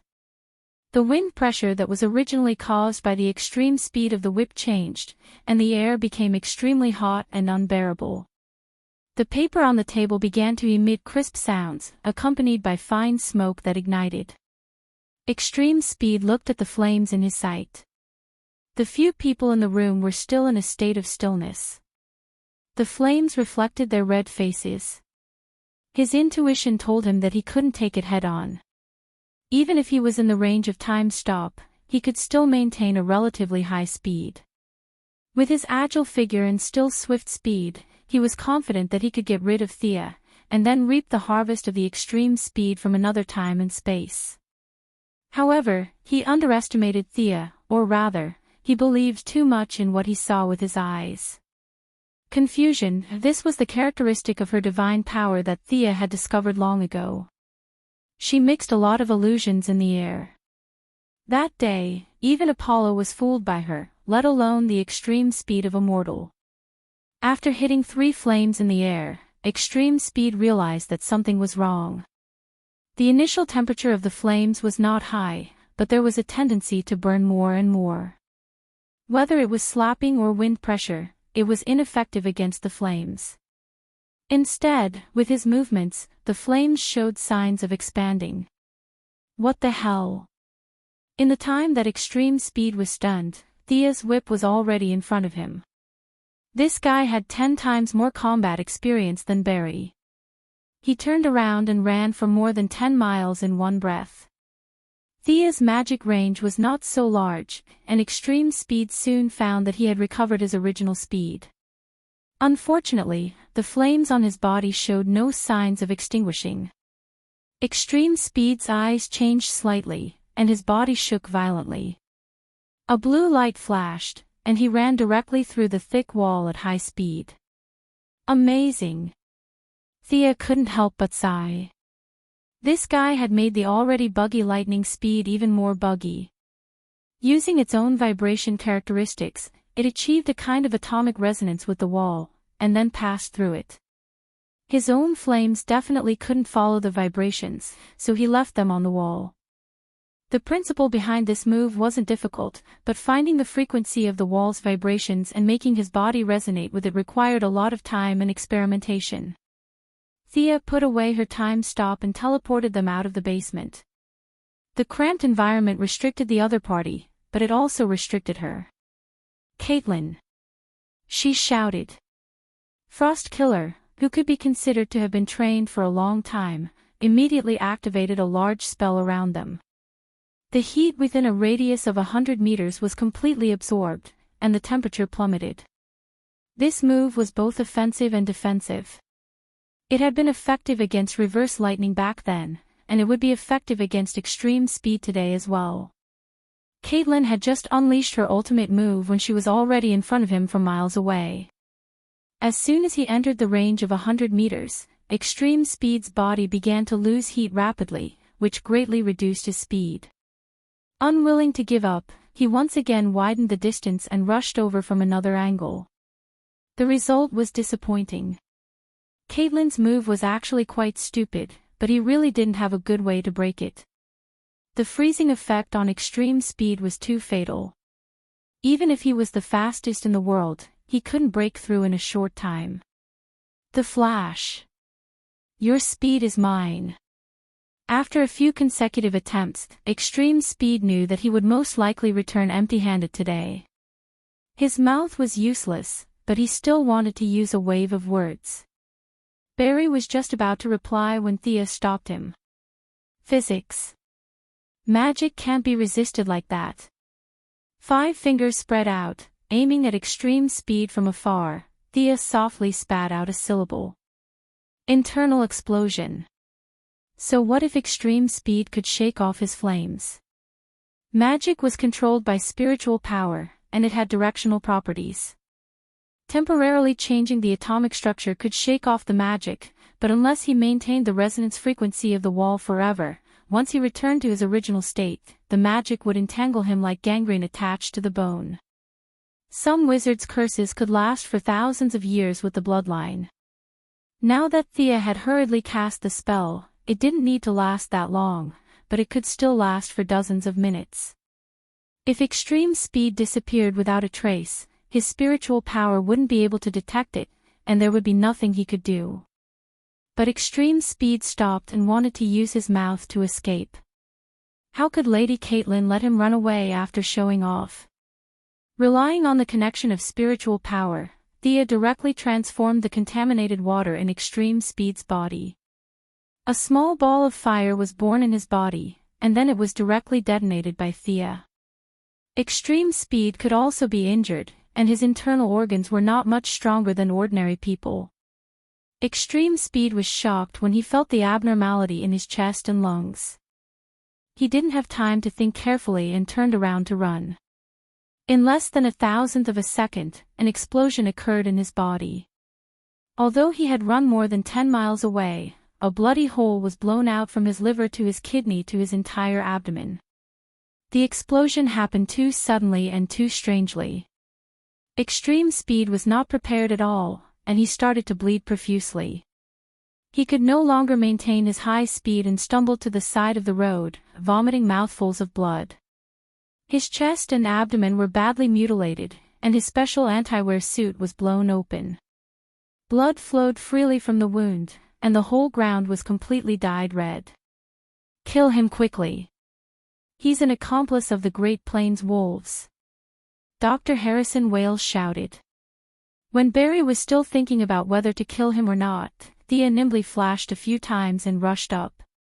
Taking advantage of his weakness to kill him, this guy would definitely be a disaster if he was left alive. While she was rushing, the soft whip in her hand did not stop. A large amount of flame was attached to the tip of the whip. As long as Extreme Speed was entangled, he would definitely be burned into ashes. Bang! The distance between the two was quickly shortened. Thea's speed was indeed not as fast as Extreme Speed, but when one of them stood still and the other ran, it was not even 1/10 of a second. She raised her arm slightly, and the soft whip rolled towards extreme speed who had no resistance. Her movements were considered fast in the eyes of ordinary people, but in the eyes of extreme speed, it was still very slow. He knew that he had to dodge, but unfortunately, his injuries were too severe. With this level of injury, even if he sped up the cell healing, it would still take him more than half a day to recover. He watched as the soft whip wrapped in flames drew a beautiful arc in the air and rolled towards his neck. His limbs were weak, and he barely took half a step back. At the critical moment, bang! There was an explosion, and a portal rose up on his left. 3 people jumped out of the portal. The white-haired woman in the lead raised her hand and launched a fierce ice blast without thinking. The tip of the whip was blocked by her for a moment, and Thea could only shake her wrist to retrieve the soft whip. The remaining 2 people hurriedly pulled her back.